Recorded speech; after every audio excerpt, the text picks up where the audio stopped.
Okay. Hold on.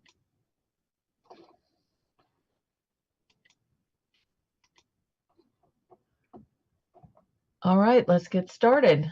Good morning. The May 20th, 2026 virtual meeting of the Anne Arundel County County Council is now in session. We are here for department budget presentations regarding the proposed FY27 budget for the county. Madam Secretary, please call the roll. Mr. Smith does not seem like he is here yet. Ms. Pickard is also not here yet. Mr. Volke. Present. Madam Chair, Ms. Hummer. Present. Ms. Fiedler. Present. Ms. Rodvian. Present. Ms. Ledbetter. Present. Legislative Council Meredith Beach. Present. And Executive Manager to the Auditor's Office, Louis Duncan Jr. Present. Okay. All right. Do any of my colleagues have any questions before we begin? Seeing no questions. Madam Secretary, please read the Open Meetings Act statement. The county attorney has asked that I read the following statement. The Maryland Open Meetings Act is a state law that requires public meetings to be open to the public and to be held in places reasonably accessible to individuals who would like to attend these meetings. In addition, provisions to the county charter and the rules of the procedure of the county council require meetings to be open to the public and held in Annapolis as the county seat. The virtual format of this meeting of the county council includes alternate accessibility features that the Open Meetings Act Compliance Board and the courts have reviewed and approved, such as having a call-in phone number that allows anyone with a telephone to call and listen to the meeting, broadcasting the meeting with video and audio on cable TV and on the web, allowing written comments from the public to be filed with the clerk and considered by the council, and now allowing the public to call in via Zoom and testify live. The public access provided by this technology makes this virtual meeting reasonably accessible to the public as required by the Open Meetings Act. In addition, and for all of the same reasons, it is not necessary to suspend the rules of procedure of the county council that apply to public participation and reasonable seating for the public or media or the location of the council meetings. These rules have been deemed satisfied and do not need to be waived in order for this meeting to be held. We will begin our presentations with the Office of Personnel. As you come up, please remember to introduce yourself when you speak. And so, Office of Personnel. They will be joining in just a moment. Okay.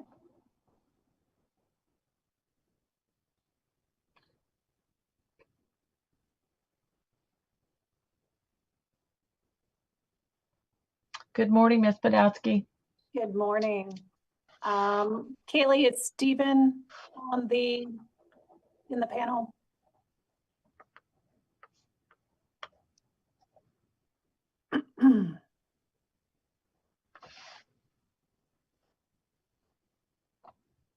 You're muted, Kaylee. Sorry about that. Yes, Stephen is coming as well. Thank you.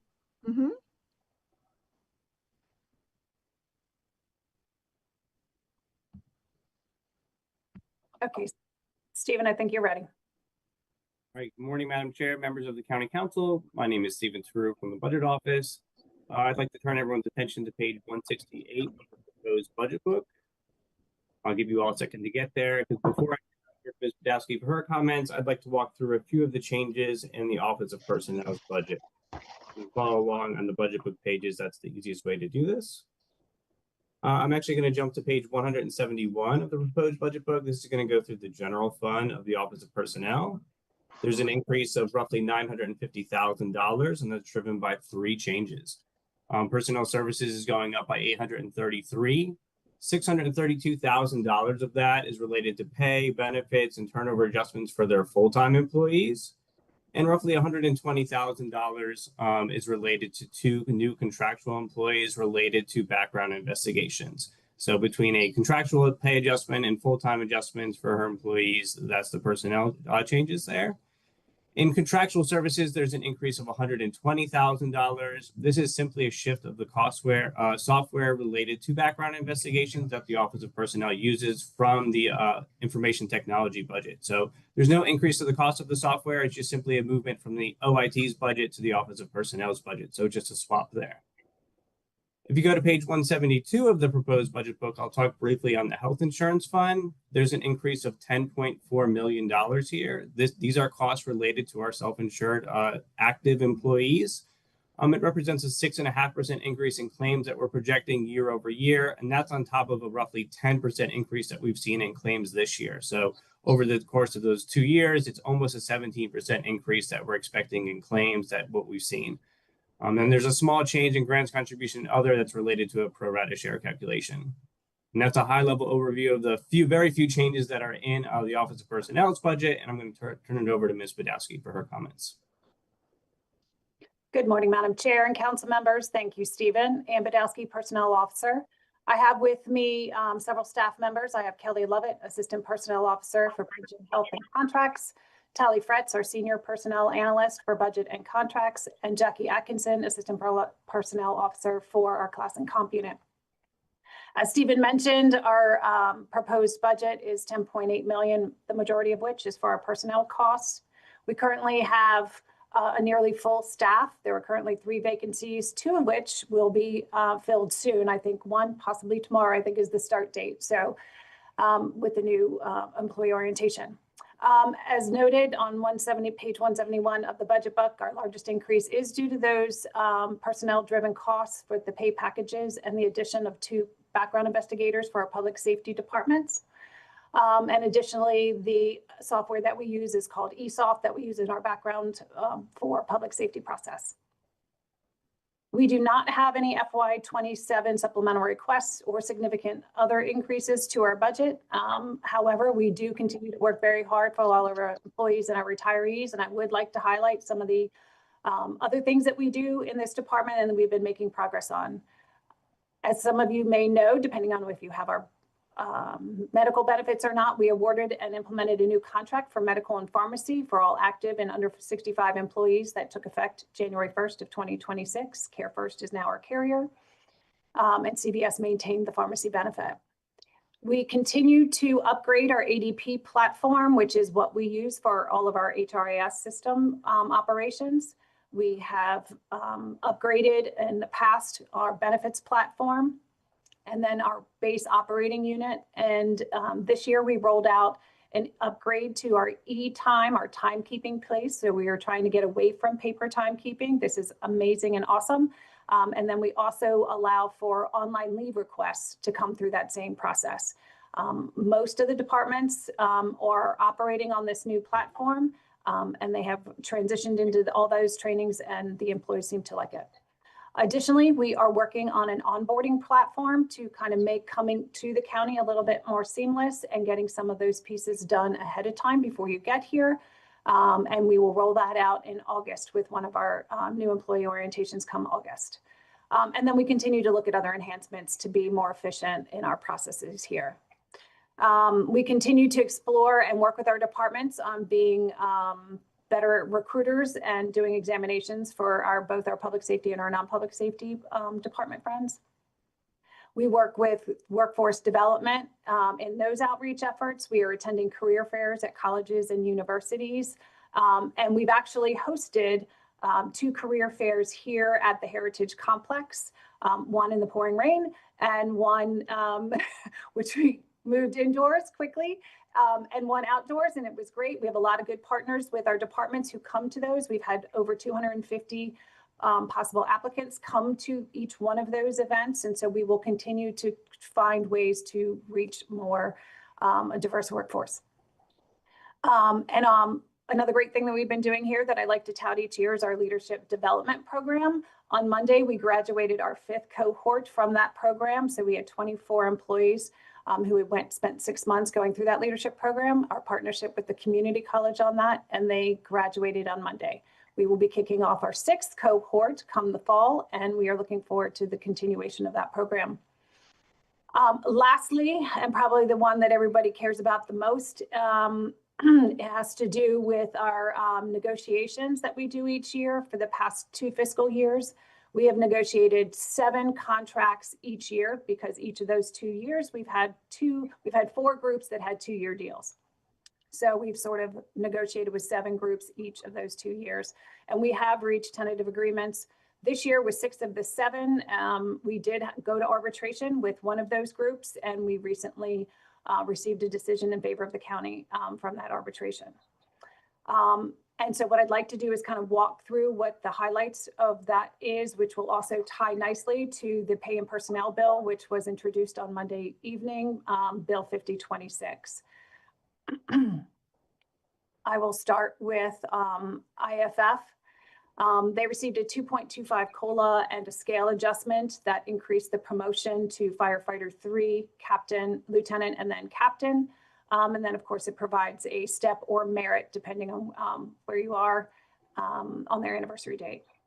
The battalion chiefs similarly have a COLA with a scale adjustment. We smoothed out some of their steps along the way, also getting a merit on their anniversary date. And what they are now going to be like the IFF, where they have done an increase to their employee pension contribution to 8%. That will be effective in June of 27, as well as an increase in the drop interest rate for those who enroll and drop in after June 1 of 2027. Our deputy sheriffs received a 2% COLA and a merit on their anniversary date. We did adjust some step payments for certain sergeants and lieutenants. The detention officers and detention corporals is the group that we went to arbitration with, and we won that decision. What we did there was increase the starting salary higher than a normal traditional COLA, and then spread that out over the first 2 or 3 steps. So there was their steps, the percentage between them was smoothed, and then they will get a merit increase on their anniversary date. And then we added 2 steps to the top of the scale for corporals on their scale. Our 2 AFSCME groups also, we were headed toward fact finding, but we were able to get to a tentative agreement prior to going to fact finding this year. Those 2 groups will receive a 2.5% increase to the minimum. They sit on a min-max scale. They do not have a step scale. They sit on a min and a max. So we negotiated to be able to put a 2.5% on their minimum and a 3.5% on their max. So anybody who's sitting at the max will get at least a 1% merit increase on their anniversary date. The AFSCME groups also have what we call longevity pay. We did a modification to the highest tier of that, tier 4, where you are eligible for that at year 22 versus year 25. And then for the AFSCME 582, we increased the tool allowance that those who were eligible for that tool allowance, mostly that work in our central services and some of our garages that they're eligible for, we increased that value. And then for the AFSCME 2563 folks, they will be receiving a lump, all members will receive a lump sum in July. For the members of the FOP, we have a tentative agreement with them also for a 2.25 COLA and a scale adjustment that increases the promotion from police officer first class to corporal.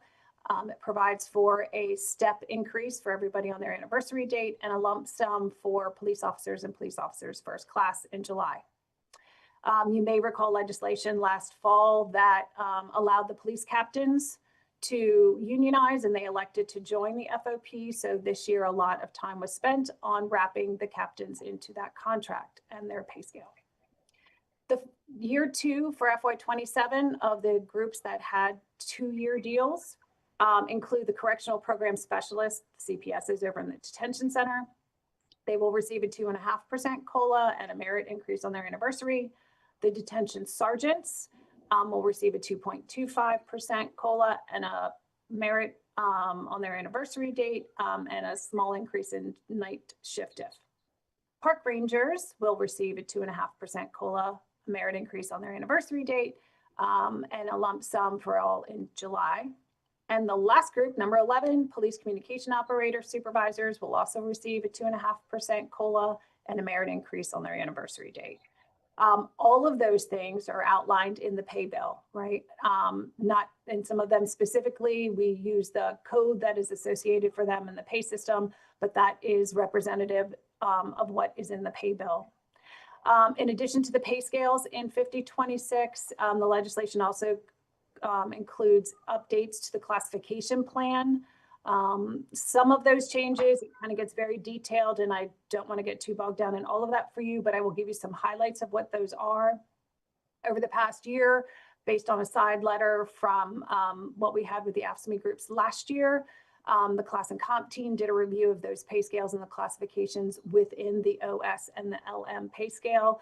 They assessed and reviewed all of the classifications for proper grade allocation or title changes, and in some cases have made recommendations for changes to that.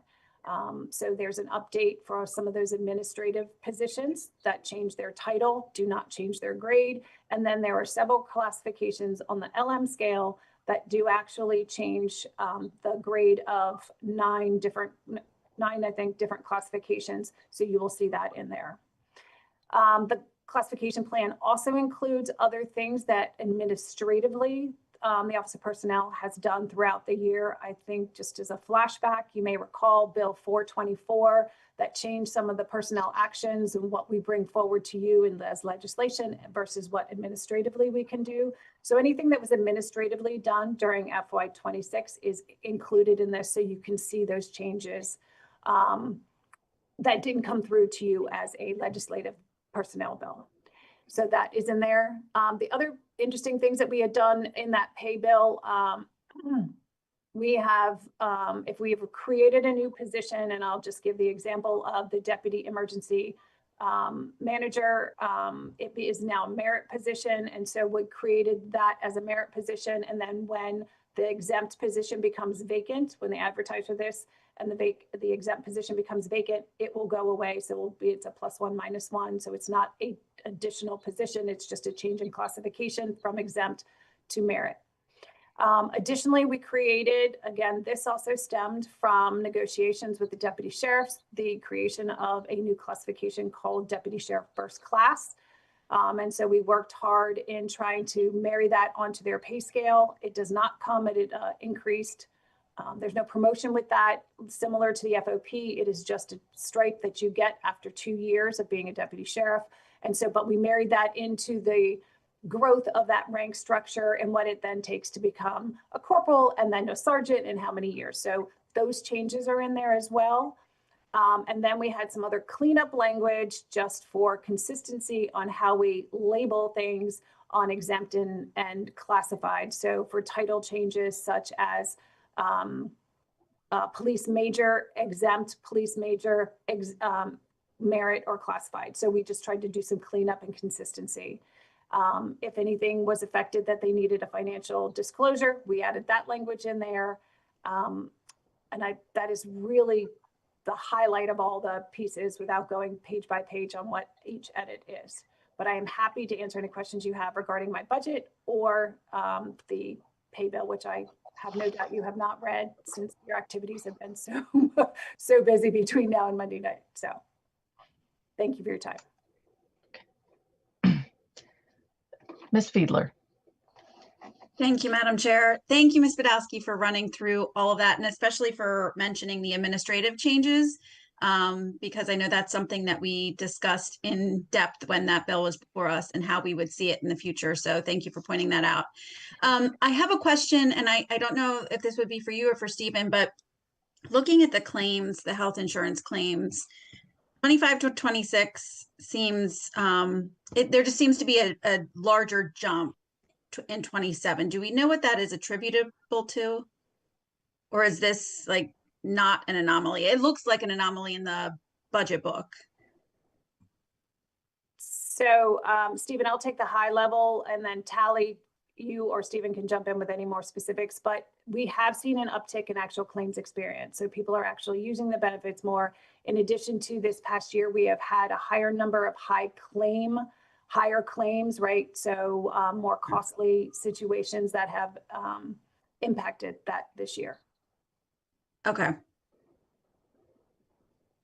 I'll just jump in just briefly as well. So I think, as I mentioned in my brief comments, Councilwoman Fiedler, in the current year, we're actually experiencing about double-digit growth, about 10%. So that has to also carry forward into next year as well, right? So I think we heard a pretty similar story with the Board of Education and their health insurance claims as well. So we're just experiencing that high claims growth as well, both in the current year and it's projected forward as well.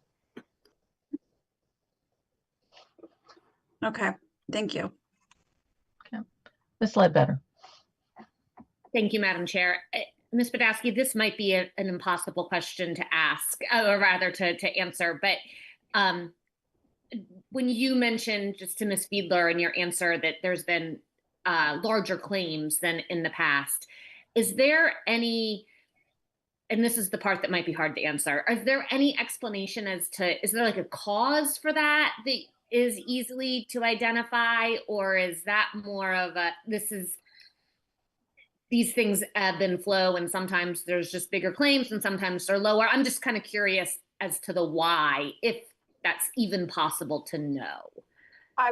Kelly, I see that you took your mic off. I'll let you speak in a minute, but I would just initially say that some of those claims are not predicted. For example, a NICU baby, right? It's a premature baby with a lot of complications. Those are the unique things that you can't predict, right, and that end up being more costly than we are aware of. Kelly, do you want to add anything else to that? I was just going to say, Kelly Lovett, Assistant Personnel Officer. We are seeing some of these high cost claimants. We have someone who's over $1 million, and then we've got others that are over $500,000. And a lot of this is some of the immunotherapies that are out now. Some of the more, the new therapies are out for cancer treatments and that sort of thing. They are very costly. And so I think that is where we're seeing a lot of the high cost claimant expenses. So thank you. It's very helpful. It helps to get a picture of the why behind the what, even if some of those things we can't necessarily control. So thank you very much. I appreciate it. Ms. Fiedler. Thank you, Madam Chair. Thank you for those details.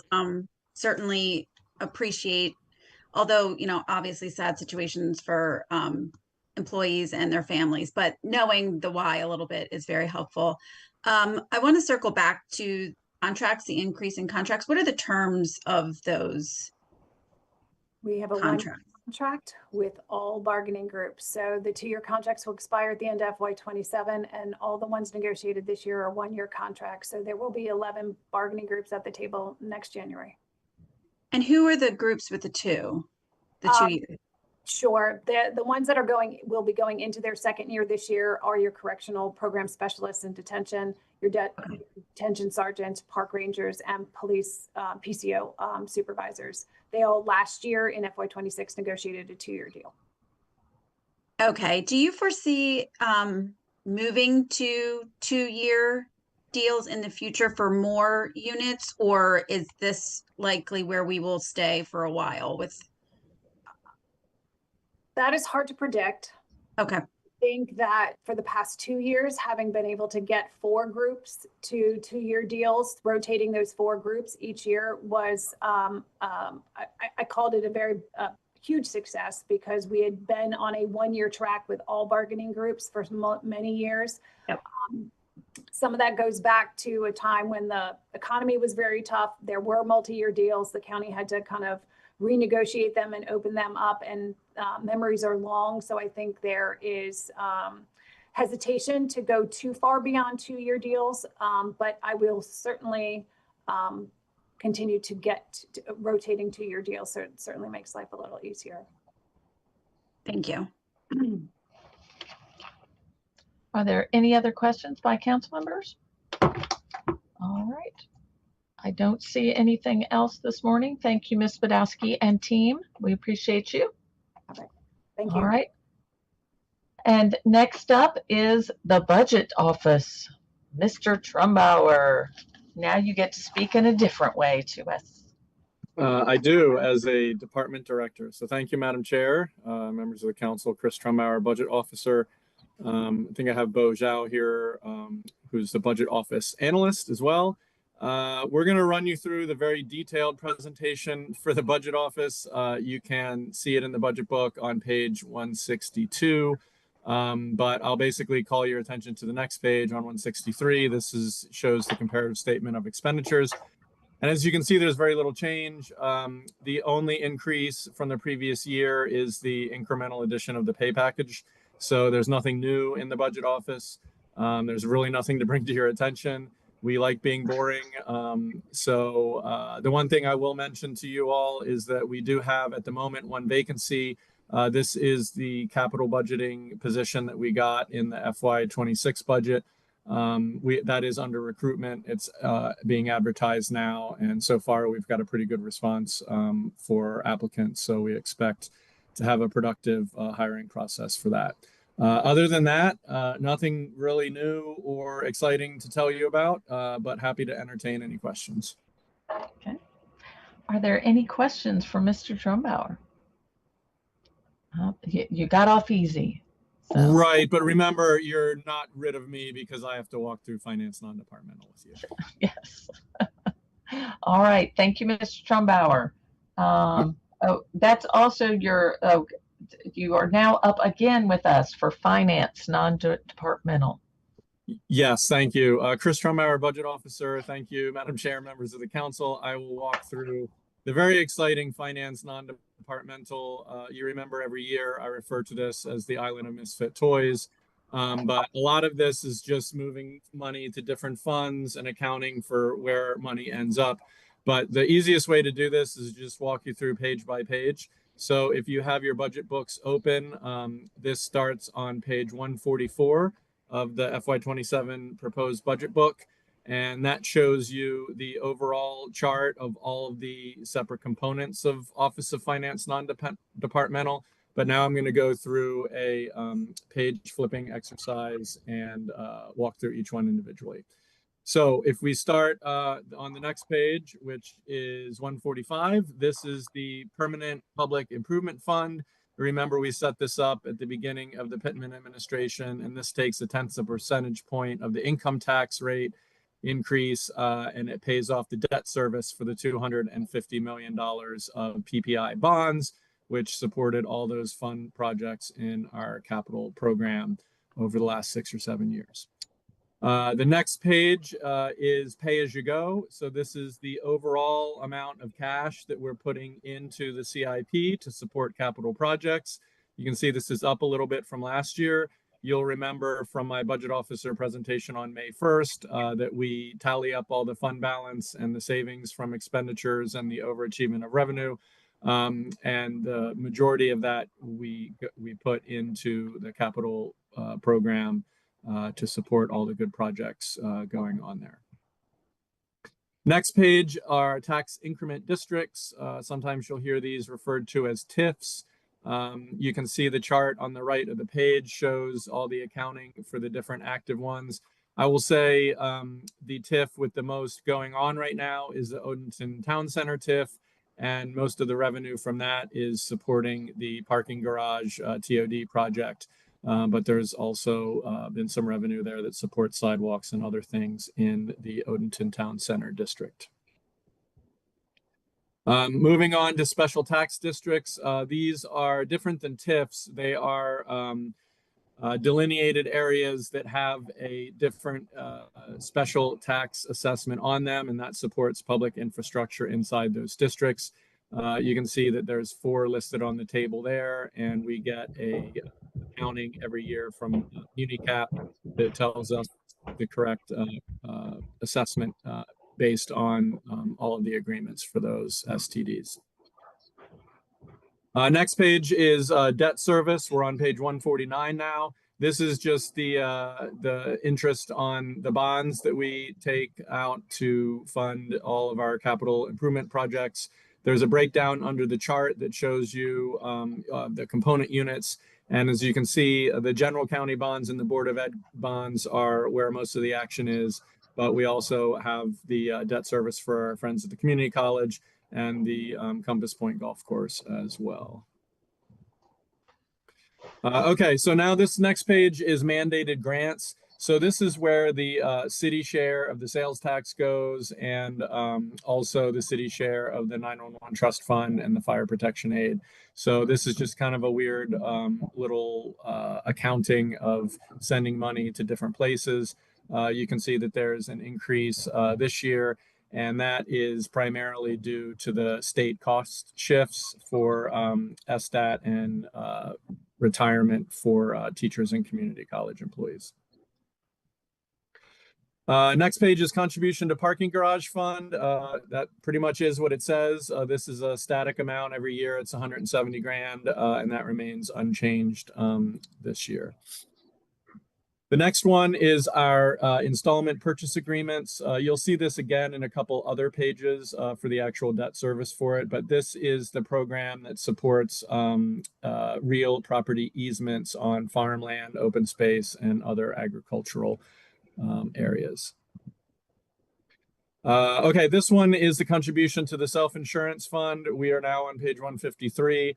There's been a lot of conversation around this recently, and you remember from the third quarter transfer bill that we propped this up a little bit. So underneath the chart on the right, you can see the individual contributions for each of the different components there. And this is an increase over last year as we are experiencing a higher claims volume. Next page is the contribution to the rainy day fund. $3 million incrementally this year. That's a little bit less than we put in last year. And the reason is because we are benefiting from all that good interest income. So when we take the interest income and then we subtract that out, the amount left to keep it at the maximum of 8% of operating revenues is $3 million. Okay, so this is the contribution to our OPEB fund, or our retiree health benefits trust. The number is going down here compared to last year, and you'll remember first comments to you. We're benefiting from a good market environment, but there's also been some different accounting from the way that egg whip subsidies are done in the valuation. And so this was very serendipitous for the county this year that we got to put in less money to the OPEB fund because we were able to realize that savings and put that over into Board of Ed programmatic things for our school system, which helped get us to that record $72.9 million. And that was much better than we thought we'd be able to do just a couple months ago. So good news story there. And then getting down to the home stretch here, this is the contribution to the community development class of capital projects. So this is largely through ACDS. And you can see, again, this is a static amount, $270,000 each year. That's unchanged from last year. Here is what I referenced a couple slides ago. This is the debt service component of that installment purchase agreements. This is just the yin to that yang. And this is where we account for the debt service for that program. And then I think this might be the last one, but here's our VLT money, the Video Lottery Impact Aid. The biggest components there are underneath the table for the fire station at Jessup, the West County Swim Center, and then transportation, sidewalk, and road improvements. And if you flip the page one more, you will see the more detailed accounting of the VLT Local Impact Aid spending plan with everything totaled up there. And this might be the last one. I love the name of this. It's just contribution to other fund, which sounds super vague. And this is just where we kind of put everything else that don't fit into any other specific departmental budgets. So you can see it's very little change from last year, but the details for FY27 are in the bullet points underneath the table there. Oh yes, development impact fees. Impact fees seem to be a subject of some chatter lately, but you can see on the right of page 161 is just a table that shows you the appropriation authority for each district in the school impact fees, the highway districts, and then public safety is just countywide. So this is where you can see an accounting of that. And that concludes the thrilling finance non-departmental budget presentation. I'm happy to answer any questions. All right. Ms. Fiedler. Thank you, Madam Chair, and thank you, Mr. Trombauer, for that presentation. I wanted to go back to page 150. I think we had all heard about the state and education funding being shifted to local jurisdictions. The SSTAT, can you just speak to that in a little more detail, exactly what that is? Yes. So SDAT prepares the tax Lean- records. Lean in closer, Mr. Trumbauer. We couldn't hear you on the mic. Oh, how about now? We hear you now. Better. Okay. So SDAT is the State Department of Assessments and Taxation, and so they prepare a lot of the data that gets sent to us for Huja and the budget team to do revenue projections and estimates and things like that.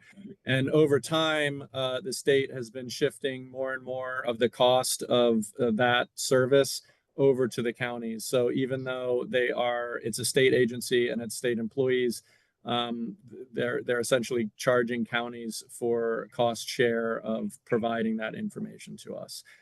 We're not thrilled about it, but there's nothing we can do about it either.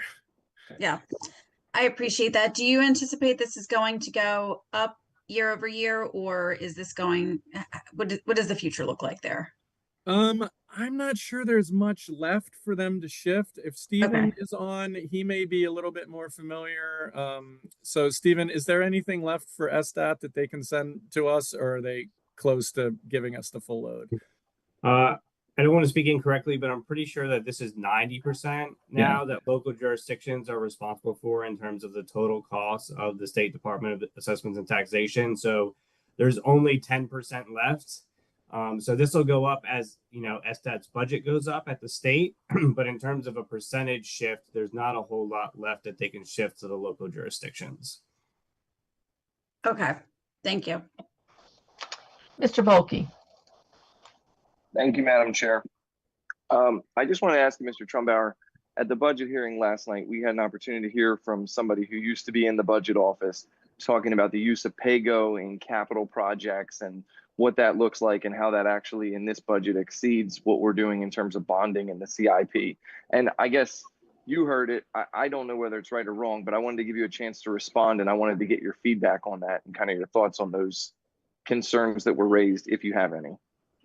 Okay, so I mean, generally, the facts of the matter, yes, we have been putting a lot of PAYGO in. That's where we've been putting our overachievement of revenue and our expenditure savings, which are realized in the terms of fund balance. Because we have been putting PAYGO into the capital budget, that has reduced the overall amount of bonds, and that's why you see that our debt service payment hasn't jumped up a whole lot. So in the facts of the matter, Mr. Svensson, brought up an accurate point. I think I might question the way he framed it a little bit, but yes, we are, and the council has supported over the past few years a large infusion of PAYGO into the CIP, and this is what has allowed us to keep programs on track during this environment of high inflation and even coming out of the pandemic when there was supply chain issues and everything else. So I don't know that the capital program would look much different if we hadn't had been able to do that. And I think what we've said consistently is putting one-time money into the capital program is one of, if not the best uses of fund balance that you can have, because it is one time. It does go to offset things that otherwise the county would have to pay for. And as you know, we've been rewarded by the credit rating agencies over the last few years with their highest credit rating. So that would be how I would respond.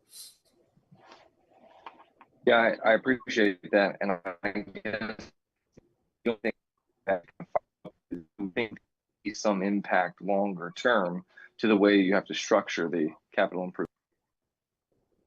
Yeah, I mean, we've talked about this in the past, but we're coming out of a time period where we had an enhanced investment in our capital program, and there were more and larger projects than at any time. And that was made possible by a number of things. PAYGO was certainly one of them, but we also had a boost in state school construction funding through the Built to Learn program.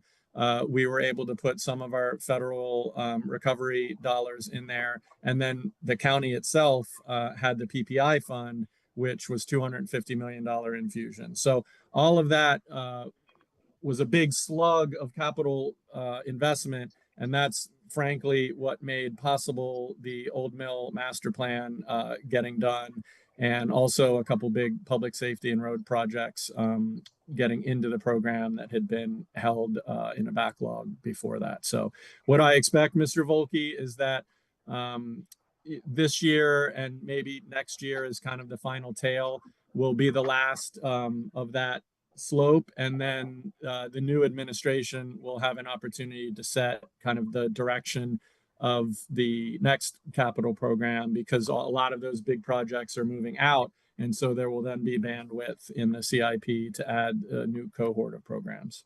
That's one of the reasons why, again, the Pittman administration did not put a lot of new projects in the budget this year, because we're kind of winding down the things that were already underway. Okay, thank you. I do appreciate that. Okay. Ms. Ledbetter. Thank you. Excuse me. Thank you, Madam Chair. Good morning, Mr. Trumbauer. Morning. Thanks for being with us. On page 161, I'm looking at the development impact fees. And my question is a geography question. Because we learned with comprehensive rezoning, the numbers don't always align to councilmatic district boundaries. And yes, and these do not. Yeah, thank you. Because when reading these, it would be easy to make an assumption that possibly they do, because it's the same numbers and they're called districts. That has been a source of confusion since the days that I was on the council as well, Ms. Ledbetter. So yes, and I don't mean that as a knock at anyone, just an acknowledgement. Because the basis of my question is, would it be possible? I don't necessarily need you to do it now, because I think it would be a lot of air talk and possibly hard, but would it be possible to send us a breakdown geographically of where these districts are? If there's maps maybe that could be shared, just so that we have an idea of what parts of the county these different. Yeah, that exists. You can find it if you use the county GeoCortex tool, you can find it there. But I put together something recently, and I might have even sent it to the chair, Julie, because I think you had asked for something. So anyway, I can send that to the whole council, but it has an accounting of the funds in the districts, and I believe it had them mapped as well. So I can dig that up and I can send it to Kaylee, and she can share that with everybody. That would be absolutely amazing, so we can get a visualization, because I would say in the future, if the council or if a future council or future administration wants to do anything on impact fees, changing the naming convention of the districts would be very helpful, because as you suggested, having them largely similar to sounding like council districts lends for confusion. So, you know, maybe instead of district 1, 2, and 3, they could be A, B, and C or something like that, just to minimize that confusion. Yeah, agree with the letters versus the numbers. Because I mean, yeah, when you just even looking at the list, highway district 6 is where the list stops, and the average constituent who might be doing their homework might think, oh gosh, there's nothing for district 7. Like there's not even, and that's not factually accurate. So I think clarity there, I agree, could be very, at least useful, if not beneficial. So yep, you and I agree on that. Yeah, thank you. Sure thing. All right.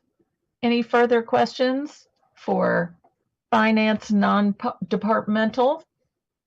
All right, then we will move on to regular finance. Ms. Penley, is she on yet? There, I see her coming.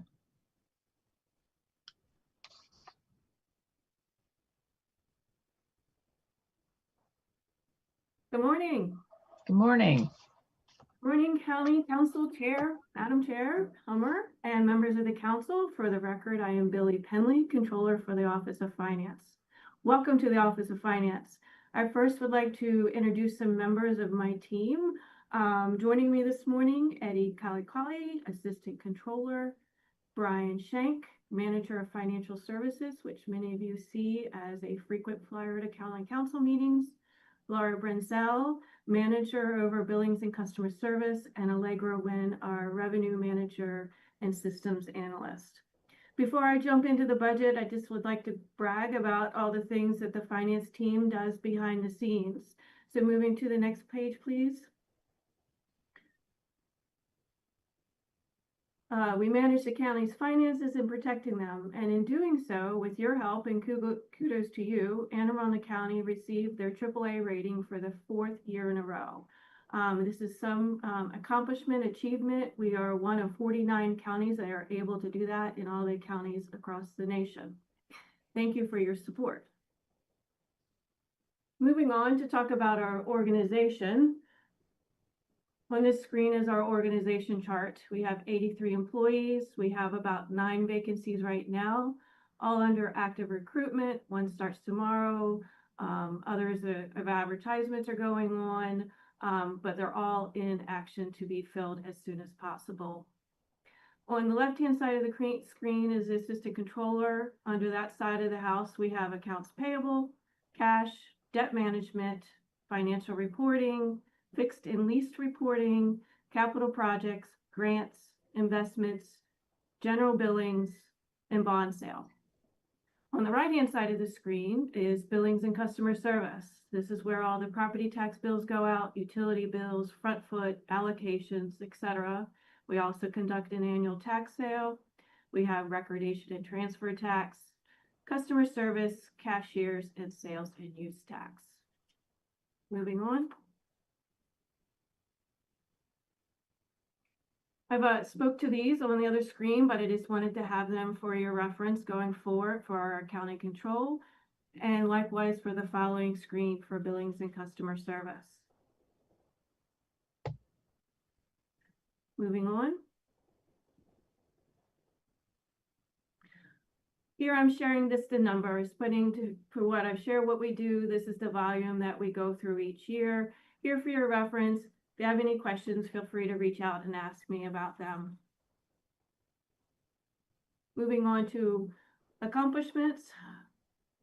For the 44th year, we received the GFOA Certification of Achievement for Excellence in Financial Reporting. So that's our ACFR, Annual Comprehensive Report, that is audited by your team, the auditor team, and their outside auditors. We've received clean audits and proud to report that for that, and the pension and OPEB audits. Again, just noting the AAA ratings. Moving on. On this page, it's directly from your budget book, but this is the overall picture for the Office of Finance FY27 proposed budget request. Our request is 0.2 or 26,000 over the approved FY26 budget here. The increases are primarily attributed to pay packages netted by a decrease in our ambulance billing contract, along with an increase in postage. Moving to the next page. This is accounting control. The large decrease you're seeing here is primarily attributed to the ambulance billing contract we have with our vendor. We have experienced our first full year in the new contract with them with a improved rate structure for them performing the work for Anne Arundel County. The revenues received for ambulance billing go into the fire department, and we pay for the administration of the billing contract. So just to give you some numbers, since the inception of the ambulance billing program, the county has received over $225.2 million. And just the expense of administering this contract to collect those monies to help support the general fund budget has been $11.9 million in expenses to oversee receiving $225 million. Moving on to the next page is our billings and customer service. This is where the property taxes go out, utility bills, etc. You will see some increases here. Pay package is one of them. Another one, the net increase is an additional fee that we have to pay to the State Department Assessments and Taxation for a homeowners protection fund that is administered by the state's tax sale ombudsman office. And this is a loan program that they're putting out to vulnerable property tax owners to help them avoid tax sale. And we will be working with them, assisting the customers and providing them the information to help them. The other increase here in supplies and materials is for postage, sending out all the property tax bills. We sent out about 225,000 of them. For utility bills, over 600,000 we send out because we bill them quarterly for residential and bi-monthly for the commercial accounts. Lastly, I just want to say thank you for your support. We're always here to help. Feel free to reach out to us anytime you have questions or need help with your constituents. And I always like to say, we're the department where everyone counts, not just numbers, but our staff is important too. Try to put something fun in there because I know you're going to be hearing from the Department of Recreation and Parks later, and they are called the Department of Fun. So we are here to answer any questions you have. So feel free, open them up. All right. Thank you so much, Ms. Penley. Do I have any questions? Ms. Ledbetter. This is not a question. It's more of a comment. It's a thank you, in fact. Our office hears, regularly enough from constituents who might have questions about their tax bill or how to navigate a tax credit. And I just want to say what a pleasure it is to be able to refer them to your staff and to your office, knowing that they're going to get excellent customer service. Obviously, not every identified problem can necessarily be resolved every time, but you guys do such an excellent job of making sure that folks understand the why and the how. And that goes a long way to I think, building trust and satisfaction from constituents, even if they may not love the number that is landed on, but understanding the why and the how, it makes such a big difference in people's lives. So thank you for always providing such a high level of customer service. It's very appreciated. Thank you, Ms. Ledbetter. I appreciate that. I will share that with the team because so often in our customer service unit, we don't receive that. They don't call to thank us for sending the bill to them. We get the opposite end of it. Understandable, but again, the why and the how, and being able to have that confidence in my office of knowing that they're going to get, at least their questions answered. It really does. I think it makes a huge difference. So very appreciative. Thank you. Ms. Fiedler. Thank you, Madam Chair. Yes, I also want to thank you, Ms. Penley, for the responsiveness of your department. Mr. Shanks always jumping on emails and very thorough in explanations, and that's much appreciated. I do have a question about, I don't know what page it is on your presentation, but the breakdown of how you receive payments. I do see 380,000 online payments. My question is, have we completely wrapped up and met the goals for online payment options? I know people can set up automatic transfers or payments. I just want to get a lay of the land because I know this question comes up kind of infrequently from constituents. Right. So we do have, customers can go online, see what their bills are. They can pay them or set up auto pay there. We are looking towards the future to have e-billing to further that movement of technology. They can also go and pay by phone, which is a 24-hour auto attendant, not an operator that has been in past. We also provide them the resources to be able to walk into a location because a lot of people like to pay their bills in person but can't get to us at our times that our cashiers are open. So they can go to any Walmart and pay at the Western Union counter their bills there. So we're always looking to improve. And if you have any additional suggestions, I'm open to hear them. I don't right now, but if I do, I will reach out. Super. Thank you. Okay, thank you. As well. Of course. All right. Any other questions for our Office of Finance? Well, thank you very much. We appreciate you and all the great service that you give every day.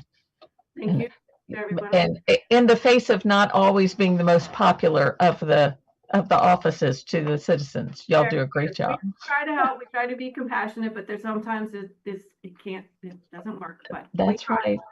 We've got to keep the county running. So, all right. Thank y'all very much. Thank you. Next up is the Office of Information Technology. Mr. Martin. Good morning. Let me share my screen.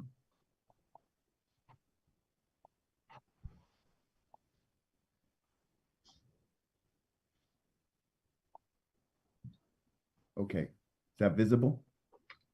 Yes. Great.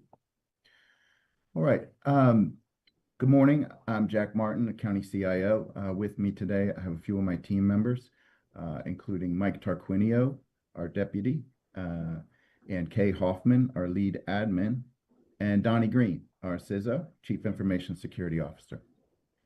I want to thank you for the opportunity to talk to you today about our budget request. I know it's a really busy time of year, and even the Blue Angels want to get involved in what's going on here in Annapolis. So lots going on. I appreciate the time and attention on this. So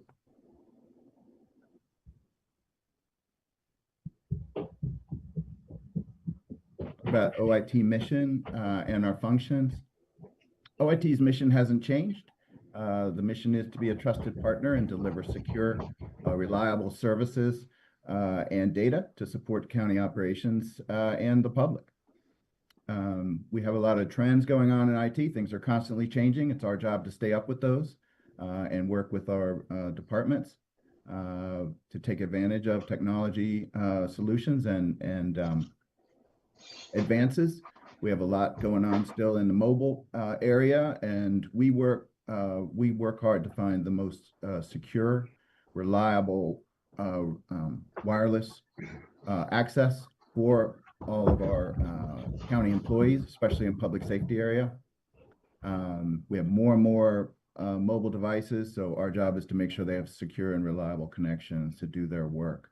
We're also planning for an increase in AI use. We're doing that with good policy, strategic planning, as well as, expecting embedded AI to come with products that we're already using.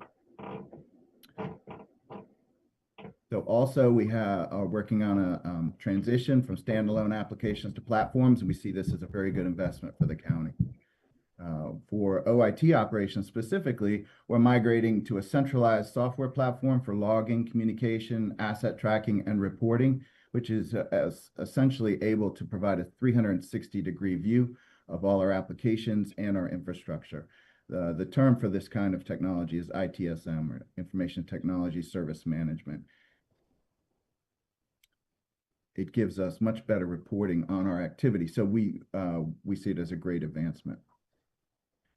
Also, due to ongoing cybersecurity risks, we see a need to manage those risks with tools and personnel.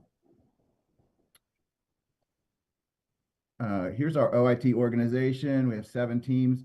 Our IT organization hasn't changed in the past year. It's basically 7 teams, all integrated to bring forth the county's missions and support of the county's missions.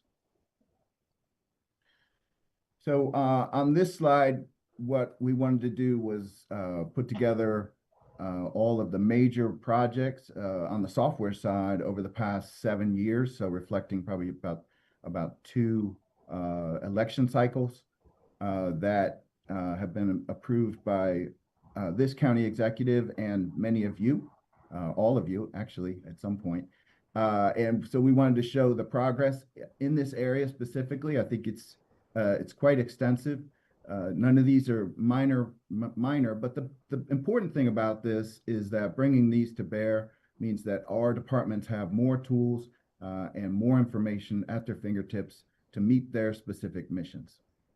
And you all played an important part of that. It's important to OIT that we're viewed as good stewards of county resources. So you probably have seen these before. These are our 4 fastest growing areas in information technology. So these are what we call our areas of focus, and they're very important for us. The cloud application backbone is what we use to get our customers, primarily employees and contractors here at the county, directly connected over to cloud resources in Northern Virginia. So an example of that would be when we saw the Oracle project coming, we made sure we had leased fiber lines getting us directly over to Northern Virginia. So it's that kind of planning and thinking ahead that gets our customers the kind of service that they need and expect. We don't wait until they're already in, in the system and it's bogged down and slow. We're trying to think ahead to meet those kinds of needs. We're also able to use the same fiber lines to get our Acela users over to the Microsoft cloud resources in Northern Virginia as well. So in that cloud backbone area with Land Use Navigator, one of the exciting tools coming forward in the next year or so is electronic markup, which will really revolutionize the interaction between developers and the county staff, because the tool becomes the communication between them rather than printed plan sheets. In the public safety area, we have a lot going on. The CAD upgrade just started, so we kicked that project off a couple weeks ago. We also are always working with public safety to help them improve response times and bring technology to do so. In constituent-centric services, we are working on network fiber connections to senior centers and schools, as well as parks. We've also added AI productivity enhancements to a constituent services tool that the constituent services call takers use here in the county administration wing. We are working with finance to improve payment options. I heard the question there. It's a good question. One thing I would note, we love working with finance on that. There's a big demand for this in the public, but it is constantly changing because we're trying to bring, as the county brings new tools, you saw those projects, we need to add online payment options for each of those. And we're trying to do it in a standardized manner. Eventually working towards a county or community member having an identity there that they could consistently log in and pay for any service that they're taking advantage of, whether it's in Rec and Park or say something like a water bill or tax bill. On the horizon. Lastly, in securing the enterprise, we are rolling out more MFA protected systems, which is really crucial. We're also have improved security assessments. So each new tool, software request that comes in, we review each one, and we're working on improving that process. And we've really streamlined that to get the response back to our departmental customers more quickly. And we've added resources to the security team, and I have a slide about security at the end here, so we'll talk a little bit about that. So these are just general highlights for where we are in our capital operating and capital budgets.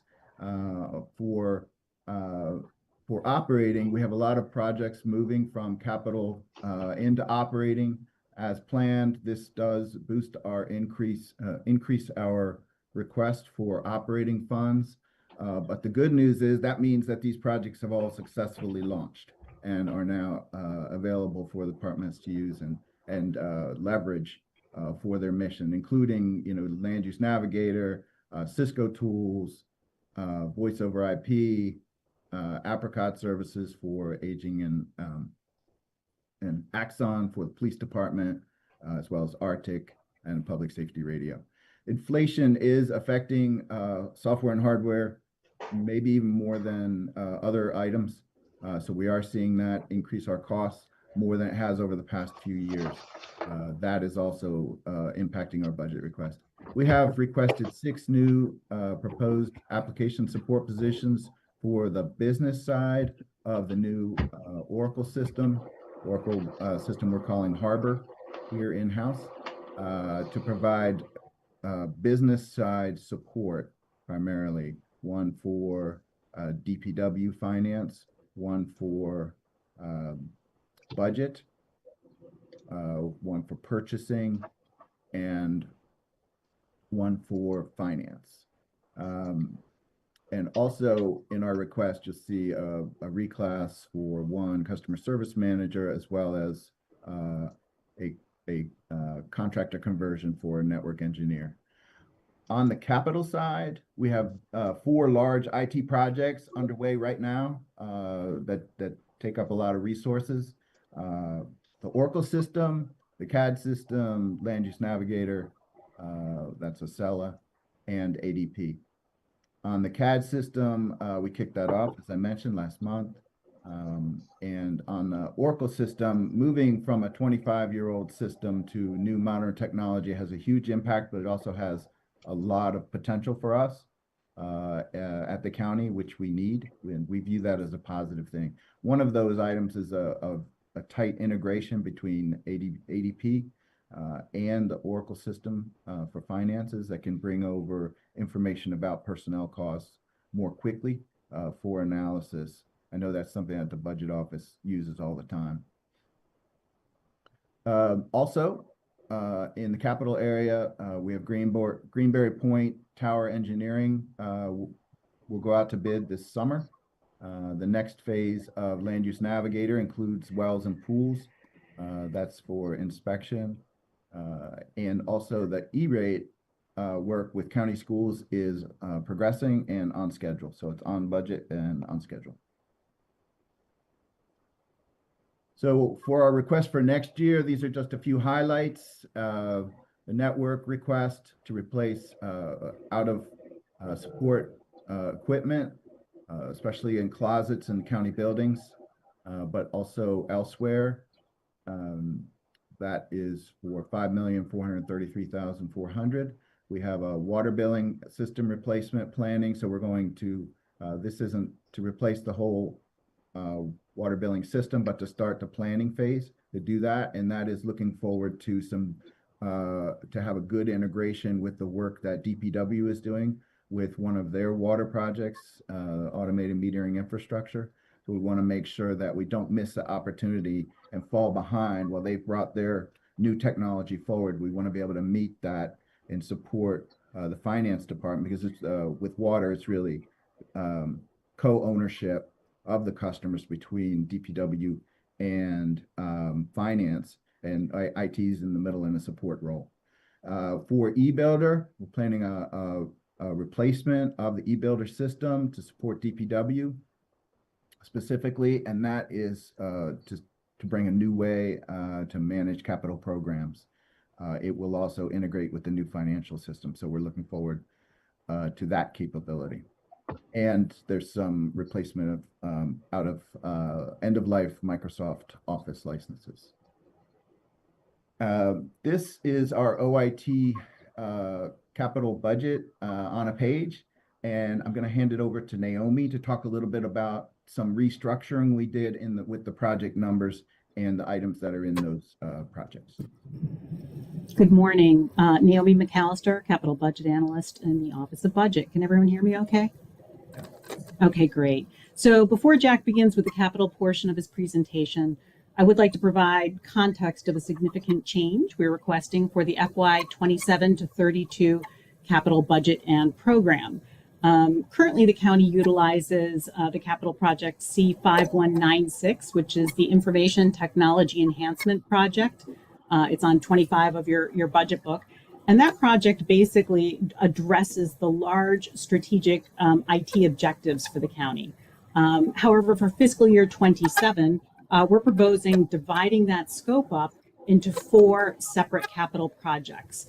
And in the presentation here, you can see those 4 projects with the blue font. Okay, so we have C5196, which will be renamed to OIT Enhancements, which will retain a portion of the capital project.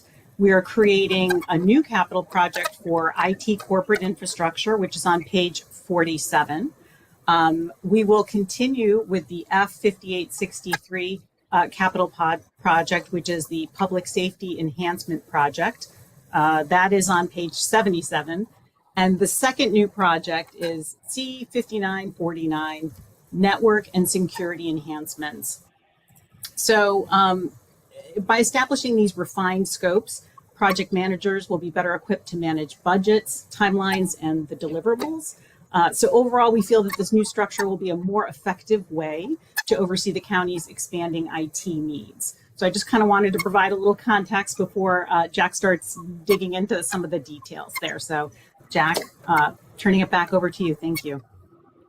Thanks so much, Naomi, and I really appreciate your support and the whole budget team's support throughout this process. I know it's like half a year, so thank you.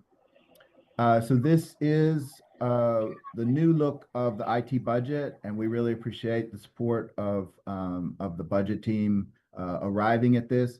So I think it will help everyone, including budget and us, as well as those who are looking at the budget to understand, what's in what area before, and rather than having one single consolidated area. We think that this makes a lot more sense. And it helps us divide up our priorities and funding by priority area. So we're starting with the new OIT enhancements, which is going to be now focused on non-public safety projects. So, the new CAD system would be in the public safety tech enhancements if we were to request that today, but other projects like the financial project would be in this fund. For IT corporate infrastructure, this will take on things like PCs and servers and conference room technologies. So goods, hard goods. For public safety tech enhancements, we have a long list of items in this, but it would include license plate readers, digital repeaters, mobile MDC, so all the MDCs that are in the police vehicles, fire MDCs, as well as sheriff and ETIX printers. Under network and security enhancements, when we pulled this out, we're going to focus this area specifically on network hardware and installations, as well as security technology and services if needed. For the public safety radio system, this remains the same, and fiber network, cable TV, and Greenberry Point all staying the same. So in this next slide, I have two slides here because it didn't fit on one. This is the same budget information, but with the out years. So here and here. And the last slide I had today is about our ongoing work in the cybersecurity area. So when I took this job a few years ago, one of the first things I did was bring focus to cybersecurity, and I requested a CISO position that had be created, and we reallocated a position so we didn't increase headcount to get that. Now, a year and a half later, with the CISO on board, Donnie Green, who's with us today, has done a ton of work helping to mature the county security program. We really appreciate all the work he's done in this area. He's also been able to add a senior security member to the team this past year, as well as additional cybersecurity infrastructure. We've also had 4 independent consultant teams brought in to do various assessments and help with remediation in their areas of specialization. MFA, multi-factor authentication, has been expanded and is becoming a standard part of our IT infrastructure. So when we go to put in a new system for one of our departments we're supporting, MFA is one of the first things we consider. How are we going to get this into one login and make sure that all applications are going through that set of capabilities? Also, if you look at new projects, something like the county core financials with purchasing and budget, we're moving, to a 25-year newer technology. And with that, we bring all kinds of new capabilities with enhanced secure, capable architecture, working with Oracle in the cloud. We are able to bring a more secure financial environment for all county business. Also, we've expanded the ITSM, which I mentioned earlier, but what that does is it helps us bring program improvements for asset and project intake control, which help us with security measures. Also, we've enhanced policy and testing program for all backups. And that is all the slides I had to present today. Happy to take any questions.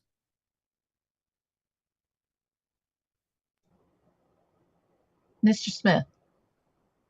Hey, Jack, thank you for the thorough brief. Hey, mine is quick. Is there, considering what has happened in Anne Arundel over the last couple of years, does this budget include resources to address some of the vulnerabilities that existed over the last year with the hacking incident and security enhancements? I see some different lines, but I want to make sure we're in the budget we have in this portfolio this year that we're able to address some of those. So this budget captures everything we need to remediate all of the activities that occurred in the past year. Certainly does, Councilmember Smith. I appreciate the question. And yes, it does. That was a priority when I started in this job, and we accelerated a number of these items due to the incident. And I'm trying to address some here in a high-level manner. Happy to go into more detail in our face-to-face meeting that's scheduled in about a month and a half, where we can go into some detail about these programs. Good. And at this point, all of those vulnerabilities have been addressed in our current capacity. They've been remediated and addressed. Correct. And we can give you a status on those specifically. All right, no problem. Thank you. Thank you. Ms. Fiedler. Thank you, Madam Chair. Thank you, Mr. Martin, for your presentation. I just have two questions. The first question is regarding the Greenberry Towers. Last budget cycle, it sounded like we were definitely decommissioning 2 of them, but now it sounds like maybe keeping them but maintaining them is on the table based on the text in the chart. Is that accurate? So that decision won't be ours in IT. We need to be prepared for whatever. I think there's a couple different decisions that could be made. There's when we signed an agreement with the Navy, we agreed to take it down if we're not using it. We agreed to take towers down that we're not using. And so I think we will get bids on both taking it down and maintaining it. My assumption would be that the cost will be lower for taking the 2 towers down that we don't use, but I'm not positive. But I think we'll be able to compare the costs and make the best decision going forward for the county. What is the timeline on that? I actually anticipated that we would be at that point by now. So what is that timeline? We did as well. It took longer to clear the federal environmental guidelines. So we had back and forth with the Navy Facilities Group because all the activity, because it's on Navy land, everything we're doing has to be approved by them. So now those documents are ready and are going out to bid, hopefully by the end of June. That's the goal. Okay, so more likely this upcoming fiscal year, we'll have a determination. Correct. Okay. And then my second question is regarding the automated meter investment that you mentioned.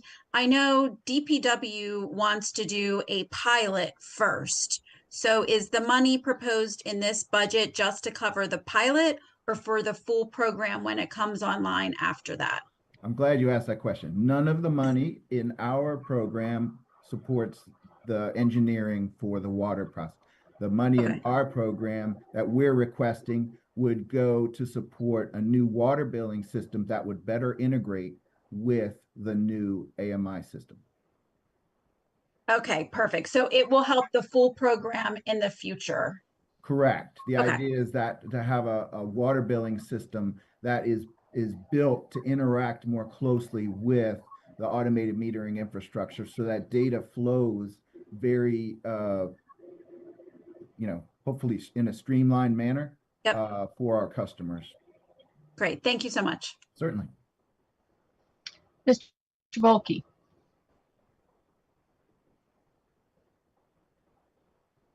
Sorry, I had to get back to unmute. Apologies. Good morning. So you all have a significant increase, at least it looks like, in terms of people that you're asking for. From what I'm looking at in the budget book, if I saw it correctly, it's 7 new positions. In looking at your presentation, I was trying to listen, but I was doing other things too, so I apologize if I kind of missed anything you said about it. But I just want to understand exactly, can you walk me through what they're going to do, why you need them, why they're sort of mission essential for you, and why this is the year we have to do it? Sure. Okay. I appreciate the question, Councilman. Certainly. Bulky. So we're bringing in the large Oracle system. We have first go live starting in July, and there will be a number of elements coming on online after that. So this is, as I mentioned, a very new technology. It's also it's got a lot of differences from the last one, and it takes more support. So one of those things we want to do is make sure that the new system has the right support. So it doesn't land and then fail because the county didn't do what it needed, right, to support the system. So the positions that are in our request, not all of them are for OIT. So OIT has transitioned about at least four of our current employees to the new system and to support infrastructure. So 2 cloud engineers, 2 help desk engineers, and we've hired a report writer. So on our side, we're in pretty good shape. So there are some areas we don't have people that we can, fulfill the roles with, and that's, I think, more directly to your question. These people will be dotted line between a new team that may or may not be under IT. It may be under a deputy CIO. It's really for, whoever the next administration is to decide.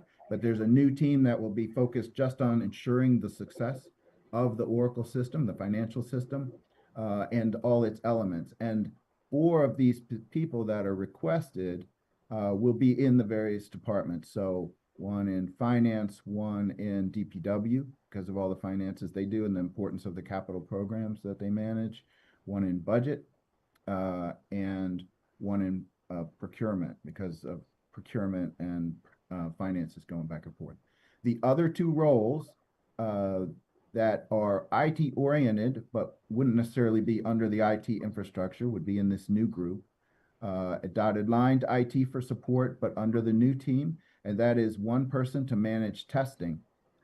The new system comes with quarterly updates. These are not optional. So these are one of the big differences between the old system and the new. The old system we used to update every 2 years or so. The new one updates, the updates drop quarterly. So you have to be ready for them. You have to have all of your pages and functions tested and make sure that they work with the new cloud updates. And so we are requesting a person to help manage those capabilities, as well as somebody to deal with change management and training. This system is different. Another way that this system is different from the prior system is that it's constantly changing and growing.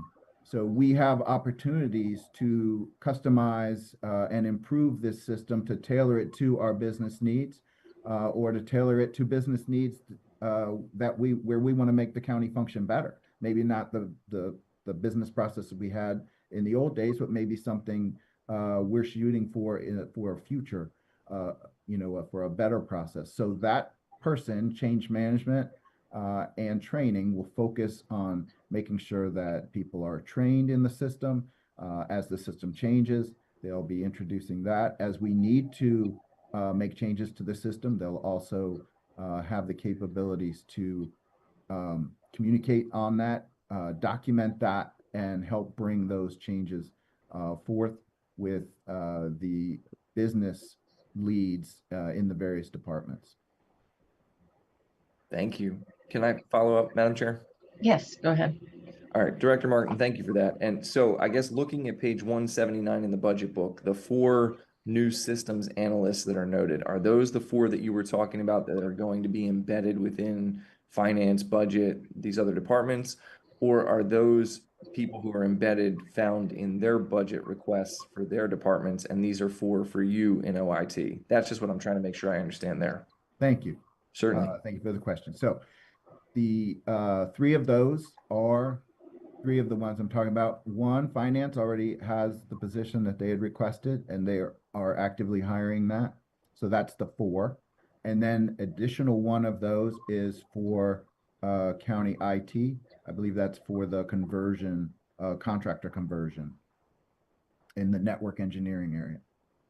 And when you say conversion, that's taking someone who's currently a contract employee and making them a merit employee through a PIN? Correct. Okay, got you. It's And- cost beneficial. Gotcha. And then you talked about somebody to do training. You have this, it appears to be programmer analyst 2. And then you also have looks like chief project management and planning. Are those, and then you also have there would systems programmer 2. There's also a lead for the team, a team lead to be over the entire group to ensure that they function as an independent entity and work for all the departments, all the key departments involved in the system. Okay, gotcha. And the transition to Oracle is already underway. Is not to sort of keep bringing up old wounds and like picking at scabs, but we were in Workday, and then clearly that didn't go the way we wanted it to. Is this sort of the successor to that, or is this something completely different in terms of what we see the management of this system being for the county and services? So I wasn't very involved in the prior project, so understood. I think certainly one of our main focuses was to do this in a very different manner than that implementation, and to make sure we're successful. There are a lot of things that we've done differently, and putting this team in place is kind of one of the final steps. It is when you look at if a person was to look at the marketplace, there are probably 4 primary financials systems. Sometimes they're called ERP systems that could be taken advantage of. The prior was one of them. I think that was Workday. This is Oracle, which we have been a customer of Oracle for many years. Yeah, and thank you for that. And so I guess just kind of continuing along this same line. So did you all look at the costs of bringing these positions that you're talking about into the county merit system versus contracting with people to help in the transition period, but potentially saying we aren't necessarily going to need them long term. We're going to need these positions in a 12, 18, 24-month rollout period, more or less as like consultants, but then looking at the cost benefit of that in the long run? We did look at both, and we do need both. So we will need support for the period transitioning during, right after go live, because there's so much change, and we will bring in some appropriate contractor support for that. At that time, we will have, these positions don't exist yet, right? So if we receive these positions, there's some time before they're advertised. So we will need that kind of contractor interim support, as we're planning. I think to directly address the question, do we view these as long-term needs for the county to support this system? And yes, we do. These are the long-term needs. The interim needs are a little bit different, and would have more training, capabilities. We need people who have already been in these systems for years, right, and seen these kinds of go lives, and know what it's like to transition from one system to another. Yeah, certainly understand that. And so I guess kind of landing the plane back where we started. So part of my initial question was, do we need this year? And I guess that's my question to you in terms of the 7 total positions, is why is it that this year we have to have them? Is there any possibility of sort of structuring this out where we say we could have a staff up plan, if you will, where there's some sort of runway between a transition from contract employees and bringing in some merit employees and doing that over a period of time as we continue? Because I certainly don't want to see, like you said, we don't want to see a lack of success in the implementation of the program. And I understand your point about reporting and needing to have these folks kind of come into the pipeline. I guess my question is, do we have to have them all in 1 year, all 7 of them right now, these positions, or is there any possibility of sort of staggering that and building a more structured transition plan where we go from the contracted work that has some county to sort of changing that over the long term? So I think there's some flexibility in there, right? We don't know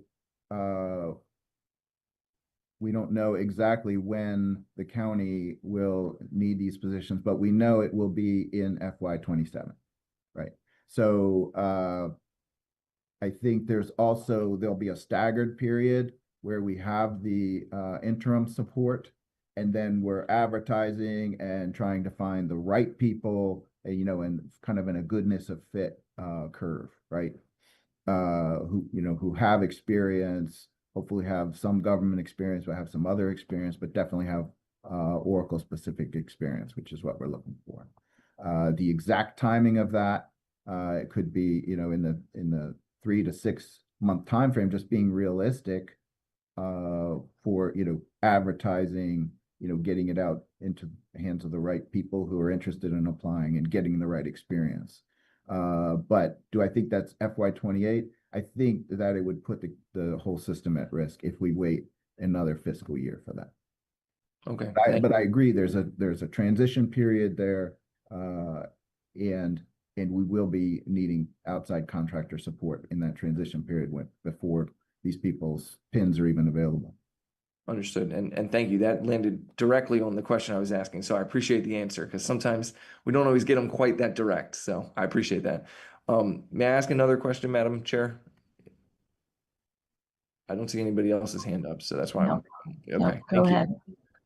So Mr. Martin, again, or Director Martin, following back up, you were talking about you described it as sort of a really major change in the way that there's going to be markups that are going to happen between the Office of Planning and Zoning and Inspections and Permits and the development community, and how they're applying for different permits. And I agree with you. I think that does sound like that's going to be a sea change in terms of what they can do. What I'm curious about is currently, when people in the community are interested in getting details about proposed projects and trying to see exactly the status of things and what the comments are from the reviewers, there is a difficult time in getting that information from the departments. And a lot of times what they have to do, as I've seen it, is go down to the county buildings, go to Heritage, meet with somebody in planning and zoning or inspections and permits, kind of pull the physical file out, show it to them, walk them through it. I know that's the process now, but given what you're talking about in terms of this change and the greater sort of technology and digitization, if you will, of this, do we see that as then also having benefits for citizens and their ability to have access to see this in real time so that they can follow along with development applications and the progress of these things as it's moving? I wouldn't be the right person to answer that question. I do appreciate the question, because I understand there's, certainly interest from the public, and if it was happening right near my house, I'd be interested too. But I think that's more of a decision from inspections and permits and planning and zoning. Here's what's exciting to me about this element, and why I mentioned it, when it really has nothing to do with my business processes, but it's one of the technologies we're helping to bring to bear. So I'm interested because I find that very exciting when it's a technology that isn't just supporting county business internally. Those are great too. That's our bread and butter, right? We do that all day long. But this will help support people outside of county employees, right? And it will help improve that process back and forth. It will help streamline the communication. And so, similar to, say, a contractor not needing to visit the IMP office to renew their license, right? They can maybe save half a day or at least a couple hours and whatever dollars that, because they're out working rather than waiting in line. This also can bring major benefits when it's implemented. It's not going to, we're not turning a switch tomorrow, but when it is implemented, major benefits to that community in a similar manner, saving time. Also, it's a two-way communication directly. So rather than printing a plan sheet, marking up a plan sheet, interpreting a markup plan sheet, and then writing back, this is all on, it's in a shared element, just similar to a markup of a document. Yeah, I in my day job, we do the same kind of thing, right? And we are in the midst of a transition where we're, going to a document management system that everybody can use all at once, just same as you're talking about with controls. So I see the benefit and the value. I guess what I just wanted to understand is, And I will ask those departments when they're with us, but what does this look like for the people who are footing the bill, which in the end is the taxpayer, and the people who are curious about, hey, what is actually the status of this thing that's happening down the street from my house? So I'll follow up there, but I appreciate the input. Certainly. Thank you for the question, Councilman.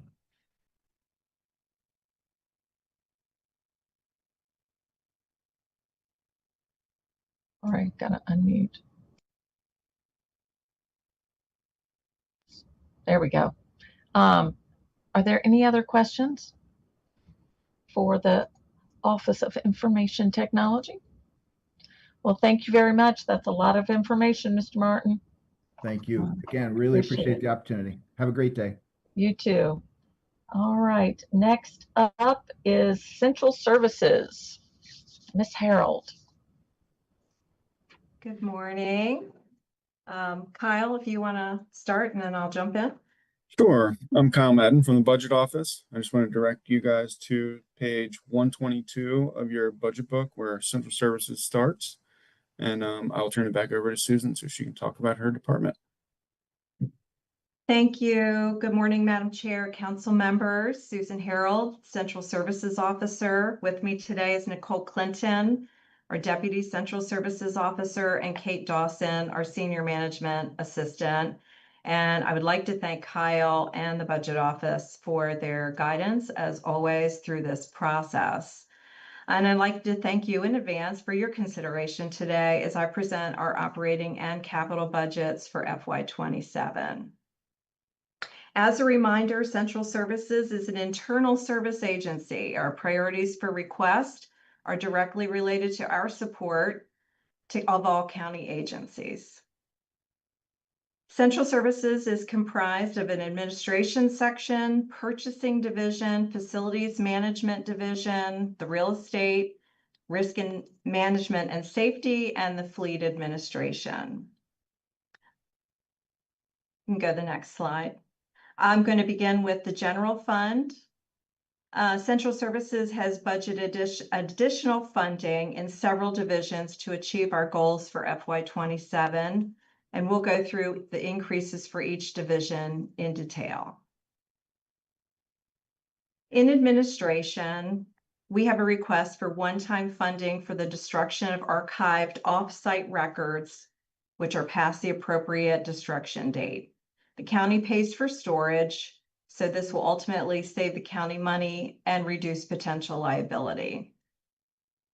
In purchasing, we have a request for a buyer for position. Currently, the main buyer for the capital improvement project plan CIP is primarily handled by a contractor who intends to retire in the next year. So she worked for the county government, she retired, she went to contractual. I think she wants to retire for real. So in order to mitigate risk, increase compliance, accountability, and efficiency, as well as reduce costs, this position is being brought in-house. So this person will directly work for the purchasing department. In real estate, we have a request which is included in this year's budget as one-time funding for rent for the library headquarters. Upon negotiation of a lease for office space, the staff and operations at library headquarters will move from their current space at 5 Harry S. Truman, and that building will undergo some modest improvements, and then the staff from Rec and Parks will move into 5 HST. The reason for this move is several reasons. Number one, library needs additional space, and they have very specific requirements for their operations, including a loading dock. The office space on the, I don't know what we call it, temporary or trailer side of 1 HST has reached the end of its useful life. We can barely sustain heat and air conditioning for the building. It needs extensive repairs, which will require more funding than is worth the investment. And number 3, Rec and Parks desired to only move once. The 5 HST building is directly adjacent to a trail and park, and so it was determined that would be an ideal location for them. After Rec and Parks moves to 5 HST, that side of the building, their current location for their headquarters will be demolished. The occupants and space in the brick and mortar building of 1HST will remain. So where the health department annex and the mental health agency, that building will stay as is. Future improvements for 5HST will be necessary, and those will be submitted in future budgets from either Rec and Parks or Central Services as capital projects. This is again programmed as one-time money, and the plan is to incorporate the rent for future years for the library headquarters into the appropriate capital projects as we do in other areas. Slide. Facilities management. One-time funding for miscellaneous equipment will provide fans and dehumidifiers for flood response. This will reduce our dependence on external contractors, and when contractors are necessary, it gives FMD a head start to mitigate flooded areas. Preventive maintenance addresses a CPI increase across multiple preventive maintenance vendors, coverage of additional facilities, and a new boiler preventive maintenance program, which is required for our new high-efficiency condensing boilers. There is an increase in electricity, big surprise. The county has experienced large increases in the cost per kilowatt hour in FY26, with additional increase estimates for FY27, and the budget increase also accounts for new facilities coming online. There is an increase in commercial insurance for our insurance premiums for our commercial insurance due to higher premiums within the industry and our claim history. And these insurance premiums cover fireboat, the helicopter, the cyber insurance policy. And finally, security, there's an increase in the cost for security. The increase is due to a new vendor and additional facilities covered by this contract.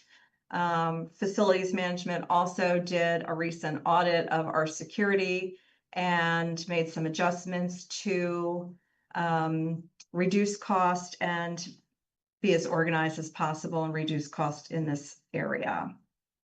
Next slide. The self-insurance fund. I want to start out with a shout out to risk management. They have continued to meet their goals in seeking recovery on third-party claims, and to date has recovered over $1.3 million, most of which is returned to the SIF. The increase on the slides reflect the increase in appropriations from the SIF to pay claims for FY27 on the recommendation of our actuary. Next slide. Funding is also included for a workers' comp claim adjuster. Central Services has been asking for this position for years. The workers' comp adjustments are currently asked to manage almost 700 claims per adjuster, and the industry standard is 170. Workers' comp claims tend to be complex and long-term, and adjusters are required to maintain contact with employees at least every 30 days, prepare for hearings at Workers' Comp Commission, process awards, deal with treatment authorizations, etc. It is not easy to close these claims. Future failure to meet statutory deadlines also result in costly fines to the county. There is one reclassification for administrative staff, which is a slight increase in pay, and the SIF increased funding covers the increase in projected claims, as we've spoken recently with the council about. Next slide. The Garage Working Capital Fund. This fund pays for gas and operating expenses in the county garage. Fleet work office on the gas and diesel projections, and the increase in operating expenses can be attributed to personal services and a 3% CPI increase on our parts. Next slide. The Vehicle Replacement Fund. In FY27, 164 vehicles are scheduled to be replaced. This includes 8 ambulances. The county is also adding 12 vehicles to the fleet. You will see a reduction in fleet additions. That just means we're buying less brand new vehicles in FY27 over FY26. Next slide. So that concludes our operating budget. Do you want to take questions, or should I go right to the capital? Are there any questions right now? Or do y'all want to keep going? All right. I'm not seeing any, so let's go on with the capital. Perfect. Fund 4435 is facility renovation and relocation. This is sort of the bread and butter, we always call it, of what we do. This is where departments and tenants every year can ask facilities for improvements in their areas. We make a list, we program it each fiscal year, but as you can imagine, emergencies come forth, unforeseen projects happen, and we basically triage and we adjust as the year goes on. I will have to say that year over year, our project list continues to exceed our budgeted. And I will say thank you again to budget. And as you spoke to Mr. Trumbauer about, sometimes there is one-time funding, and in prior years when available, we have been the recipient of that one-time funding to sort of boost this fund and the next fund, so that we can stay on top of our projects and address our aging infrastructure and buildings. So I will say in the out years of this program, again, thank you. The program is normally $850,000 a year, and we will move it to $935,000 a year annually. So we're very grateful for that forethought. This, again, we always sort of like to give this to you just as a reflective list of projects. This is by no means the entire list, but this is just a sample of the kind of things that we do with this fund. 5378 is a fund that addresses county facilities and system upgrades. These are large county systems or facilities at the end of their useful life, need to be brought up to standard. We could ask for $10 million a year in this fund and still have projects left to do.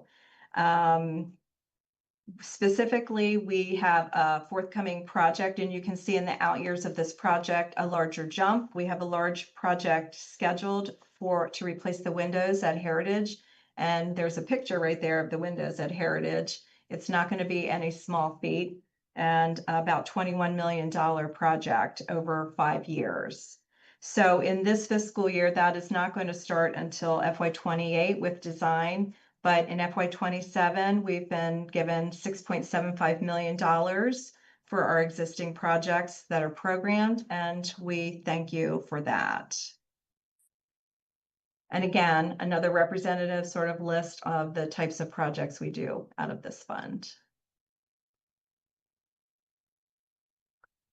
4370 is underground storage tank replacement. This is an annual project that we have. It's to remove or replace underground storage tanks. You will see a bigger jump in FY28 because there are 2 tanks in the Davidsonville yard who have, we believe, reached the end of their life. A storage tank is usually good for 30 years. These are 25 years old. We want to pull them out before we have an environmental issue. So that's programmed into FY28.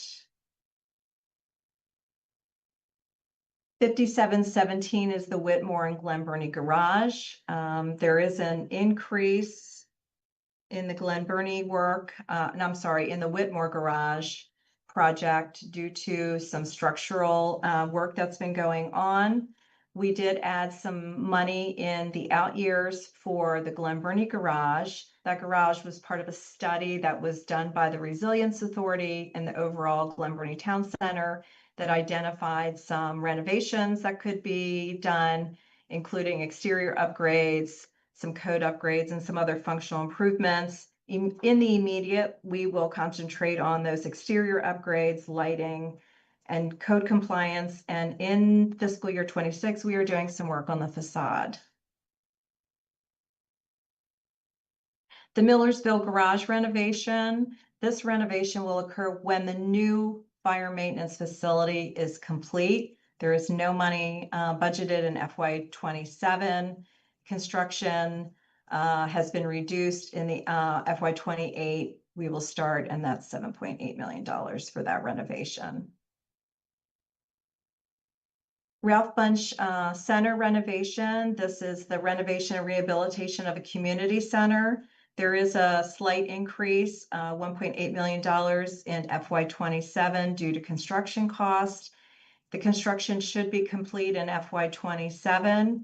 And once completed, there will be a community center. There will be 2 county spaces, large office spaces for meetings or other services.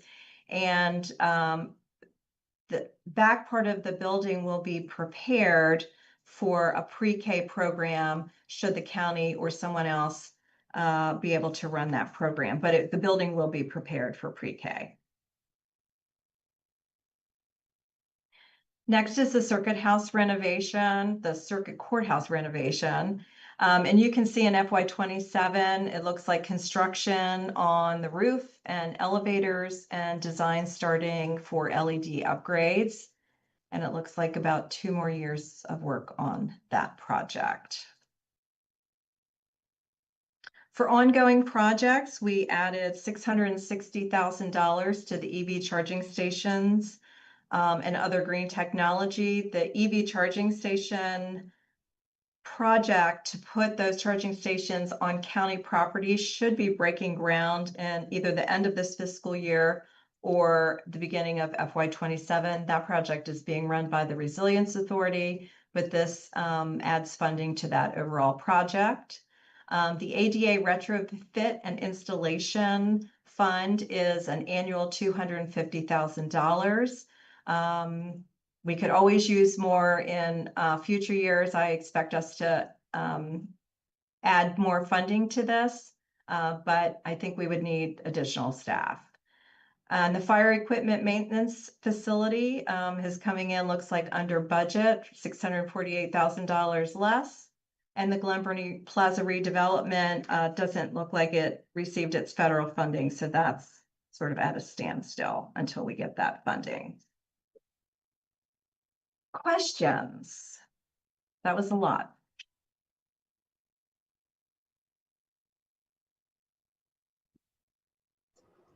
Ms. Fiedler. Thank you, Madam Chair. I actually have a question, one question on operating and then a capital question. Going back to the increase in electricity costs in operating, how much of that has, or if any of it has to do with the change over to electric lawn maintenance equipment? I would say it's minimal. Okay. I would say it's minimal. We are still in that transition, as you know. But I would tell you this, from 25 to 26, there was an 18% increase in our cost, electric cost. And this year, from 26 to 27, there's a 17% increase. And so you will see us in the 4th quarter transfer to get some money for our electricity due to those increases. Okay. So this really is about rate changes. Okay, I appreciate that information. And I would assume as we start to change over more and more of that fleet, we may see a larger jump if the rates don't kind of level off or come down. But thank you for the current snapshot. For the capital side, the fire maintenance facility, I know, and I do really appreciate on behalf of the constituents, the fact that the design was reconsidered for an access point on Route 2. What is the status of the design, or what percentage of design are we at? And will there be an opportunity for the community to see that before final plans? That's a great question. And I would like to phone a friend if David Braun is on the call. That is a project run out of DPW, and he is the best person to answer if he's available. If not, we will certainly get you that information back to you. He was just made a panelist. Excellent. Good morning, David Braun with the Department of Public Works. The project is almost ready to bid. We're waiting on one final permit from SHA. And once we do that, it would be ready to move forward. We don't typically have another public meeting until after we have the contractor on board and ready to present. The plans as they stand now are basically the same plans that were provided at the 60% design meeting that we had there. If there are specific questions that somebody has that maybe simplest at this point to contact us or the project manager, and we can do that. If there's a push for another public meeting, we can do that too. But it's really no different than what was there at the last meeting we had. And was that the public meeting? Because I think the last time the public saw plans, there was not an access off of Route 2. I believe it was. If I'm mistaken, I apologize. I believe it was a public meeting we specifically had because the plans had changed so much from that initial public meeting that we wanted to make sure we showed everybody what it was looking like moving forward. Okay, if possible, can you send those updated plans over to me? I have not been able to identify them. Great, thank you. We'll do that. Yep. Mr. Volkey. Thank you, Madam Chair. Hopefully an easy question to start. So Councilman Smith asked me to just check in with you all on the status of the police and fire wall of honor. So can you talk to me about that? What's going on with that? What's the status of that? I just want to make sure we get that on the record. Sure. So that project is being run by an external nonprofit. So to my knowledge, the police department, the fire department, and central services has sort of signed off approved on the design. I believe that facilities is working on making sure that the ground itself in front of the police department is adequate for some sort of memorial of that size and weight. And then after that, he can move on to permits or whatever he needs to. But we are moving forward. There was a stall there. He had to get his 503C. He had to set up his paperwork. And so there was a lag there, but it was certainly not based on the county. So I believe everybody's on board.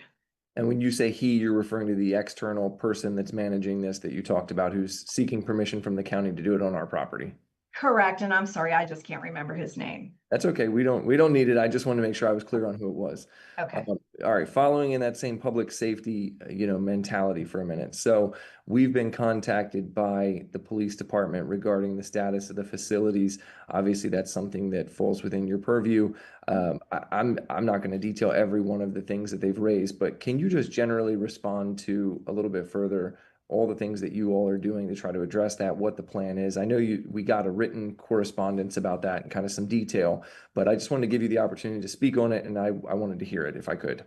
Certainly. So I will start with just a general overview, is that a lot of the issues brought forth by the Public Safety Agency are sort of standard issues that we have with heating, ventilation, air conditioning every day, right? And so sometimes a machine will fall offline and we have to go back on and reset the temperature. Sometimes, we have issues with cooling in the middle of August. And we get these calls daily. In fact, there's somewhere in North County that's offline today. Fortunately, that is not a building that is run by facilities. And so it is someone else's problem today. Nevertheless, it affects our services. So these are things that happen every day.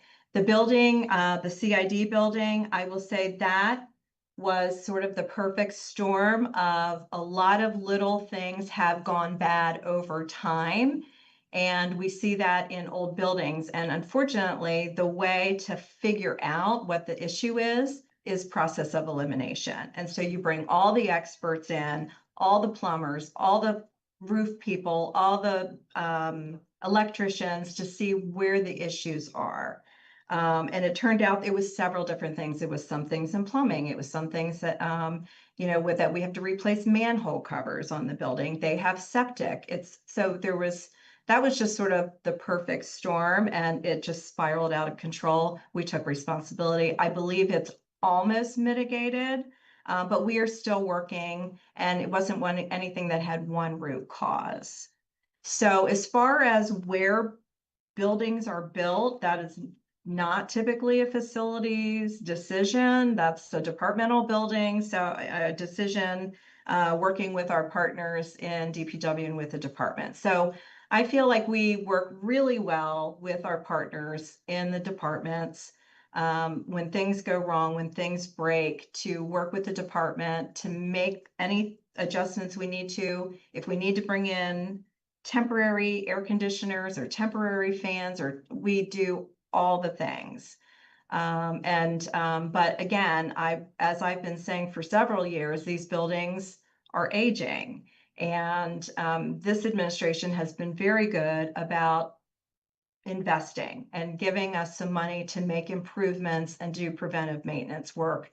I've worked here a really long time, and I feel like we have seen the movement here recently to get our buildings back on track. And so we appreciate the concern. We agree that funding is important to keep our buildings safe and healthy. Okay, and I just to follow up, I think CID was one of the buildings. There were a few others, if I recall. I want to say Northern was in there, and there may have been some others. Can you speak on those two? Obviously, Northern is in the pipeline to be replaced entirely, so hopefully that'll mitigate those issues. But just wanted to make sure I got a full picture. Oh, sure. I can go through them if you want. So since December of 22, Eastern has had 18 service requests for HVAC related complaints. All were completed and closed out. Some of these were as minor as set point adjustments. So we just adjusted the temperature. We did have an issue with the rooftop unit there. And that was a factory issue. So something was wrong with the actual unit. At Northern, we don't have any current environmental concerns in our work orders.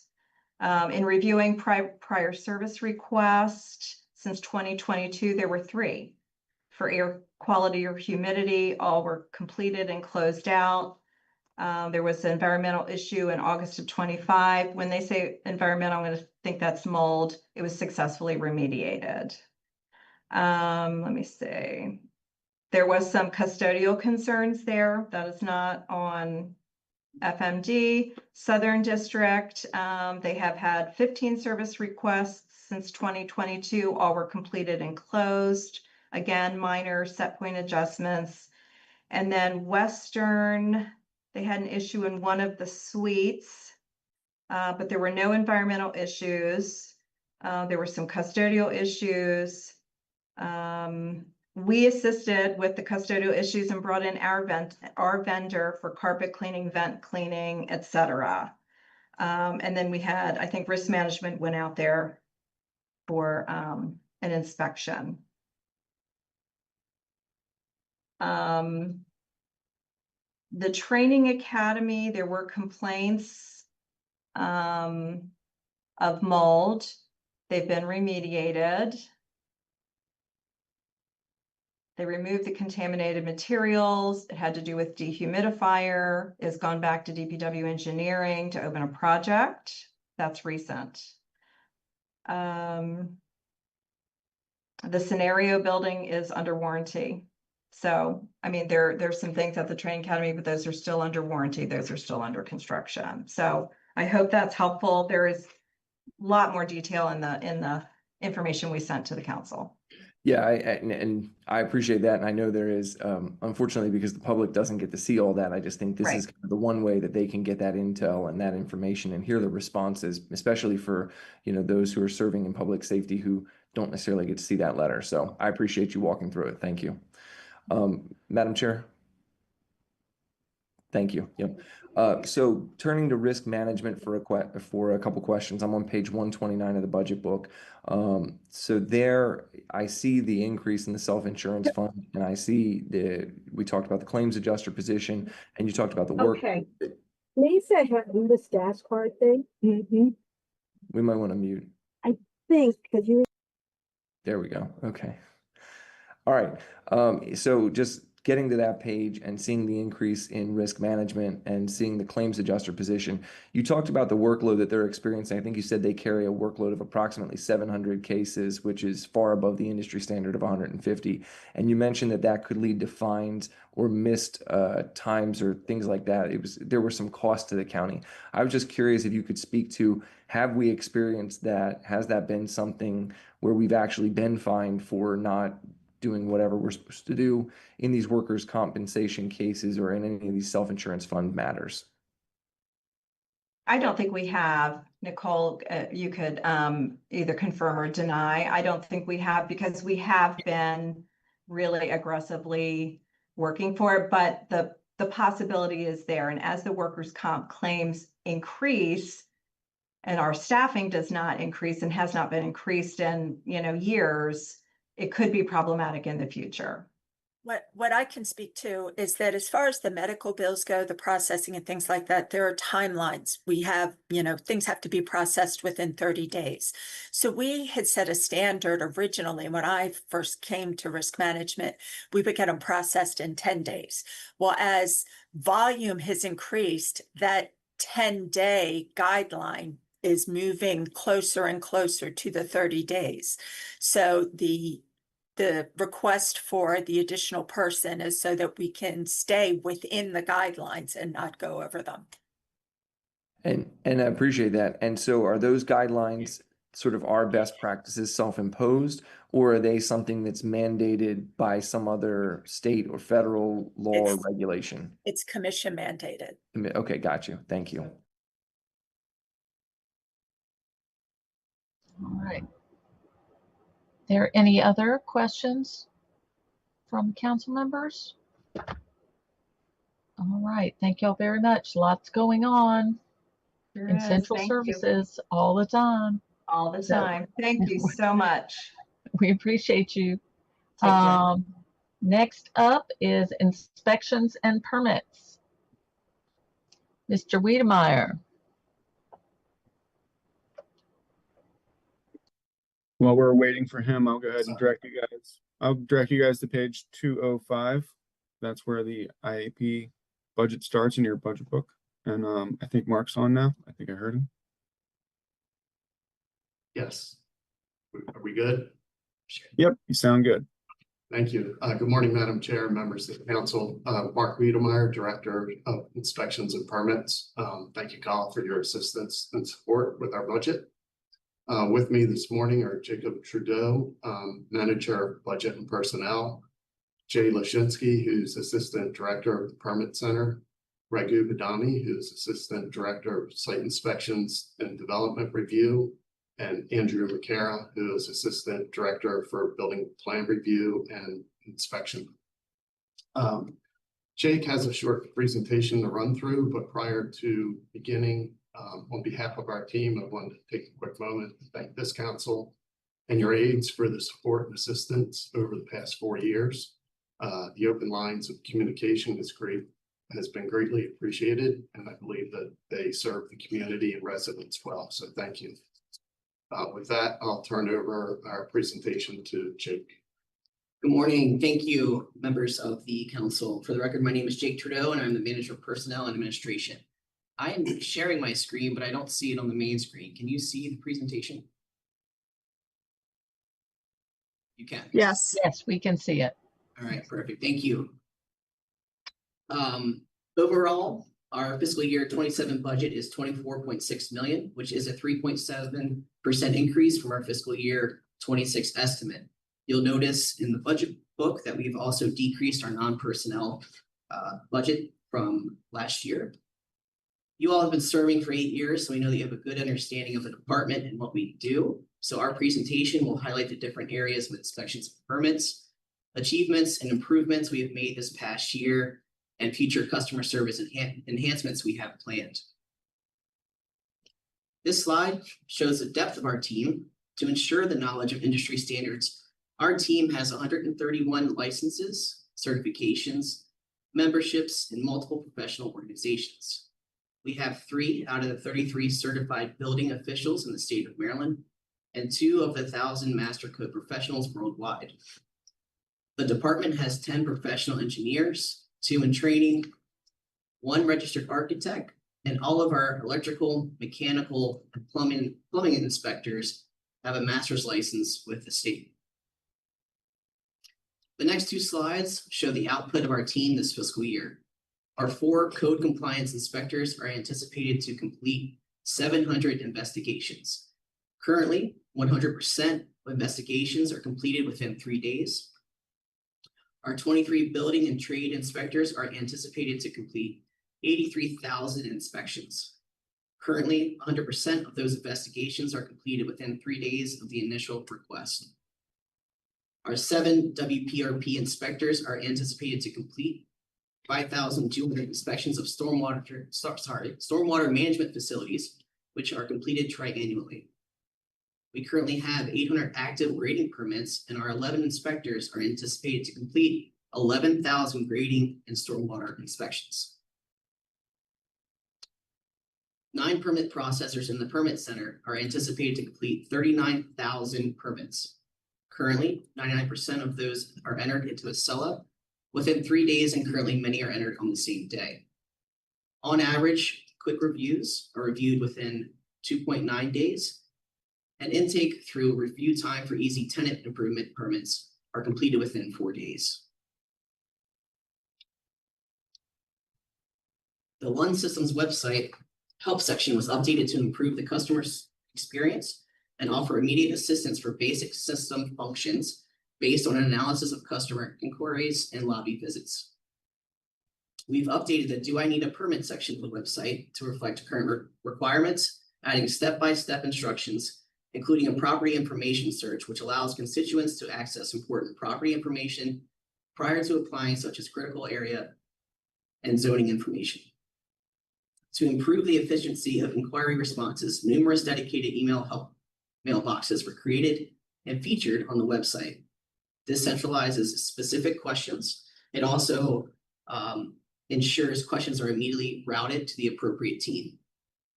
We also updated the tenant improvement flyer to assist business owners with the tenant improvement permit process, providing important information and resources to other agencies that can streamline the process and prevent delays. This was also coordinated with input from the Economic Development Office. As we are customer service focused, we have future enhancements planned for the permitting process that will greatly reduce intake and review times while improving customer service. The ePermit Hub software is designed to integrate with the seller. The software will also create comment letters that the development community has requested, and changes will be reflected in real time. This concludes our operating budget presentation. Before we move on to our capital presentation, we'll pause for any questions.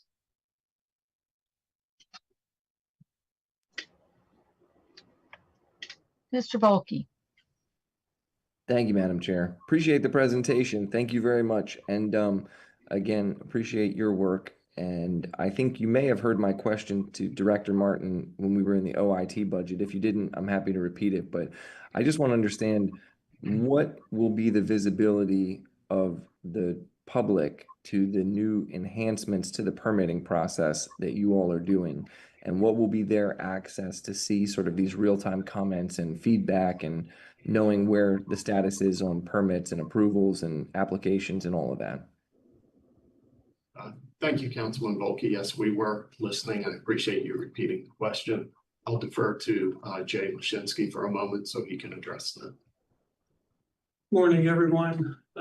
So ePermit Hub is going to replace our current Adobe process to review plans that are submitted with permit applications. That's going to help the permit customer, the applicant, or anyone associated with that permit be able to have a real-time review interaction with one another over the plans, and will resolve some of the intake issues we have with digital files that we receive. One of the biggest enhancements and something that the industry has been asking for is the return of a comment letter. Prior to Acela, we used to generate one comment letter where everyone's comments were in one place. It would go back to the applicant and they could read it.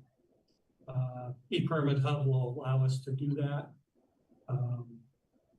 So the applicant can go online and review the status like they can today, but on their attachment tab, they'll also have a consolidated letter that they'll be able to see. For the general public, ePermit Hub really isn't going to provide any more access than they have today.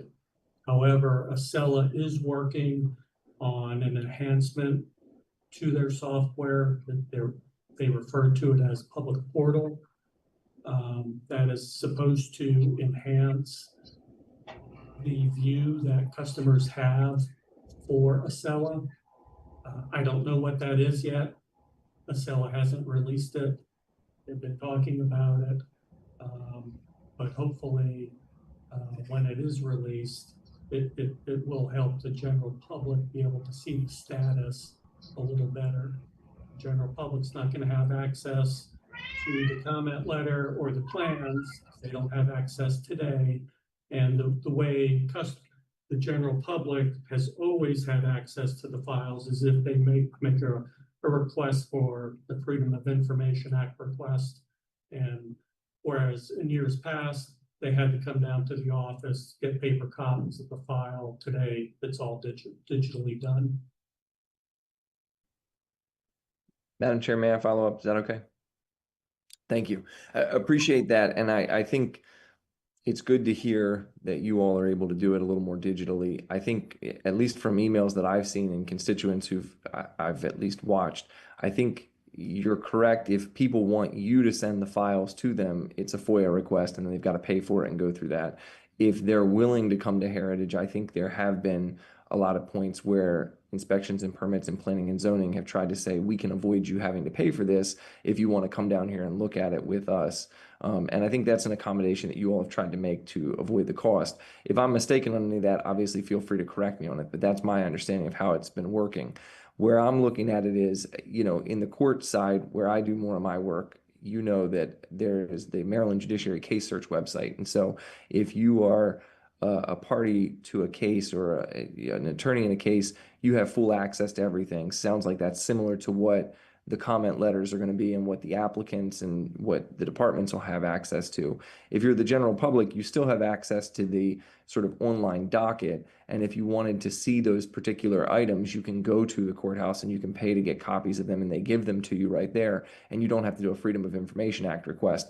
I know it's not necessarily apples to apples, but I guess where I'm coming from in terms of my question is, I'd love to see more ability for the public to get this information easily and in a digital format. And if we are doing it already where the applicant and the departments can all see this in real time, I guess the question would be, what is the logistical or privacy or any of these concerns that the department is kind of balancing in deciding what to open up to the public and what to sort of retain as more government records, if you will. And since people obviously pay all of our salaries, I think this is a question that, if people knew enough to ask this question, I don't mean that in any disrespect to them, but I think they would ask this question. They'd want to understand, why is it that we can't see these things, especially if we're making all of these significant improvements and the system is getting better and we're getting more efficient and we can find all this information lots and lots of other places. Why are we still sort of having to do the FOIA request or the Public Information Act request to get this, or come to a physical location? So if there's a way to kind of explain that and what you all are thinking on that and what the impediments are, I would appreciate it. And I think that's a conversation that the county's going to have. Certainly, if we're talking about a deck or a shed, I don't think that's an issue with sharing the design or the look of that. But if we're talking about the design and construction of a public building, a school building, in addition to the mall, or in some cases, builders and designers have proprietary information. Certainly we don't want to release that information. We don't want people to have access, to the design of the school system. Who knows what would do. So, sort of comes down to, there is a degree of public safety that we have to maintain, but there's also a privacy issue. I don't know if I, as a homeowner, would want you to know how my house is laid out. Maybe I don't care. So, I could see us getting ourselves into trouble if we release too much information to the public. But I see your point. The information is there digitally. And I think some things we could easily make available. Well, I'm not going to say easily make available because that goes along with the whole settings of the system. Often it's a all or nothing setting where you either have access to the file or you don't. And that's probably the biggest problem that we run into with the software is once you give somebody access to the documents, which is generally meant for the applicant, often people have access to everything the applicant has access to. So that all or nothing access is an issue that I don't know that how much we as the county can control since it's not our software.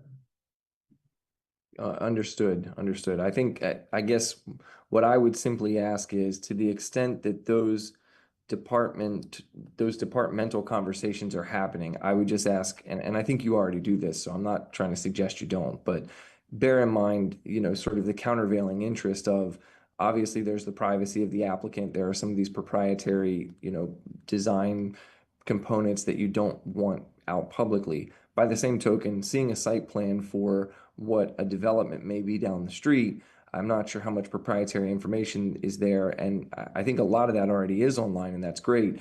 As that moves through the process, I think the challenge for sometimes the public is they may see the initial iteration that's put out when a community meeting happens, but they won't see the comments from the county reviewers suggesting, hey, we see I always get this word wrong, but ephemeral stream, I guess, or what, we see some sort of buffer that you need to observe, or things that on the initial plans that are drawn by the person putting in the application that they're maybe not as respectful or not as worried about. And the county says, we are worried about that. And I think that, to a certain degree, helps the county so that you can show the public, we are watching out, we are following the rules, we are doing these things. And I think a lot of times people don't see that, and that lack of ability to have access to that then makes them go, who's watching the hen house, if you will? Is it sort of that the developers get to draw these and say whatever, and the county always just rubber stamps them? And I think the concern from the public is valid, and I think the county is doing what they can, but sometimes people don't see it. And so that's where I just think it could help everybody in the process to have a bit more transparency there. So that's a suggestion as you move to this brave new world. Thank you, Councilman Volke, Mark Wiedemeyer. Inspections and permits, I think part of your comments can also be addressed by the Office of Planning and Zoning, who oversee the development review process, as opposed to the permits portion of it. So you're exactly right. Concerns heard. Hopefully they're listening too, and I don't have to say it again. Thank you. All right. Are there any other questions from? I don't see any other flags up. Mr. Volke still does. Go, Mr. Volke.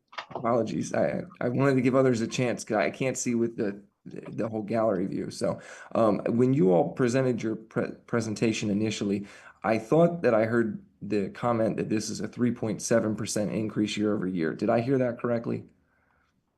Yes, sir. From total fund. Right. Okay. Because in looking at what our auditor put together and then also doing the math myself, it looks more like a 7% increase year over year. It looks like the 26 budget, if it was 23 106 700 and you all are going to 24 674 300, it looks a little bit bigger. And so I just want to make sure I was looking at the right numbers. You do have the correct numbers. Okay. So it is a 7%, or actually, to be more precise, a 6.78% increase. I will trust your math. Okay, well, we'll trust percentcalculator.com, but I appreciate that. I'm not that good on the fly. All right, so with that, I guess my question would be, where is the difference in how you all were looking at it to come at it at a 3.7% increase versus how it is? Is there something that you all were sort of factoring in differently that we weren't, or is this Was that just a misstatement? I'm not trying to pin you down. I'm trying to understand if I missed something No, or if we're not I seeing. mean, that could be a misstatement from me. Okay, all right, fair enough. Yep, that's enough. I just wanted to clarify that. Thank you very much.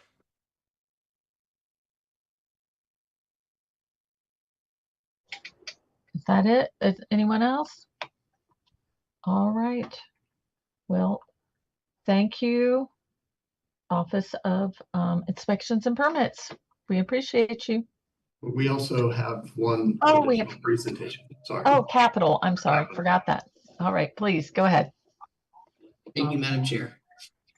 Good morning, Madam Chair and members of council. My name is Raghu Badami, Assistant Director for Inspections and Permits. So Inspections and Permits has two capital projects. One project is on page 26 of the capital budget book, C531200. The second project we have is on page 55, C582700. Before we get to the capital projects, I just wanted to take a minute to speak to forestry summary for FY26. In this fiscal year, FY26, we have been able to preserve and reforest about 210 acres.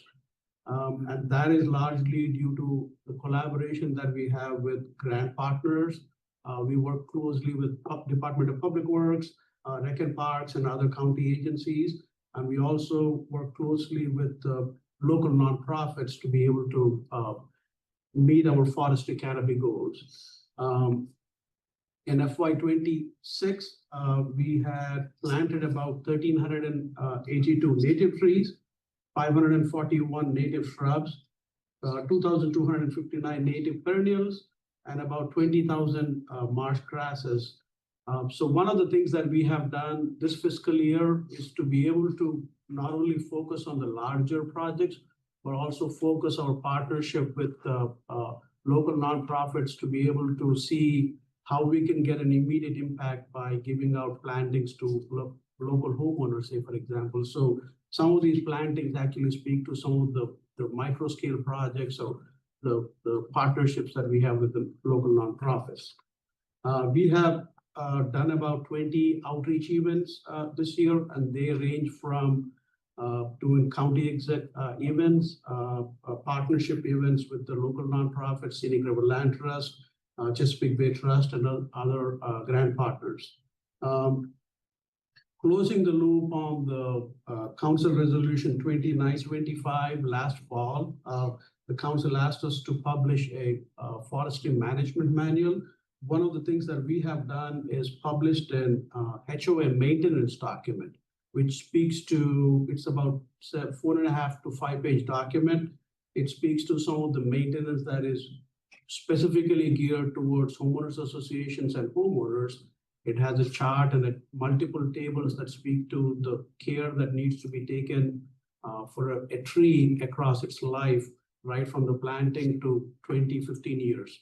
And that was recently published last week. So we also had 2 fact sheets that specifically speak to the maintenance that is needed on a forest conservation easement, and also what is needed from a pruning standpoint and specifically geared toward a homeowner at the level of a 5th grader or a 6th grader, really having nice pictures. So we are also including this information as a part of the handoff that we have started with whenever a subdivision is getting ready to be closed out, as a part of the as-bills. We have a meeting with the developer and the HOA, and as a part of the handoff, this would be one of the items that would be given to the homeowners association, just so that they are aware of what they are taking over, in addition to stormwater BMPs, private infrastructure, and all other information. We have facilitated an invasive work group that started last September-ish of 2025, and that group will be wrapping up in June next month. Even though the work group will be wrapping up, the work group will be putting together a report, and I'm hoping that there will be these smaller steering committees that will kind of take some of the work from the work group and continue to work over the next couple of years. So We also had one code change, forestry bill that streamlined permitting process. One of the items that included was a habitat enhancement plan, not requiring a grading permit for forestry type projects, specifically invasive management. Next slide, please. So the first capital project that we have is C531200, which is reforestation and land acquisition. The one thing I do want to note is the prior 210 acres that I mentioned does include both operating and capital. The projects that I'm speaking to are specifically for capital. We have been able to settle on a property of about 21 acres back in December of 2025. We purchased it for $377,500, which includes appraisal. And this property or a project was specifically included in Plan 2040 to protect the Jabez branch. We also partnered with the County Exec's Office, Public Works, and Rec and Parks, and we paid about $182,000 out of the forestry dollars towards the Glebe Heights purchase back in January of 2026. In FY27, we are asking for $500,000 from the reforestation fund. Next slide, please. The next project that we have is the forest conservation mitigation project. We have a couple of different projects that we are looking to target with this capital project. Specifically, we have collaborated with the Homeowners Association, where they have significant amount of invasives, and the HOA has chipped in as a part of the project, invasive removal, reforestation, and also putting in a forest conservation easement. So this project has multiple pieces to it. We are at the invasive removal stage of the project, and this includes invasive removal, reforestation, and easement of about 2 acres across 3 different parcels. We also have about 1 acre of reforestation that we are looking to do in back of an existing county wastewater treatment plant. In the prior year, we purchased a property of about 10 acres off of Myrtle Avenue up close to Laurel. And there is about a half acre of area that was used as a parking pad, and we are looking to reforest it with this capital project this year. So that concludes the capital presentation. Happy to take any questions. Thank you. All right. Is there any questions? Madam Chair, if I may clarify earlier comments. So yes. In my introduction, I had mentioned that the percentage increase was from the 26 projected. So from the 26 projected to the 27 budget proposed is a 3.7% increase. So my comments were correct. I think Mr. Volpe was looking at budget over budget change, which is closer to 7%. Okay. Thank you. Thank you. All right. Any further questions? All right. Thank you all so much. Appreciate you. Thank you. Have a great day. All right. And next up, planning and zoning. I'm Kyle Madden from the budget office, and before they jump on, I just want to direct you guys to page 196 of your budget books. That's where planning and zoning begins. And I will turn it over to Allison and Jenny for their presentation. All right. Welcome. Good morning, everybody. Madam Chair and members of the council, thank you for the opportunity to present the Office of Planning and Zoning's budget today. As you know, I am Jenny Dempsey, the Planning and Zoning Officer, and I'm joined today with my team, Christina Pompa, who's the Deputy Planning and Zoning Officer, Michael Stringer, who's the Agricultural and Woodland Preservation Program Manager, and Allison Valiant, who's the Manager of our Personnel Administration section. We are here today to discuss OPZ's operating budget and its capital projects. Looking back at fiscal year 26, the department really did accomplish a lot. We published a thematic report of the county's agricultural heritage. We completed a comprehensive update to the county side ordinance, which you all just passed back on March 19th. And we also are working, as you know, on the last of the region plans. OPZ was also a part of the county team that worked on the transportation APF bill. And yes, Mr. Volke, I was listening. We successfully launched Loon, the Land Use Navigator for development applications, back in August. So we're kind of new to the Loon process. But Ms. Valiant will now go over the budget, and Mr. Stringer will round out the CIP portion of our budget. Allison? Thanks, Jenny. OPZ's proposed fiscal year 27 general fund reflects an increase of approximately $600,000. This includes 85 positions in the county classified service, 3 exempt positions, and 4 contractual positions.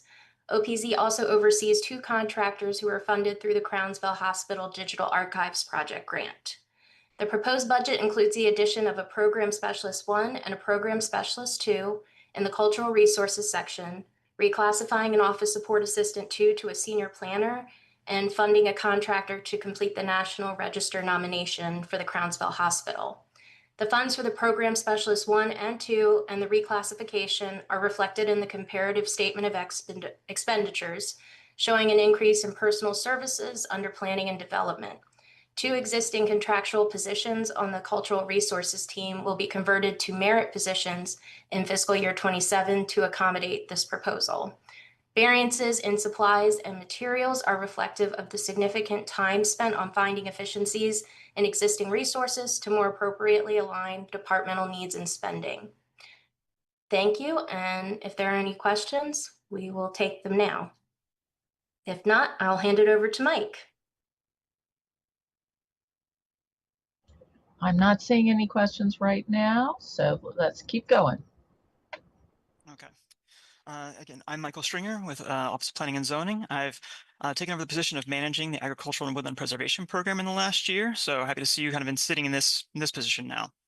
And I'll direct you to page 27 and 28 for our one-pagers on the capital budget requests for the Agricultural Preservation Program. As you all know, conserving our rural lands is one of our pillars of growth management in the county. We preserve rural lands through our regulations. This program is actually a voluntary program where we work hand in hand with landowners to conserve working farms. This dovetails with our efforts to promote revitalization and development in our commercial areas to try to improve the quality of life in the county while sustaining our rural landscapes as well.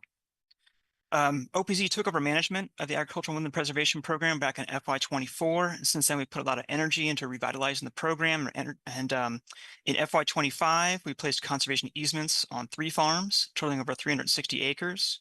So far in FY26, we've worked with landowners to preserve 192 acres with 2 easements on 1 large family farm. And we've got 2 more in process that'll add another 184 acres of preserved land in the county that may not close in this fiscal year, but they should close by the end of the calendar year. We've been in touch with a lot of landowners to generate interest, and we now are developing a waiting list for this kind of program. So this slide shows our 2 capital project numbers, C44-3400 and C54-3800. We run 3 programs underneath these 2 capital project numbers. 2 of them have state funding. In the red, there's the Maryland Agricultural Land Preservation Foundation program. And then we have, and in the green is the Rural Legacy program. Rural Legacy is a grant program, kind of in the traditional sense, where we apply, get grant funding from the state. When we close on easements, we get reimbursement. Maryland Agricultural Land Preservation Foundation is a little more of a partnership with the state and the county, where the state provides funds. They actually make the offers to the landowners, and the county will add matching funds as needed to cover that. And the county also has its own program that we run wholly with our own funds. So again, with these agricultural easements, what we do is we work with landowners on a voluntary basis who want to preserve their farmland. And we enter into conservation easements with them. So that means the county buys the development rights. The property stays in private ownership. They keep farming it. They can pass on to the next generation or sell it to the next farmer. And that restriction on development, making it required to stay in agricultural use, rides along with the title. So in the future, it'll always stay agricultural or as woodlands, and that's perpetual easement. Next slide, please. So as I mentioned, we've got a lot of activity and interest in the program. We built the FY27 budget looking at applications that we have and owner interests. Last fall, we sent out letters to about 100 landowners, and we've been in contact with over 20 of them in the last 6 months. Some of them have come in directly with applications already. Some of them are kind of still waiting in the wings for the cycles of applications to come through or the family to reach consensus on how they want to move forward. Again, you see reflected these 3 different programs we have here, and you see properties circled on the right. The kind of pastel colors you see are the properties that are already in the conservation program through the Agricultural and Woodland Preservation Program.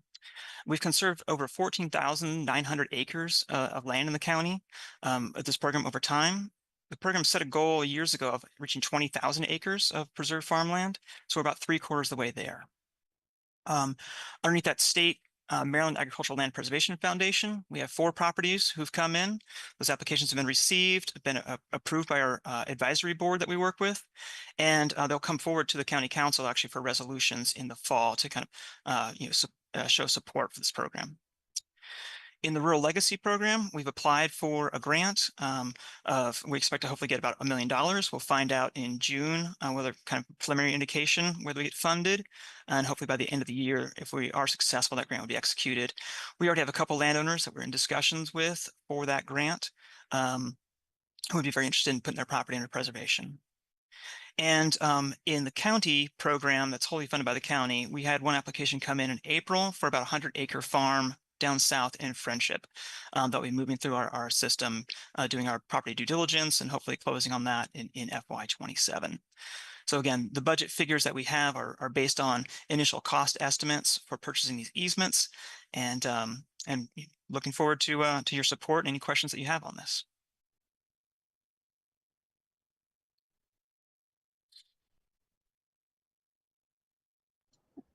Are there any questions? I'm looking. I don't see any. Oh, Ms. Fiedler. Thank you, Madam Chair. I actually wanted to go back to the operating budget, the program specialist 1 and 2. Just if Allison wouldn't mind running through the descriptions of those 2 again, what they will be doing. I actually am going to invite the deputy PZO to address that question, if you don't mind. Sure.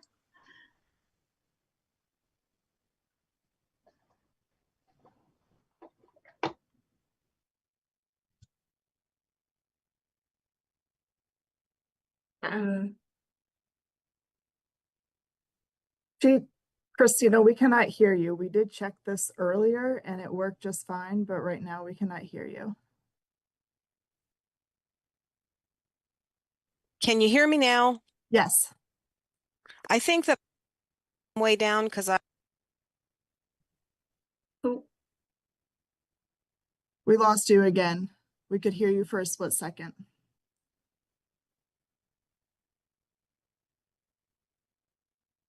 Let me try without headphones. Can you hear me now? Yes. Okay. So the program specialist 1 and the program specialist 2, right now, those are 2 contractual positions that are in our our archaeology laboratory in London town. This is a long-standing program that's a couple of decades old. Last year, we were able to create a merit program manager for that. We have had 3 contractual positions there. Last year, one of them was converted to merit, and this year the second and third positions are being converted to merit. It's a long-standing program.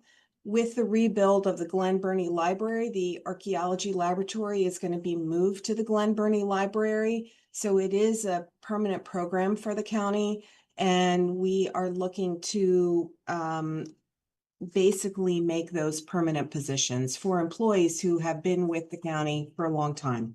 Obviously, for a merit position, there is it's a competitive process for recruitment, and so we would expect that to happen after the fiscal year if these are approved. Okay, would it be possible to get, just for information's sake, a cost differential between the contractual, keeping them contractual? I'm not saying that that's what I'm proposing. I just want to understand the cost difference between contractual and then making them merit. Allison, do you have that information? Absolutely. I will get that to you. And then I have one follow-up question. I remember last year's budget, we added contractual employees, and I can't remember the exact task they were being tasked with, but it was to catch up with a backlog of some sort. Ms. Dempsey, you may remember. It doesn't sound like those contractual employees are these contractual employees, since these folks have been here with the county for a long time, but we brought on some contractual positions. Are those included in this budget, or are those no longer in the budget and that was just temporary for last year's fiscal year? I think you may be referring to the contractual position that we put forward that we were doing our sign ordinance. Ms. Bella was the person that was at the table during that process. Yep. So we could, obviously, you guys passed that legislation back in March. So she has left county contractual service. Okay, perfect. Thank you so much.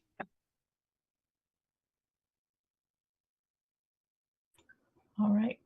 There any other questions? All right, seeing none. Thank you, Planning and Zoning. We appreciate you. Thank you, everyone. All right, next up is the Office of Transportation, Mr. Sneed.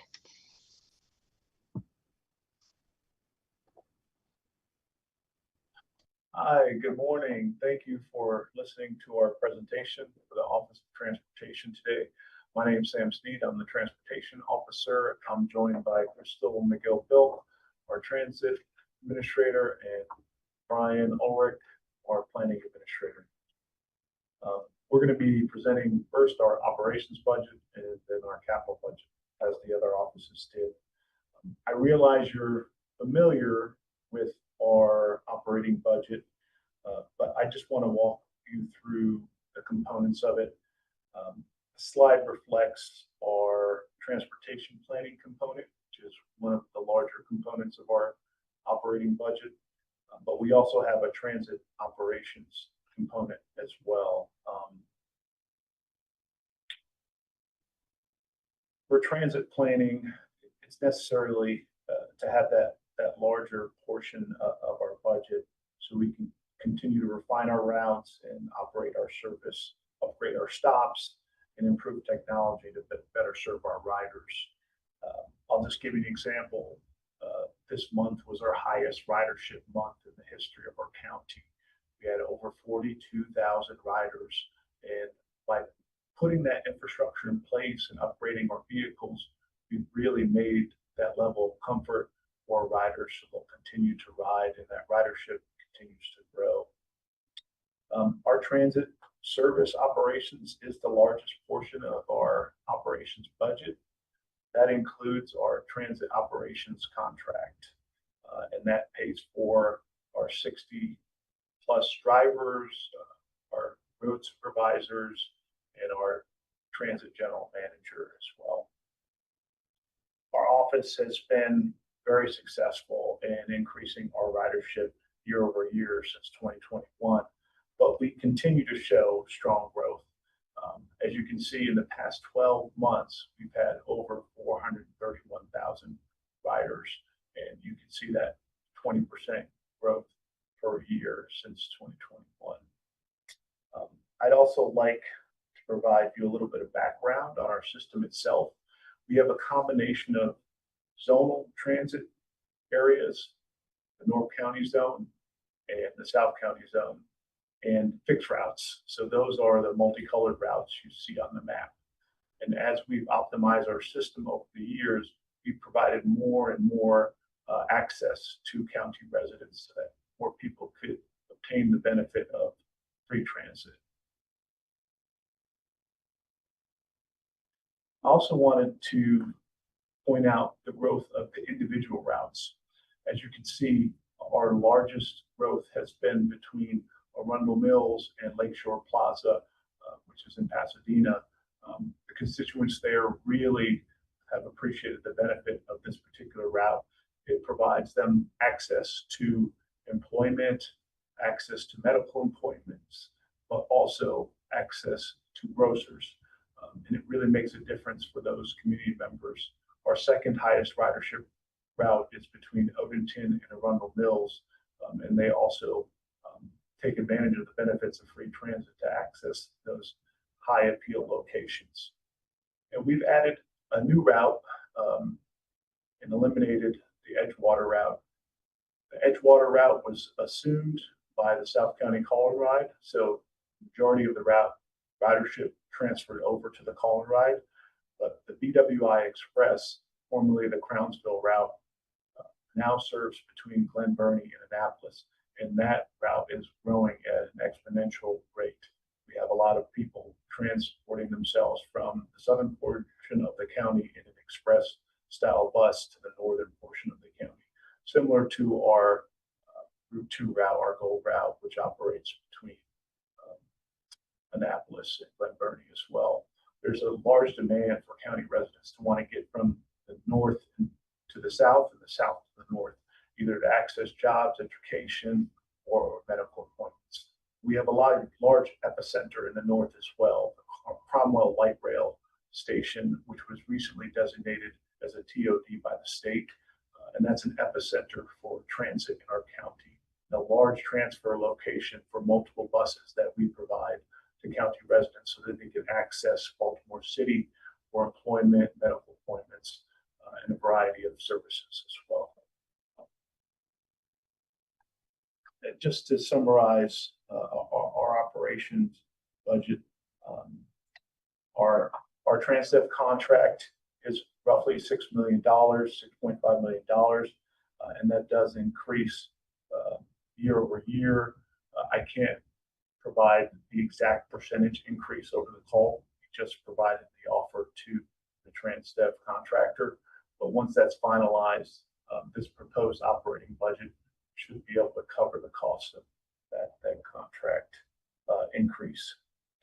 I also wanted to highlight a few other things. We do have some plans in play: the transit-oriented development plan, the interjurisdictional ferry operations plan, and the South County mobility study. Those are important documents that will allow us to plan for future transportation infrastructure and operations projects.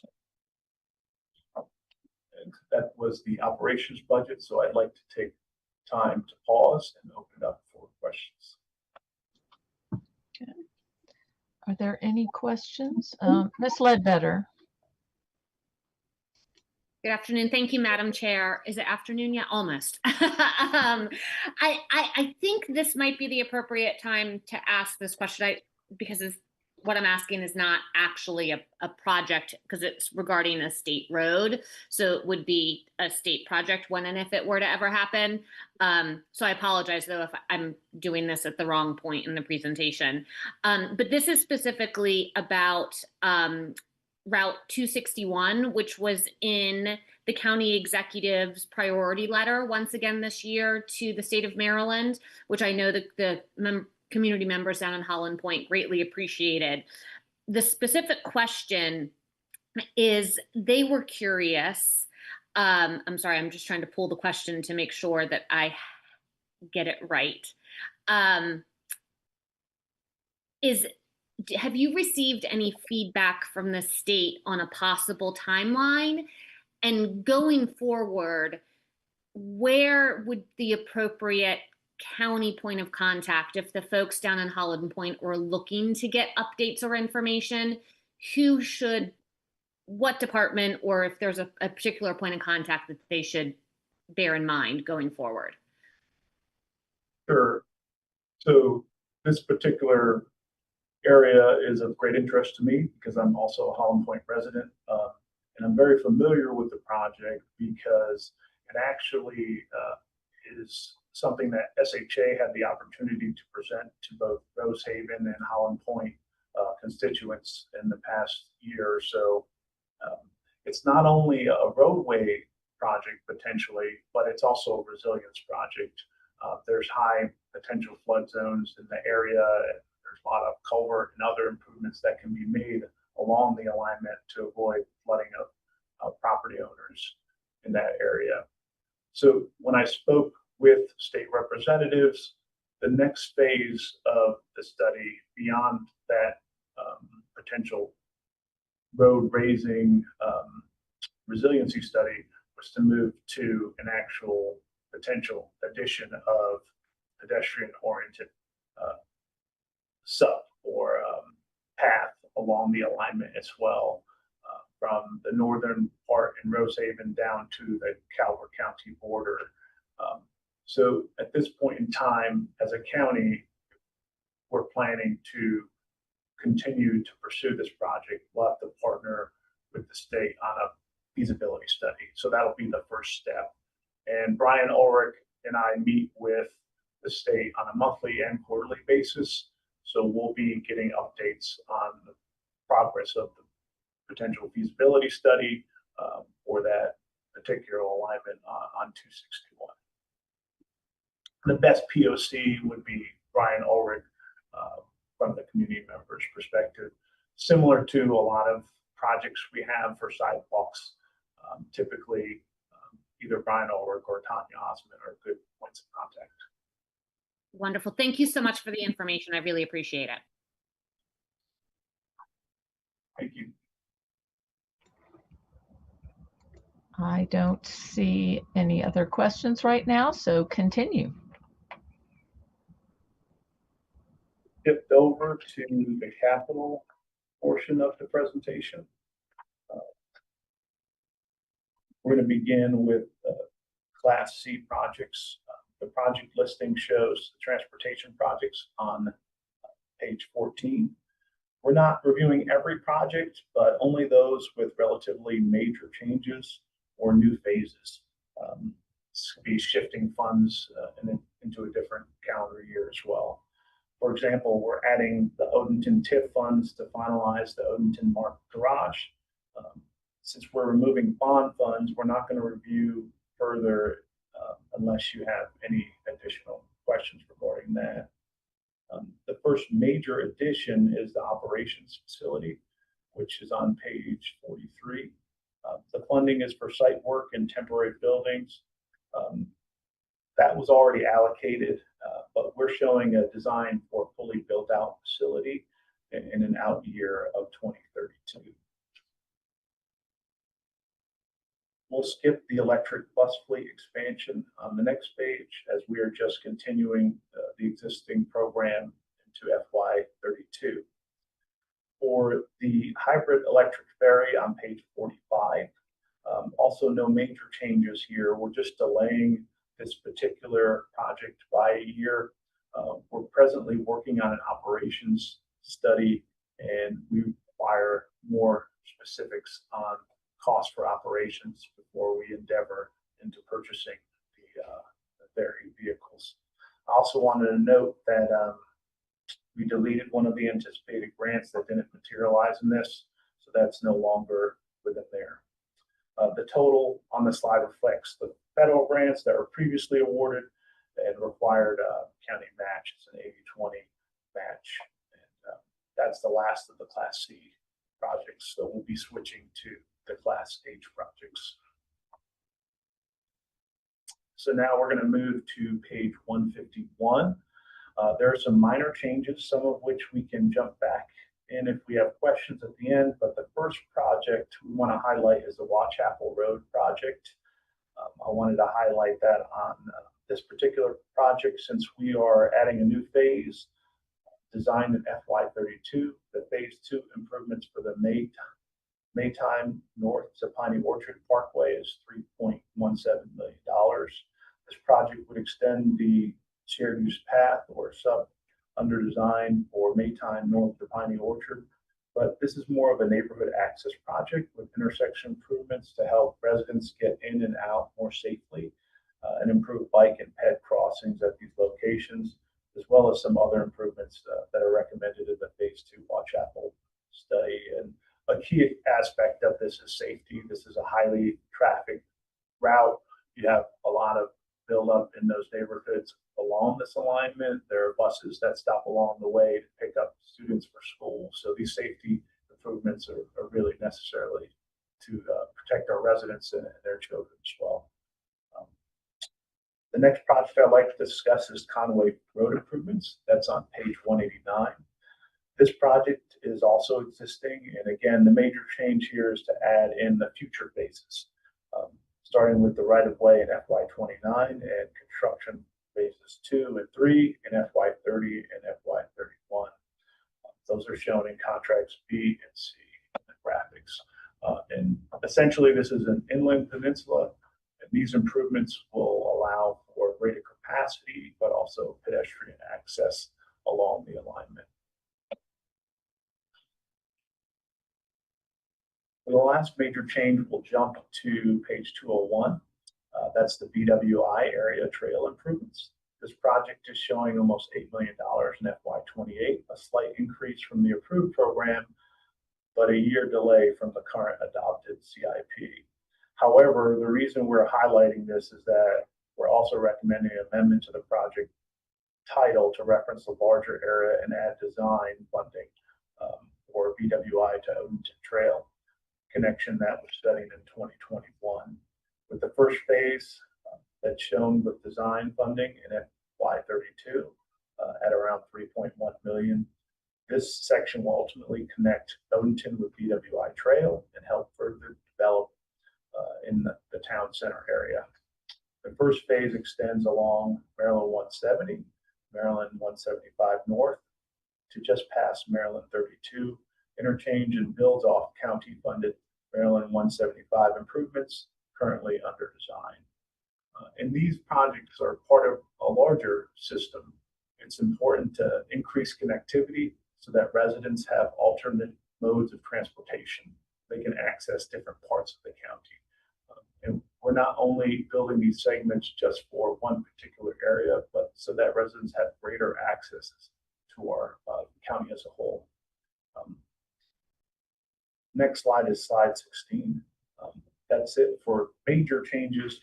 I just wanted to hop back and mention some minor changes in some of the multi-year funds, including Sidewalk Bikeway Fund, the TFP, the Pet Improvement, SHA, the school offsite. These are a couple one-year bumps in FY27, as is often the case with specific project needs that can shift closer to project implementation. I just wanted to highlight the increases, even if they're minor, because we do get a lot of citizen and, of course, elected official requests that get addressed within these projects. So even though it's a named project number, we could have multiple possible projects funded out of these funds. And as this fund goes up, we have greater opportunity to fund more of those individual requests. And the last slide is opening up for capital questions on any of the projects that I've discussed today.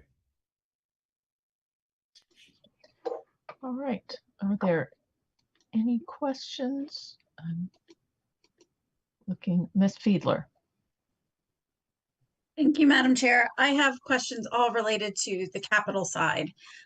First, I'm glad you ended on the bump up in those listed categories, especially the Sidewalk Bikeway Fund. That's one that I have come back to in supplemental the past 2 years. So I'm not opposed to that. But there are a few projects that I just wanted to get an update on because they seem to not be moving too quickly in the appendix.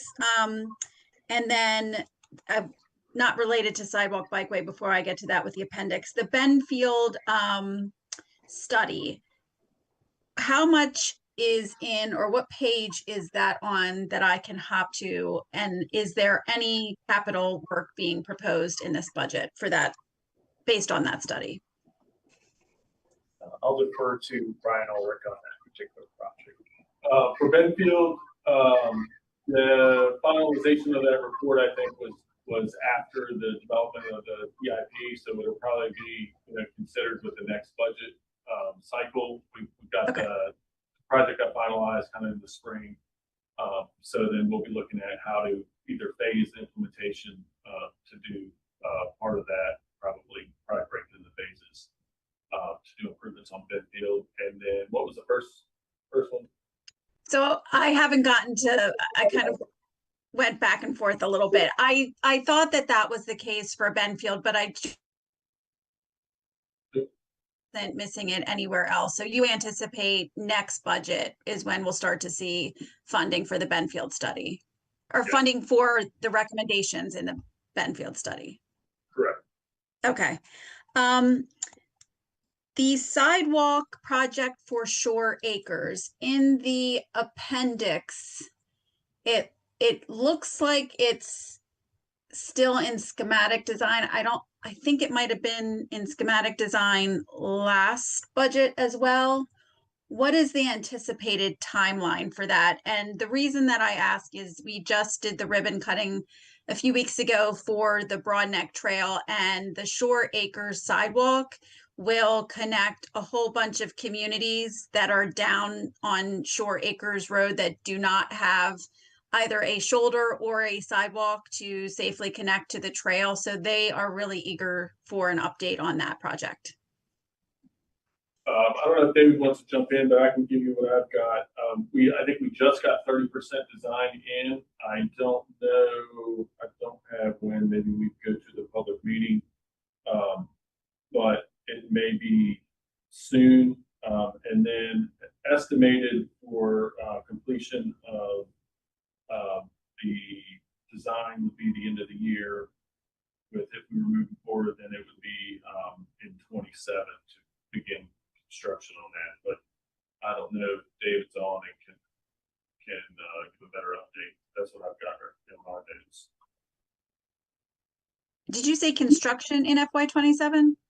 Well, that would be ready. Well, I guess we would have right away. So this design would be complete by the end of 26. So then we'd have right away construction. So probably be 28.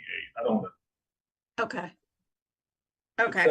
Current schedule shows 27, but I think it might be 28. Okay. That seems more likely. Yeah. Based on what we know. Okay. Yes, I agree.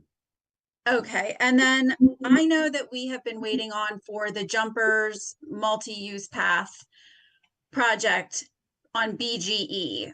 Are we still in the same timeline for that project, or what is the status? Because that is one that has been a long, long process.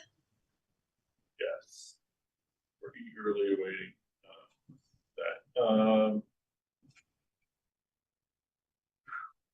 So what I have in here is that BG has sent their design for the relocation, and that,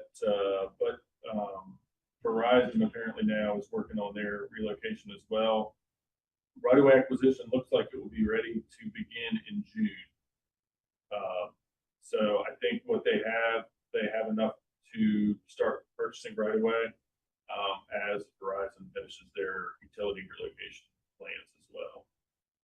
And how long does that acquisition process take, understanding that this has been underway for some time? So those property owners have to know that it's coming.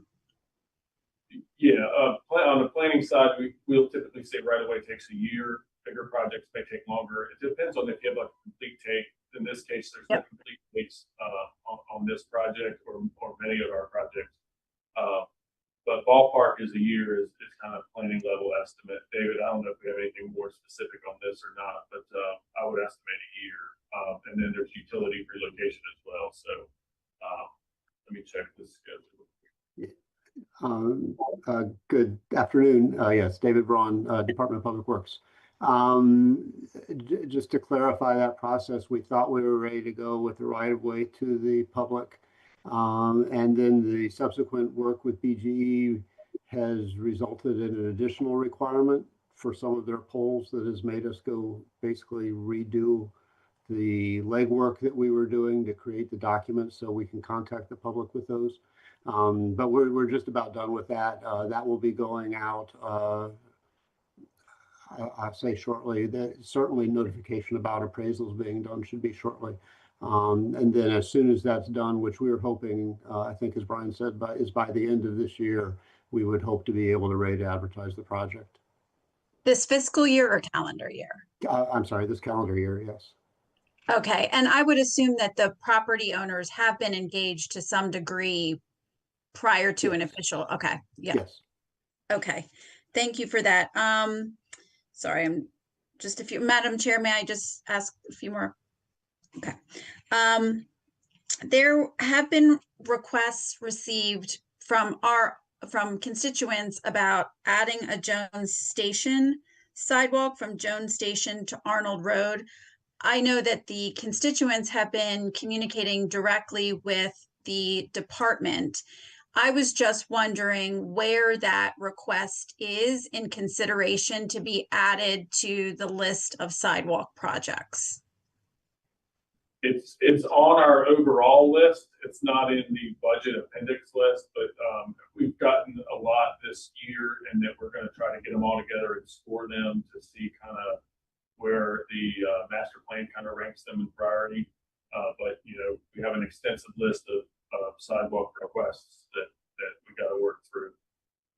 I can imagine. How long, out of curiosity, does it take from sidewalk request to reviewing and determining that, yes, we're going to add that request to the list? Well, a lot of times we'll add it kind of to our overall needs list immediately. But as far as prioritization, we'll do that with the budget cycle, kind of, you know, in the fall, and then we'll revisit it again in the spring for any tweaks. So we'll do that kind of annually for the big overall list. But we add it to like a request list that we have, citizen requests and other department, schools, all the different agencies we work with. When things come up, we'll add it to our overall kind of needs list. But as far as the specific budget list, we do that kind of once a year. Okay, and then this is my final question on that. If you have shared this or if this is publicly available, I do apologize, but if there is a way to share with council members your full list, not just the ones that are in this proposed budget, that would help at least District 5 keep track of what has made it to the list when we get requests and what has not been considered yet. Yeah, we can certainly share that. Okay, great. Thank you.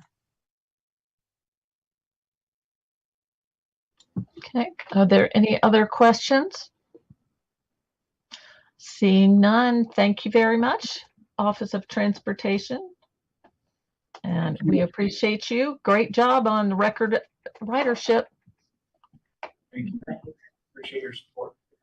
So, all right. And last, but certainly not least, Recreation and Parks. The Department of Fun will wrap up our day. Good afternoon, everyone. Jessica Lays with the Department of Fun, Rec and Parks. I have with me Erica Matthews, the Deputy Director on the operating side, and I also have Bruce Brucey, who is the Chief of Planning and Construction, that will help us once we get to the capital side of the presentation. So we're going to be brief today and really just give you the information that we think that you need in order to make it through this budget process. We're in FY27 on the operating side and had the help of Stephen from the budget office, who they paired me with, a veteran informative budget analyst that definitely kept me on my toes throughout the process. So the first couple of slides is just to remind you, who are we, what is our mission statement, and what do we do? You're familiar with this as you see it all over the slogan, or all over the county, with our slogan that says, enjoy life, explore nature, and restore health and well-being.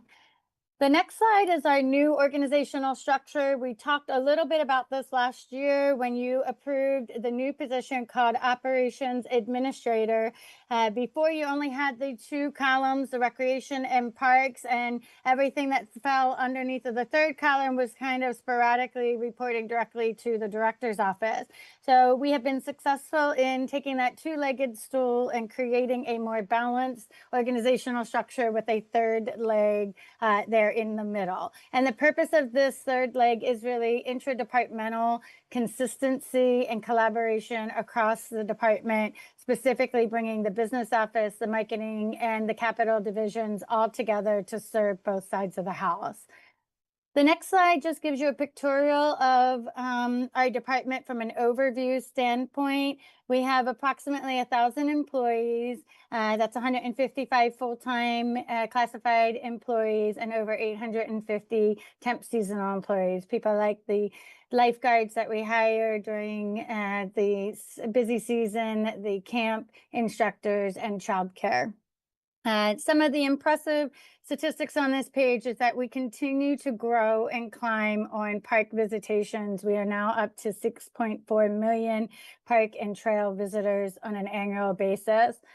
We have also been able to serve over 3,000 children on childcare at 53 childcare centers throughout the year. The next slide is just our accomplishments from the budget book. I'm only going to highlight a couple. One is the new Child Enrichment Center, of which we call CECs at Van Bachlen Elementary School. To remind you, CECs are low-income childcare facilities that we work with AACPS on putting into our system or into our programming. We also rolled out an annual Spanish program guide, which is part of our multilingual outreach.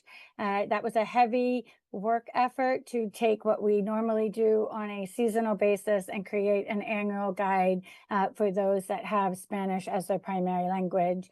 And then one of the things that we're most proud of is that we've been able to expand natural properties, completing the acquisition of the Blue Shirt Road, which is right next to Jug Bay, Race Road, the future home of the West County Swim Center, Glebe Heights, which is adjacent to Lock Haven Park in Edgewater, Saltworks Creek, right off of Bestgate Road near the mall, and then Eagle Hill off of the Megathie Greenway. This has helped us meet our land acquisition goals, not only providing active recreation, but also conservation and preservation of natural space. So with that, on the next slide, we just want to say thank you for your continued support. We know we keep you very busy between ribbon cuttings and town halls, visiting our sites like NAC, the groundbreakings that we just had in the northern part of the county at Brooklyn Heights Park and the future home of Brooklyn Community Center, the trails that we've been able to open, the groundbreaking that we did at Odington Library Park, and then just recently on Monday, the ribbon cutting we did at Jug Bay Cabins. We know that when we have these events, that it's very important for the elected officials to come out and support the community and their voices that were heard in the completion of these projects and in these events. The next slide is just a picture of page 247 in your proposed expense budget book. This is called the comparative statement of expenditures, and I'm just going to focus in on the top. The general fund increases a little less than $2.7 million, which is approximately 7%. Yes, Mr. Volke, I checked my math to make sure that it is 7.15%. And then on the child care fund, we've increased the fund by $428,000, which is roughly 5%.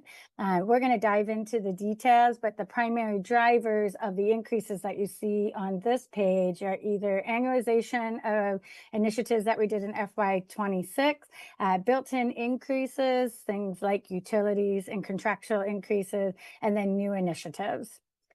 So on the next slide, we take a dive into some of that. Majority of our increases are due to operating impact of the capital budget. And what that means is that when we finish a capital project and we bring it into operations, we have to have adequate funding and staffing in order to operate and take care of that new amenity.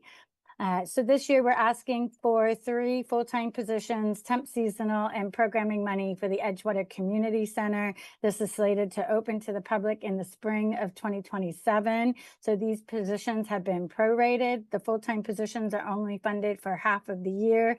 That allows us time to onboard them, train them, and get them ready for when the doors open. The temp seasonal and the programming money has been budgeted for about a quarter of the year so that we can finish out next summer with programming at the community center. Once fully operational, we anticipate about $1 million of revenues to come from the operations of the Edgewater Community Center. That'll be through programming and registration, using the facilities and other revenue generating measures. So we do think that this is going to be a great model moving forward in the community center operations. We've asked for 1 maintenance worker, 2 for turf and horticultural division. This division is very slim currently. They take care of 60 grass fields. Some of those are Bermuda, some of those are hybrid fields, as well as beautification across 123 parks. So that position will help them keep up with the initiatives of our fields and our parks. At Lake Waterford, we will be opening in the spring, summer of 27, new amenities, including the indoor tennis bubble and adaptive amenities for the community, as well as expanding the hours of operation of those amenities. We've asked for a park ranger for a quarter of the year that will handle those extended hours and the future programming. That initiative will also have offsetting annual revenues once they are up and operational. And then lastly, we've asked for another park ranger for Resource Conservation Division. This is the division that takes care of all of the new properties that you just heard me talk about. The Crownsville Hospital Complex, the Glebe Heights property, the Saltworks property, and the Eagle Hill property all fall under RCP. In addition, we are completing a expansion of the Bacon Ridge Natural Area that will also need more patrol and more people on the ground. Other proposed increases are, like I said, the annualization of 26 initiatives. That's things like the splash pad, which we are cutting a ribbon on June 25th. To operate that for the full year is an additional $160,000. The Jug Bay cabins that we just cut a ribbon on Monday will be fully operational in this budget for the entire year. And then the Fort Smallwood concession building and the maintenance building are both up and operational for a full year in this budget. And then we have things like the utility increases. Electricity has gone up significantly for our department, so we've captured that in the proposed budget. The proposed pay package that you heard the personnel officer detail this morning. And then we have some expansive recreational program. The demand for the STEM camps and the STEAM programs has gone through the roof. So we're adding more camp positions or more participants to both of those camps. This is budget neutral because when we do specialty camps like STEM, we charge for the materials and the supplies. So the appropriation is in the budget, but there's also an offsetting revenue that we will collect on both of these programs. And then lastly, the athletic officials, we are streamlining. Stop the practice of paying officials on the field by the user groups. We're bringing boys lacrosse, volleyball, and field hockey back in-house where the user groups will pay the county and then the county will pay the officials. So this is really a pass-through appropriation that will be fully funded by the user groups' fees that are charged to participants. And then lastly, just contract increases, things like the golf consultants, the increase in their leased equipment, the porta pot contracts, the background check contracts, and then officials in general, the contracts have gone up and require additional appropriation. So that's the high-level overview of our operating budget increases. On the next slide, you see an illustration of how we continue to make life better. We have engaged more members of the public in more ways, offering a diversity of programs with the support that we get through our operating budget. If we move on to the Child Care Fund, which is a special fund, you will see that the increase that I spoke about earlier, primarily in the Child Care Fund, is $428,000. It's roughly a 5% increase, and that fund of $8.9 million is fully covered by the revenues that we anticipate in the amount of $9 million in order to keep the fund solvent. On the next slide, you will see that the Child Care Fund continues to operate 53 child care centers. These are in your elementary schools, as well as one in South County pre-K, which is next to the South County Rec Center. We operate now from 6:30 a.m. to 6 p.m., which was part of an initiative in FY26 where we expanded the hours an extra half an hour. We also run summer camps through our child care, and this year we are asking for funding for a new aftercare program at Mead Heights that was requested by the Anne Arundel County Public School System, and an outdoor pre-K pilot, which is something that we're very excited about, where we will offer pre-kindergarten at Kinder Farm Park for a group of children to see what providing pre-K will look like in an outdoor setting. We do have indoor facilities there too, so they're not outside all the time, but the idea is really to connect your pre-kindergarten students with nature. The only major change in the child care fund is that we're proposing a 5% fee in the next school year. This would add $35 to your monthly fee, bringing it up to $495 a month. We continue to be challenged with the sensitive balance of providing affordable child care services while also affording a long-term solution and solvency within this special fund. That concludes the operating portion of our presentation. It's a good time to just hit pause and ask if there are any questions from the council before we move on to our capital division.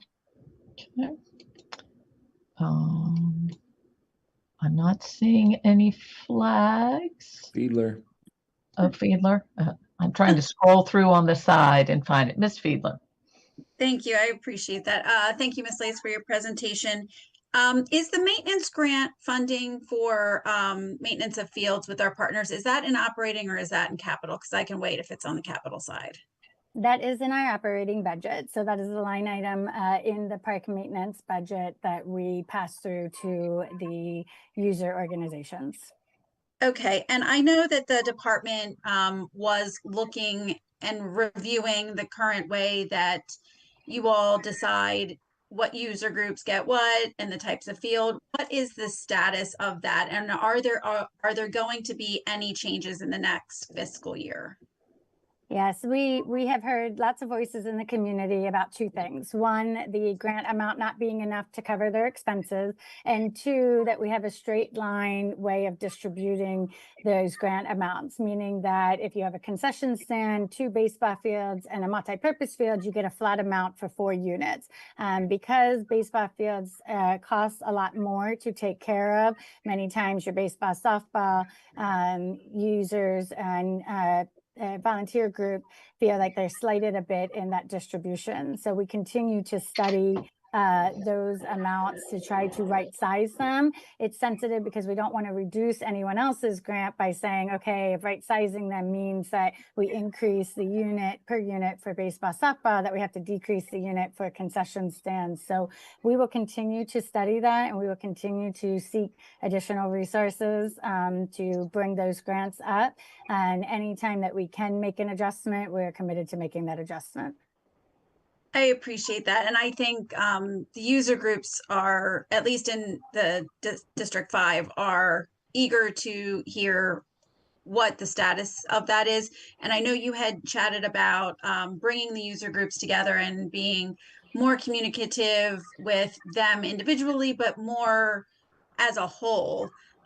Is there an opportunity to do like a budget presentation like Mr. Trumbauer does with all the pretty slides to explain the position that you as a department are in when you go to make those changes, so that they can understand, well, if we do move forward in this vein and you do lose some of your maintenance grant funding, this is why, and this is how we can move forward. Just throwing it out there as an option, because I think there are many user groups across the county that are eager for communication and updates moving forward.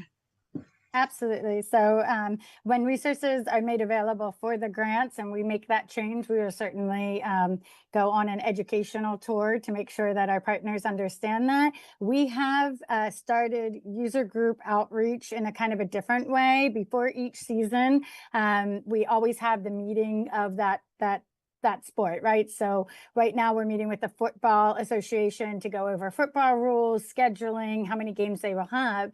In addition, the new chief of recreation, Kim Clooney, has been having outreach meetings where commissioners can just come to get smart on our guidelines, our permitting process, our registration process, which is a great way to provide outreach, not just when there's a problem, but just in general, to make sure that our athletic organizations understand our policies, our practices, and how we go about making those distributions of grants. So I think by both actions, we will help the user groups understand our maintenance grants and our guidelines and procedures in a way that makes them less, vulnerable to the rumors that they might hear about how we're doing things, or who gets grants and who doesn't get grants, or who gets permits. So we're very committed to continuing to communicate with our user groups. That's good news to hear, and I'm happy to share any information as you start to, roll out that improved communication and efforts. Just one more question on the operating side, the turf and horticulture maintenance worker. I'm trying to identify it on page 254, the position summary. Is that the only turf and horticulture position, or is it adding to an existing? Is there one and now there's two, or is this the first one?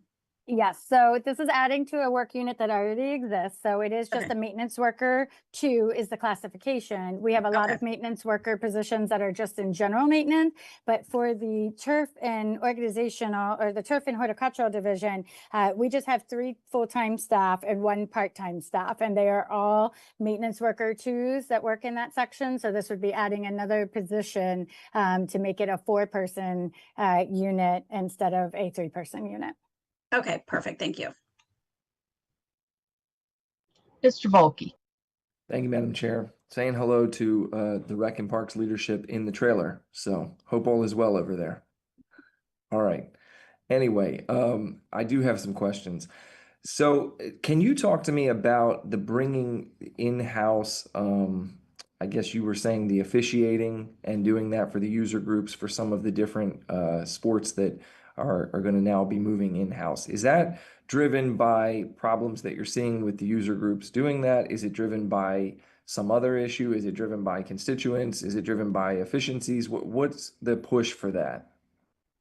So all we're doing here, Mr. Belkey, is the past practice was that if you played for a athletic organization, the athletic organization collects fees, and then that athletic organization was paying the officials on the field right before the game. And there were some advantages there, right? If the game got canceled, then that cash didn't get handed over. You didn't have to reconcile it. But that was putting cash on the field, handing off between a volunteer to a contractual official. That's problematic from our standpoint, from an auditing standpoint, making sure that the cash was paid, that it was transferred, improving payment. So we're not changing. The officials are still under contract by Anne Arundel County. They always have been and will continue to be through the IP process, but that we will discontinue the practice of paying them cash on the field. Now everybody will pay us for their officials, and then we will pay an invoice to the officials once the game has been played. That way there's a reconciliation that the game was played, that 2 officials did show up, and that we paid for 2 officials. It takes the responsibility off of the volunteer from having to pay the official directly.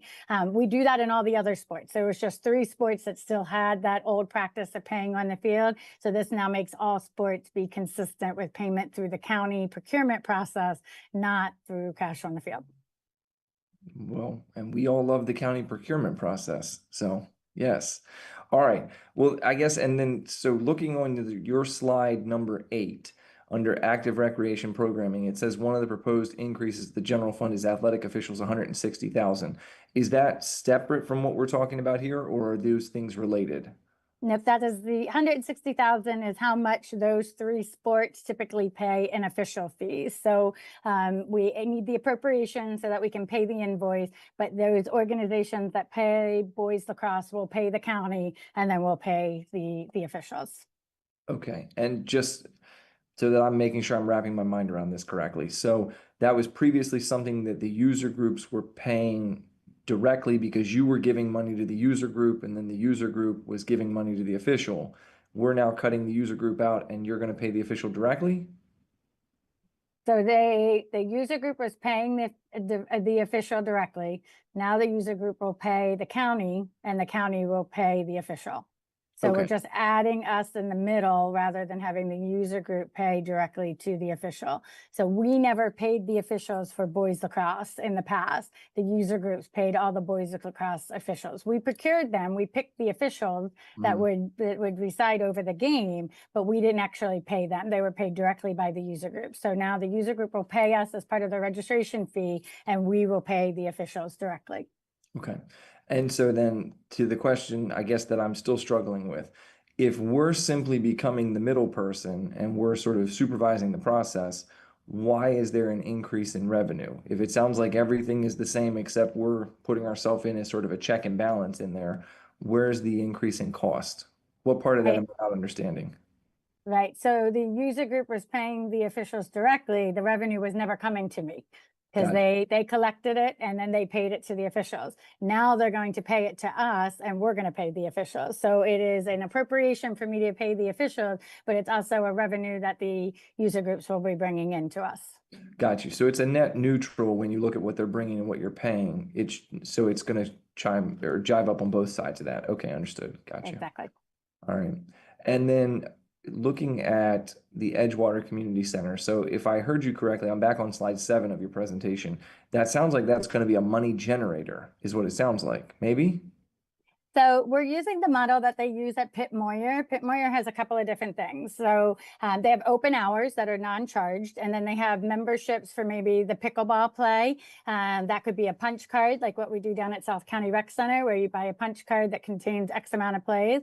Then they also have programming there that would be like a dance class or a specialty class that you would pay for that programming. And then we also have basketball that might just have open hours that has no charge. So we'll have a mixed operating model, very similar to what Pitt Moyer has. And we're hoping that we will be able to generate similar revenues than what Pitt Moyer has. It will also have a walking track in there that you can just walk for free. So it's not like we're going to charge you to walk the track. You might get charged to come in to do a program. And while your kids are in the program, you walk the track. So there's going to be a mix of free and charged programming within that center. But I am very optimistic that the demand is there in South County to have a public community center, and that the fees that we charge will be nominal, and it will be extremely popular when those doors open. Yeah, I have no doubt. I guess where I'm looking at it is, if you all are modeling after Pitt Moyer, and do we know from Pitt Moyer, is that a revenue generator or is that a net neutral for them? How does that work? And sort of where do we see the Edgewater Community Center? This is the Giant, right? The old Giant? Mm-hmm. Okay, yeah. And so where do we see that, both sort of from factoring in acquisition costs, renovation costs, ongoing costs? Where do we see the revenue coming in, potentially being a break even on that? Like, what's the modeling look like on this whole thing? So I love your question. It's half on the capital side because we're looking at some revenue generating ideas on the capital side that Bruce will cover when we get to that project. But on the operating side, it's a little bit of apples to oranges. So in Pitt Moyer, they also have their Rec and Parks headquarters. So to compare their expenses for Pitt Moyer to our expenses that we're projecting for Edgewater are a little, they're not one-to-one. So Pitt Moyer does cover almost all of their expenses with the money that they generate, but they also have a full gym in there that they charge a gym membership for, in which we're not slating a space for just a gym membership at the size of what Pitt Moyer has. So I think that it will be a great revenue generator, but it might not cover 100% of the operating costs of the center, especially when you start to factor in electricity and other operating costs that might occur in just running a large community center. But the programming will definitely generate the revenues necessary to offset the programming costs. So maybe, some of the full-time positions that operate it might not be 100% covered by the revenues, but I do feel like the operating revenues will make a significant impact to the operating costs. On the capital side, some of the great suggestions that we've been looking at through our partnership have been ways that we could bring other revenue generating measures to the construction that might be able to help not only cover the costs for Edgewater Rec Center, but also other projects as well. And we'll dive into that in a little bit more detail when we go through the capital. Okay, thank you. Madam Chair. Thanks. I'm close. I'm almost to the end. So Lake Waterford, I was there this weekend. I didn't see the tennis bubble happening yet. And so that was going to be one of my questions, is like, what's going on? Where are we? And I know we'll get into that when we get into the capital side of the house. But so in terms of the park ranger, I guess I just want to understand, how do you see that fitting into the existing services there at Lake Waterford? What do you see that position doing? Why do you feel that's necessary? Obviously, this is not a huge fiscal impact for us, but in a tight budget year, we're asking questions about these positions everywhere. Now, I welcome that question. So we had a long debate in Recreation and Parks on how to operate and manage Lake Waterford. Lake Waterford is a park that has active recreation amenities in it, like Challenger Field. So like a community center, a recreational center, we thought maybe we should put sports complex supervisors there or a facility superintendent there versus having a park ranger. And what it came down to is we have amazing staff at Lake Waterford. They already do programming. They already manage an amazing park. What we're adding can be handled by a park ranger. We don't need 3 positions like we do in a community center to do the scheduling and to do the programming, that a park ranger could do all of the programming for the inside tennis bubble, manage the new amenities from an adaptive programming, and help us with keeping the park open for extended hours. We get the best bang for our buck by going with 1 full-time park ranger rather than a handful of part-time seasonal or sports active recreation positions. So what we've asked for is the most economical, feasible way to bring a large amenity like that online and be able to open it and operate it to the public. Okay, thank you. Any other questions? I don't see any other flags. All right, let's move on to the Capitol. Fantastic. So on the Capitol, we're going to go over the agenda real quick. We just go through the P-class summary. It starts on page 99 for you, and we are going to focus in on projects where we have experienced a change, specifically a scope change or funding change. So as an overview on the next slide, we have 52 capital projects with 34 of them having funding requests or changes in FY27. Our request is $56.5 million. And this budget, as always, we seek as much outside funding as we possibly can for the CIP to help balance it. So we're anticipating $10.8 million or 19.1% of grant funding. We only have 1 new project that we are currently requesting, and that is going to be at the very end of our presentation. It's a new skate park in the Crofton area. Many of you have asked me in the past, how do we decide what our priorities are? We get so many requests from so many different directions, especially this year where we have the Land Preservation, Parks and Recreation survey open, that it just brings people out of the woodwork that want anything and everything that you could possibly imagine from recreation and parks. So we really established 3 C's in which we focused in on building this 27 budget. First is completion. We have got to continue to be consistent and complete the work that we started. I'm really proud that this is the first year that we are not asking for any money on the Broadneck Peninsula Trail or the WB&A Trail, because those trail systems are finally completed. And so those projects have disappeared from our project list. We continue to push forth projects that have been discussed for some time. In fact, in today's presentation, you're going to get updates on projects that maybe we started in the beginning of this administration or even before. Again, we stay focused in on those projects that have changes, but really we're looking at how do we get the projects over the completion line. Secondly is connections, and we've really challenged ourselves to just have better connections with the communities. You come into the connections arena with just keeping us connected with your communities and your district, that what you see today reflects that commitment to the public engagement. Almost every project that we're going to talk about has had some form of public engagement, whether it's been an online survey, a meeting, an information session, or just information posted at the property with a QR code to gather comments. And then lastly, balancing it with conservation and partnering with like the Resiliency Authority to advance projects forward that will result in infrastructure improvement that will combat climate change and enhance our sustainability. And this is really important because we could build certain projects with less money, but those projects wouldn't be as sustainable. For example, like making sure that the Eisenhower Golf Clubhouse that's under construction is certified under the LEED standards. It's our first LEED standard project that we're moving forward.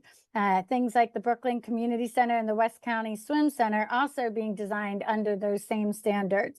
And then lastly, using the Maryland's Building Energy Performance Standard when we are designing and building the West County Swim Center so that we can be on the cutting edge of sustainability with those large projects. So what we're going to do today in the 27 request is kind of go through the projects that have changes while we're focused in on those 3 C's. Bruce is going to walk you through these projects as quickly or as slowly as you want. We are not going to read the slides. We realize that you can read the updates on the slides, but we will provide you a brief update of the project, and then we'll highlight those changes, whether it's a next phase that we're going into or a future year funding. So with that said, I'm going to turn it over to the team. Charges against Rec and Park closed projects, P346100. This project allows the department to cover extra charges on projects as they're being closed out and restores a basic funding level to cover those projects as they're completed. South Shore Trail, P372,000. As the director mentioned, this is the only mainline trail yet to be completed within the Rec and Park system. Phase 2 is presently in construction, and in fact, the ribbon cutting ceremony is scheduled for next week. There is no FY27 funding request associated with this project. Out years, we will be requesting funding to complete the next several phases that will carry the trail from Millersville through Crownsville and on to Annapolis. Greenways, Parkland, and Open Space, P400-200. This is the account where the department acquires new property. Utilizing the fiscal 26 allotment, the department has purchased 130.93 acres for passive and recreational uses. We are also acquiring the 241 gift donation for the Magathy Greenway. This will give us about 441.5 acres toward our goal of 680 that was in the LPPRP. The department is requesting $2.8 million for this year, and that is based on the POS funding that has been allocated. Out years, again, will vary based upon POS, and this extends the project through to fiscal 32. Facility lighting, P445800. This is one of the department's countywide multi-year programs. The out-year requests remain level. This program is simply extended through FY32. This is the project that we use to install, upgrade, and maintain facility lighting on courts and outdoor recreation fields. Recreation and Parks Planning, P452500. This is the project that the department uses for planning future recreation and park projects. Each of the projects that you'll hear about today at one point began within P452500. This year's funding request for FY27 is actually a reduction in funding because projects are advancing using previously allocated funds, and reimbursements have been received from other projects as they move forward. School outdoor recreation facilities, P457,000. This is the program that is countywide and multi-year. We use to address design, constructing, and improving recreational facilities on Board of Education property throughout the county. The only change is to continue the program through FY32. Stream shoreline erosion control, P468700. This project seeks to improve the resiliency of and to conserve the county's investment in waterfront properties. The FY27 request is for multiple projects moving into construction, specifically the Marley Creek restoration within Marley Creek Park and design of improvements to Caffrey Run in Quiet Waters Park. Also highlighted on this slide are 2 of the projects that we're working on with the Resilience Authority at Jonas and Ann Catherine Green and at Quiet Waters Park. Park renovation, P479800.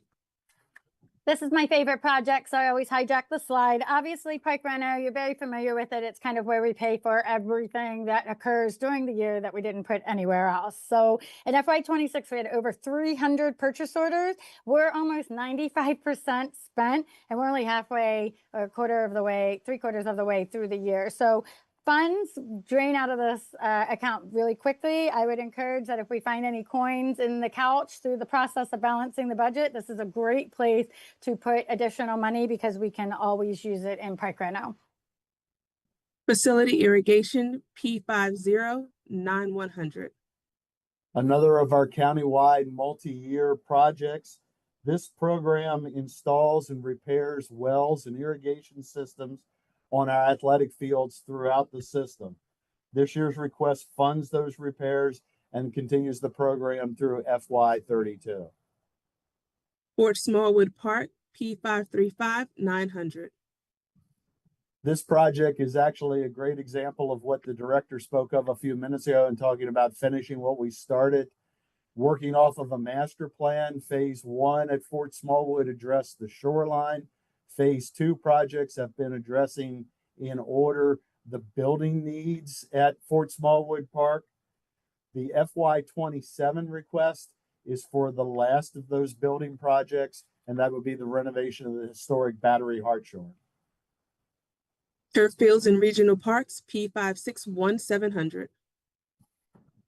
Turf fields and regional parks is another of the countywide multi-year programs.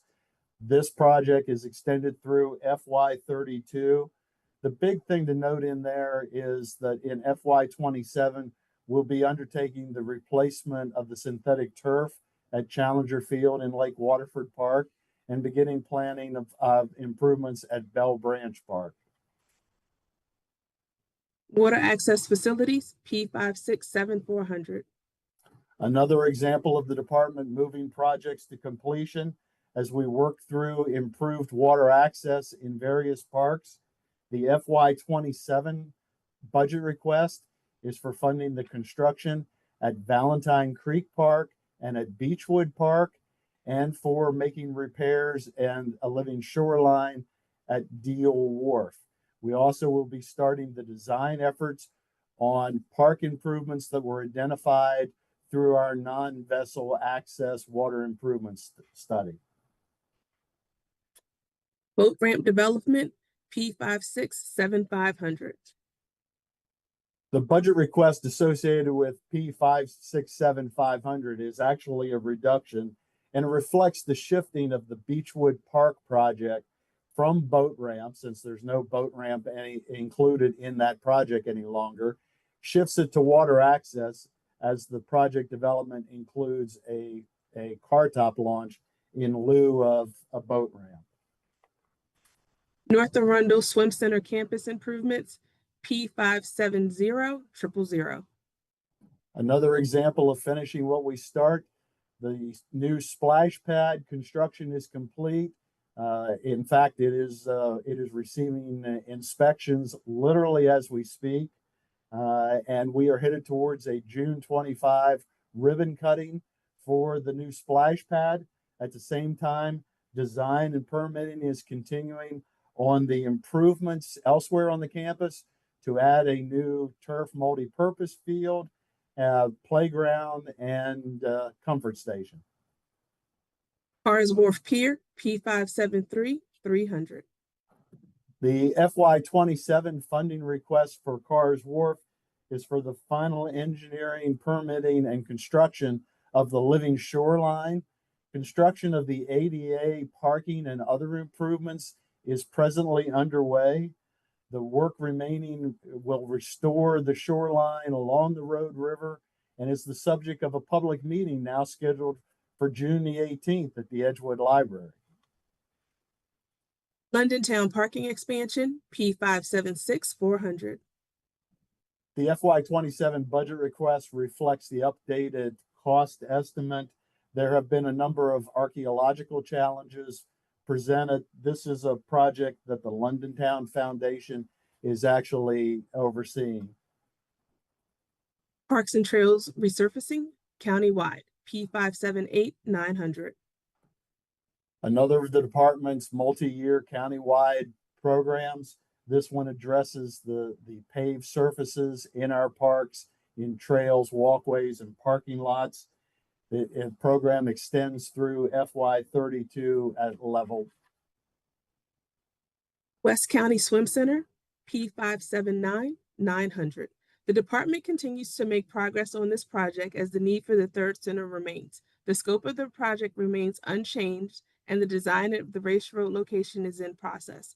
The initial building design resulted in a more energy efficient building, one that would be 50% more efficient than the current pools. With new regulations that prioritize building energy performance, this presents a unique opportunity for the department to not only evaluate potential energy-related revenue strategies such as solar, battery, storage, and building energy performance standard-related approaches, but also to look at precedent examples that intentionally integrate resilience and sustainability into the project building design and construction.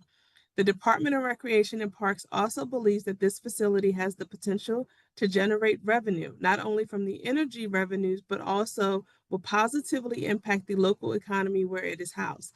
The department has partnered with the Resilience Authority to complete a study that will help to quantify the economic impact on the community, develop an energy strategy and revenue plan.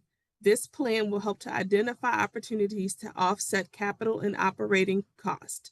This effort is being completed in concert with the design and permitting of the facility.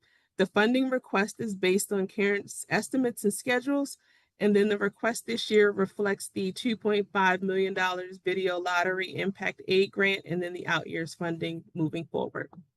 Deal Community Park, P582,000.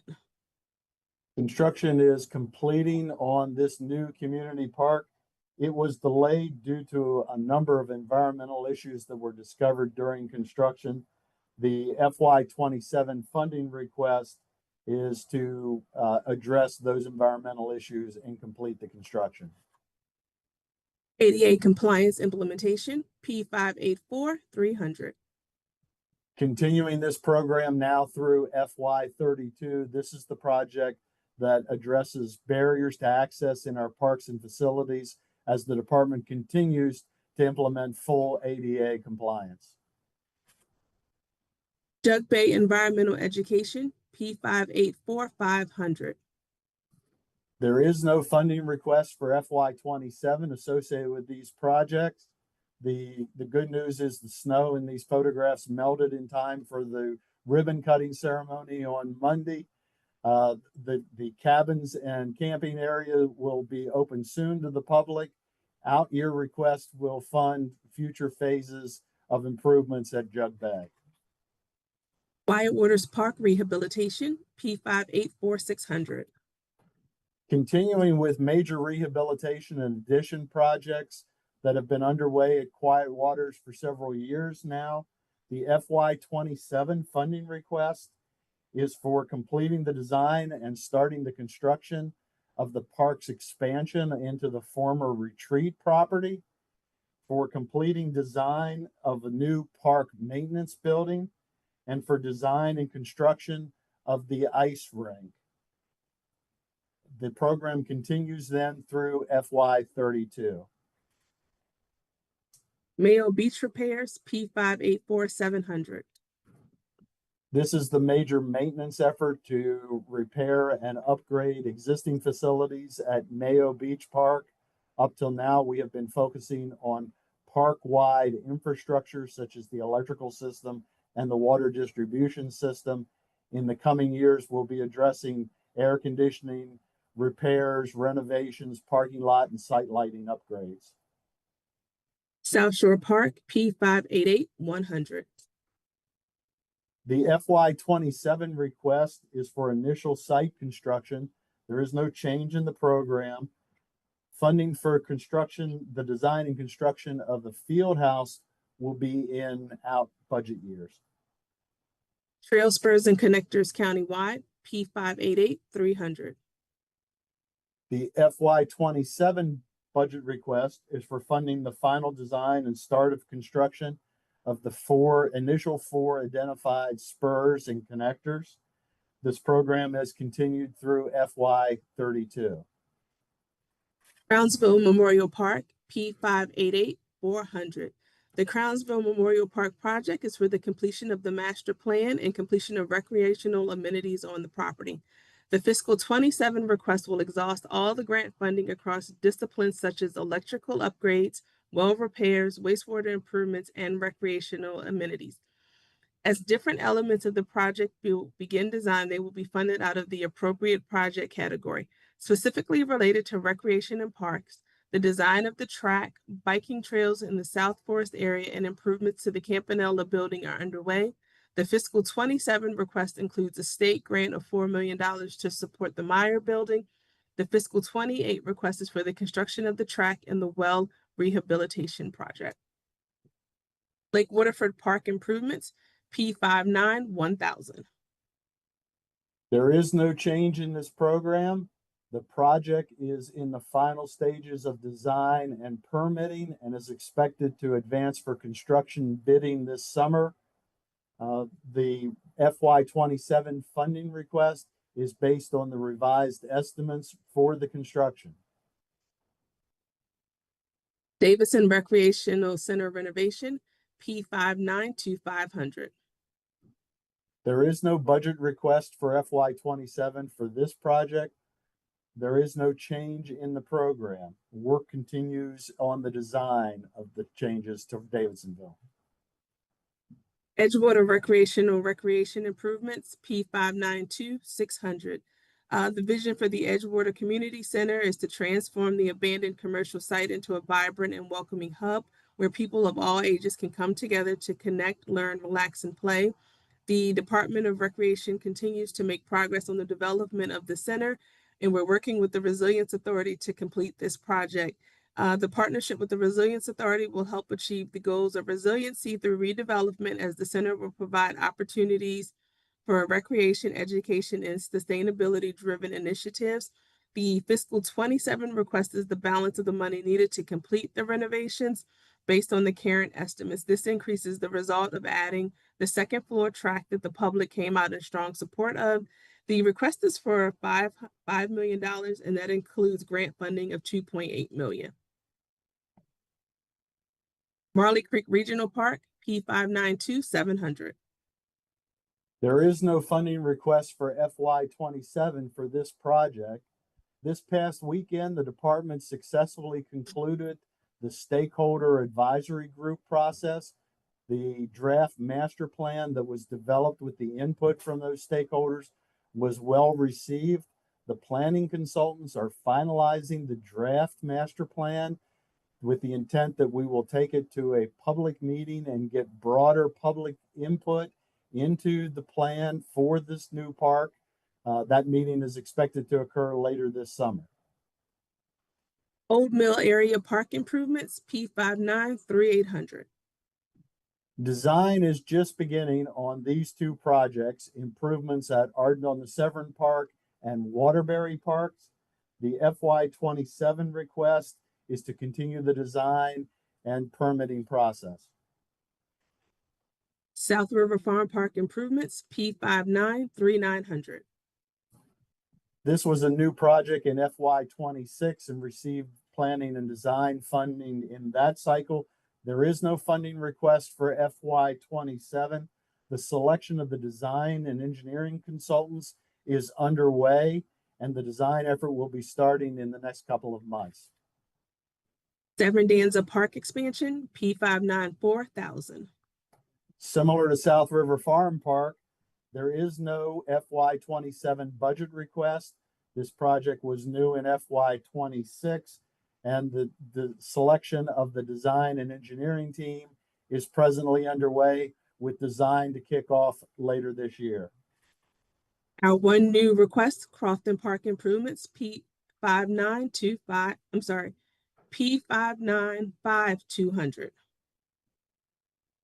This is a new funding request, but it is not a new project. This project has been discussed in previous public engagement, but first under our underutilized, unused park properties study 2 years ago, and last year in a focused study that looked at the feasibility and conceptual design for adding a skate park and other improvements at Crofton Park.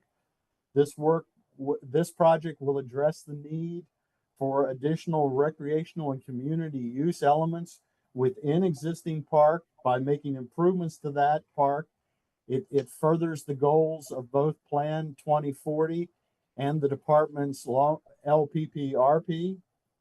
We will conduct this project in our usual responsible stewardship of the county's natural resources while increasing recreational opportunities for county residents.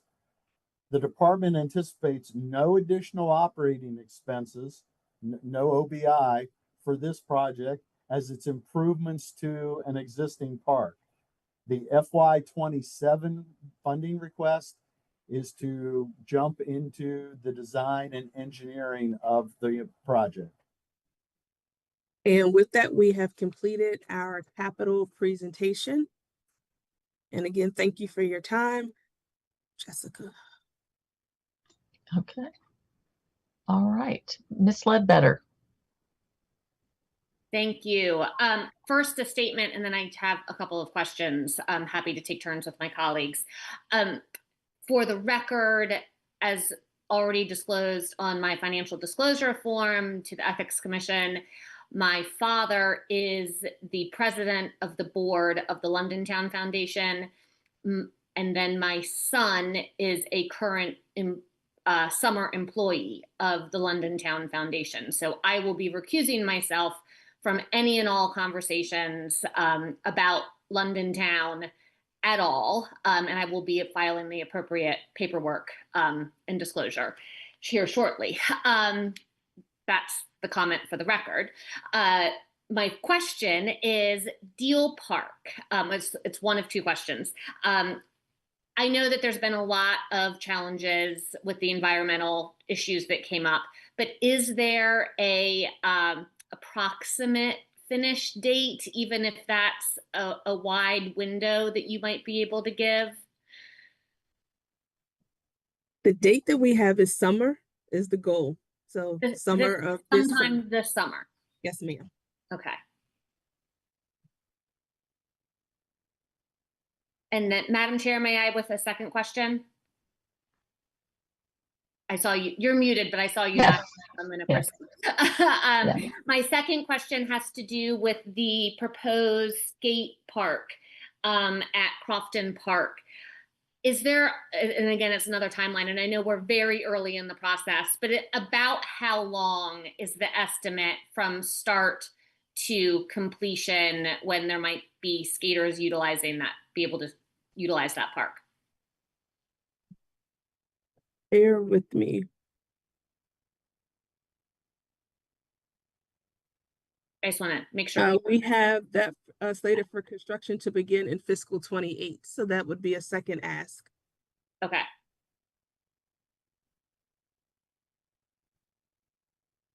And then this isn't so much a question, it's just I guess it's an ask or an FYI.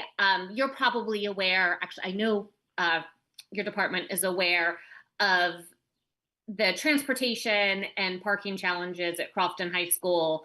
Obviously, it's a shared entrance to get to Crofton High School and to Crofton Park.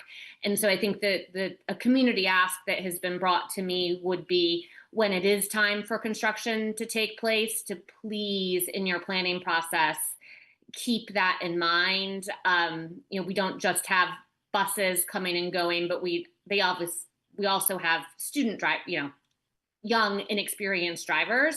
And so if we can just keep that traffic safety in mind during the construction phase, I know the community would very much appreciate it. So, and I'm sure you already do that, but I just putting it out there to make sure. So thank you.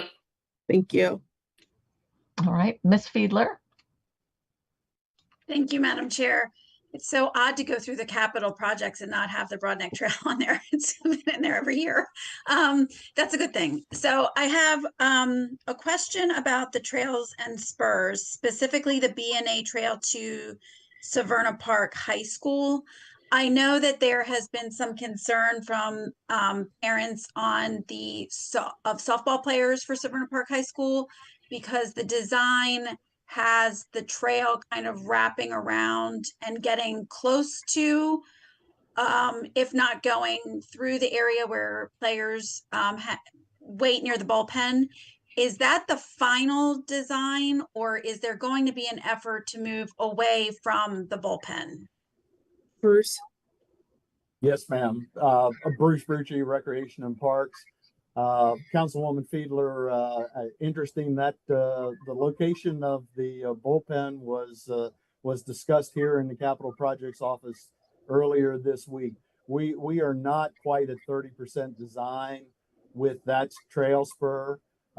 So we are reaching out to try and coordinate that further with the school. The school makes use of that softball field is actually in Cool Pond Park, and we're trying to coordinate our trail spur coming in there with the existing infrastructure. We may end up having to move the bullpen and the batting cage there, but we're working with the school to get that resolved. That is wonderful news. I am very excited to hear that. I'm going to stay in that same area of conversation because the property line where Anne Arundel County Public Schools ends and Rec and Parks takes over is at a very odd location. It's like the second baseline of the field. Has there ever been any discussion about changing? I don't know where it would happen or how it would happen, but making that a cleaner line so that Rec and Parks is not in the middle of a baseball field used by Anne Arundel County Public Schools, because I think it would make so many of the issues that we're having with repairs be clearer on who handles what. So I know that's not necessarily a budget question, but it will help for funding I think, in the future. I'll defer to Jessica, but I will say that that's not a unique situation, that there are often a lot of school park properties where that line is a bit blurred because school gets the property first, and then they tend to give us what's left over. So it does have this weird one. I think Brockbridge Elementary, I think the line goes right through the middle of the multi-purpose field. So this is very common, and we just work with our partners over at Board of Ed to take care of any challenges that we have. So we do have an MOU with Anne Arundel County Public Schools that I know you're familiar with that outlines like our use of school gyms and school-age childcare. This is a one-off that we could certainly add to the MOU so that it's in writing somewhere. So 10 years from now, when the next person has to ask the question about who takes care of second base, who takes care of the pathways, it's documented. That's something we definitely willing to follow up on with the board, because I agree with Erica, to move property lines from a Board of Ed to a county rec and parks probably isn't worth the effort and the funding, but to document who's responsible for what, we could definitely get that in writing so that we don't point fingers in the future. Thank you, because as you know, it sometimes ends up being one of those scenarios which gets it adds time and confusion to the process when there's a repair needed on a field. Just one follow-up question to an ongoing conversation that we're having, and this is something that is not unique to District 5 user groups who raise money and want to do something from a capital improvement perspective on the fields that they have permits with. I know that the position from the department has changed over the years, and that's no longer something that's really pursued or utilized because of equity issues. There is a proposal on the table from one of the groups in District 5 where they would like to be a partner in some shape or form, where they give back to maybe like a county pot of money that can be used for other user groups elsewhere in the county. I don't know if that wouldn't even be a private public partnership. I don't know what you would call that. But is that something that the department has ever thought of entertaining? Because there is a lot of opportunity for user groups to fund capital projects or help fund them so that the department can focus on other fields that may not get capital money. They might get capital money sooner if we were to pursue it that way. Jessica. I knew that was coming. So there's multiple layers to this. So first and foremost, we value our partnerships. We could not do what we do without user agencies, especially when it comes to maintenance and upkeep of properties. we have a responsibility of standardization through our community parks. So we do have like a list of things that we allow the community associations to invest in that is part of our footprint of a community park. For instance, dugouts. So we don't build very many dugouts. And so user organizations typically raise money to build their own dugout, or even like a batting cage where they build like a little area that they can practice batting before they go out to the field. Where we have struggled with the user groups is things that are outside that footprint, those allowable amenities. When a user group maybe wants to build a ice rink so that their ice hockey team can practice in the winter, and that's not part of our standardization in a community park. We've had a lot of conversation regarding synthetic turf fields and the use of synthetic turf fields in community parks. And you are absolutely right that there's been some inconsistency on the department side where we've allowed the construction of synthetic turf fields in some areas, but not in others. We have since revitalized our policy on synthetic turf and how we fund and maintain and place synthetic turf fields on school properties. And we're actually studying synthetic turf at middle school locations to increase the inventory of synthetic turf for utilization. But when it comes to specific user groups that want to do something that isn't the standard, for instance, turfing the infield of a baseball field, where we don't do that at the high school level, we don't do that even at the community college level, that's when we have to say no, because that gives one user group an amenity that another user group may or may not have the opportunity to have. And while we're appreciative of those user groups saying, well, I'll just pay for another user group to have it, that doesn't really help our model or our over standardization. So we do work with each proposal individually. We sit down, we meet with them, we talk about the funds that are available, and then we try to come up with a compromise or a different solution. So for instance, if a user group wants to do a synthetic turf field and we can't support that, we might pivot the conversation to increasing the field lighting to give better utilization of the existing fields that are there, and work with them on a different amenity that does fit the footprint. So I hope that answers your question. I know that your district has had a handful of proposals or investment ideas, and they've been very generous to help the department with how can we help the other jurisdictions that maybe don't have those same resources. But we really have to stay consistent within our community park footprint, and kind of keep things the same across the board to keep the fairness and the equity in our programs. I appreciate that response. Thank you. Okay. Mr. Volkey. Well, as much as I like so many things that the Department of Fun does, this is one of them I don't, following up on what Councilwoman Fiedler was saying. Because I'll just say this is my opinion on this, and I think I speak for a lot of people in my district when I say this as well. Fully cognizant of the concerns about, it's not fair to other people, but similar to what we heard at Southern last night, right? Well, when we were at, Severn Run, but hearing from folks from the Southern high school, community who were pushing certain things, them getting to go see other places and seeing how nice and cool they were, then helps to rise everybody's boats, right? Because now they're coming in and they're saying, whoa, this is really amazing. All these other schools have these great amenities. We want these great amenities too. And so that's the part that I push back, where there's this concern of, well, because everybody can't have it, we're going to cap the top and we're not going to let people keep rising. Because in my opinion, if you allow the whole thing to rise, it's going to naturally drive everything up, and it's going to spur other user groups to want to do fundraising. It's going to spur the county to invest, kind of to backfill in certain places to bring that up. And so I'll just say from a personal preference and policy standpoint, I dislike the idea that we are sort of capping what we're saying so that we can say across the board, everybody's got, standard, everybody's good. I would love to see ways where you can continue to work with user groups to kind of let people experiment with the things and raise the whole system up, and in the process use private money a lot of times to do it, and then allow the county to come in and be the additional funder or the additional helper to move that forward. So I think that's a philosophical difference.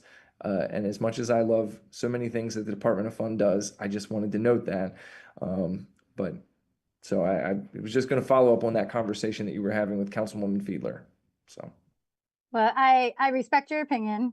Mr. Vilke, and I do know that this is a sensitive issue. When I met with one user group, I used the example of if, going back to the ballparks, if I one of the justification was let us turf field because then we can play through the rain, we can have practices more often. And I said, that's great, but when I'm doing scheduling for 150 teams and everybody gets canceled on Saturday morning, except for the one park that has turf, their teams are allowed to play, it is just very unfair. And so how do we balance that growth?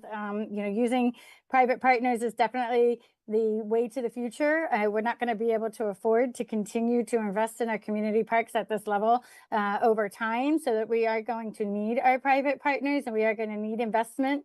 But we just need to find a way to do that everybody benefits from, and that we have a strategy that I don't just say yes to certain things without looking at it in a more holistic manner. So we'll continue to do better with private partners and continue to serve the public while also trying to keep a fair playing ground for everyone at the same time.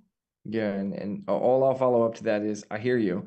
And I'm hopeful that when we get to the point where we need the private partners more, like you're talking about, because I've heard this from the fire department, with volunteer firefighters and other areas too. I'm hopeful that those people are still there. That's the biggest concern I have, is that I don't want to be in a position where we really need these organizations to be strong sort of supporters for us from the outside. And based on things that we've done over years and the way people feel, they've sort of taken a step back and said, I'm going to do something else. And so I think that I understand you're being cognizant of that. I'm just sort of trying to round out the view on this.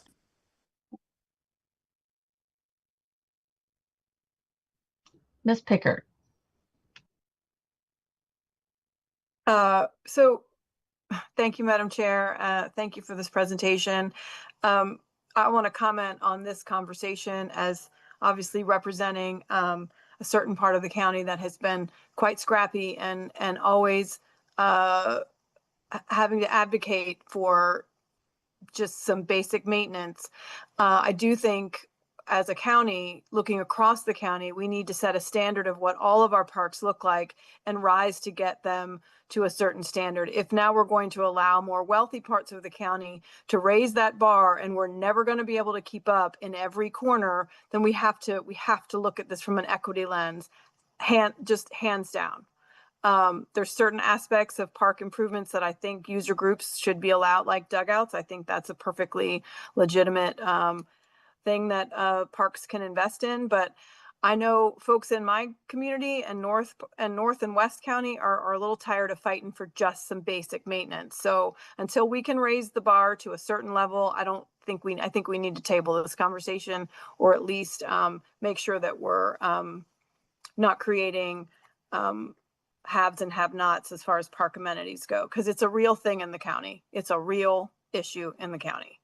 On that, I would like to I'm obviously watching both Severn Danza and Marley Creek Regional Park.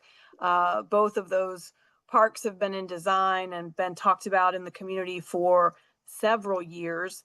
And I see that they have no funding in the out years yet. So I am disappointed to see that. And if you look at a map at where FY27 funding is going, it's not quite equitable across the county. And I've been told that it's just the status of where park planning is. But Severn Danza expansion has been, we purchased that property many years ago. So I am disappointed, but I will just not make any, I'll be all right for now. But we've got to get those parks moving if we're going to bring that equity across the county. We just have to. We're seeing a lot of investment south of 50, and I think North County and West County are ready to see some actual results in that part of the county. Thank you. Jessica. Thank you. Thank you, Ms. Pickard. I appreciate your support of our parks in the northern part of the county. I will just add that I'm always amazed at how many things y'all have going on. There's just the upkeep and the expansion and everything is pretty amazing, but I think we would all agree especially in our own necks of the woods, we want to see things faster because everybody loves the parks. And so how do we do that in a timely manner? So, Mr. Smith. So when it comes to Cedar Morris Hill, I just want to, if we could stay on top of that, because I still get sort of issues or concerns. How has that conversation been with the leaders, the new leadership of Cedar Morris Community Association and the park sort of program that they have going up there, specifically with is it cricket? Make sure I get that right. Sir. Yep. Okay. We actually met with them last week. There is now an additional scheduling tool that will help to deconflate any conflicts that are out there. We are adding an additional field monitor to that location to help balance the uses so that when there's an activity going on in both parts, that we do have somebody to sort of mediate and to be on the scene. So it's improving. That's good. I just want to make sure that community up there feels like their concerns are being addressed, because they still reach out and with concerns about the cricket activity that's occurring there. And if we can somehow highlight the one that's at not Hilltop, what's the other school where we actually did put the cricket field on there up in Linthicum? Yes, we are using both of those. Got it. Okay. All right. Thank you. Any further questions? I think that does it. Thank you, Parks and Rec and Parks. Thank you. We appreciate you. Okay. Is there any other business any council member would like to bring before the county council at this time? Seeing no hands, may I have a motion to adjourn? Do I have a second? Somebody, I can't hear anybody. Second. Okay, there we go. All in favor? Aye. Aye. Opposed? The motion carries. The county council is adjourned until Thursday, May 21st, 2025 at 9 a.m. when we will meet virtually here to hold and conclude the department budget presentations. Everybody have a nice day. There we go.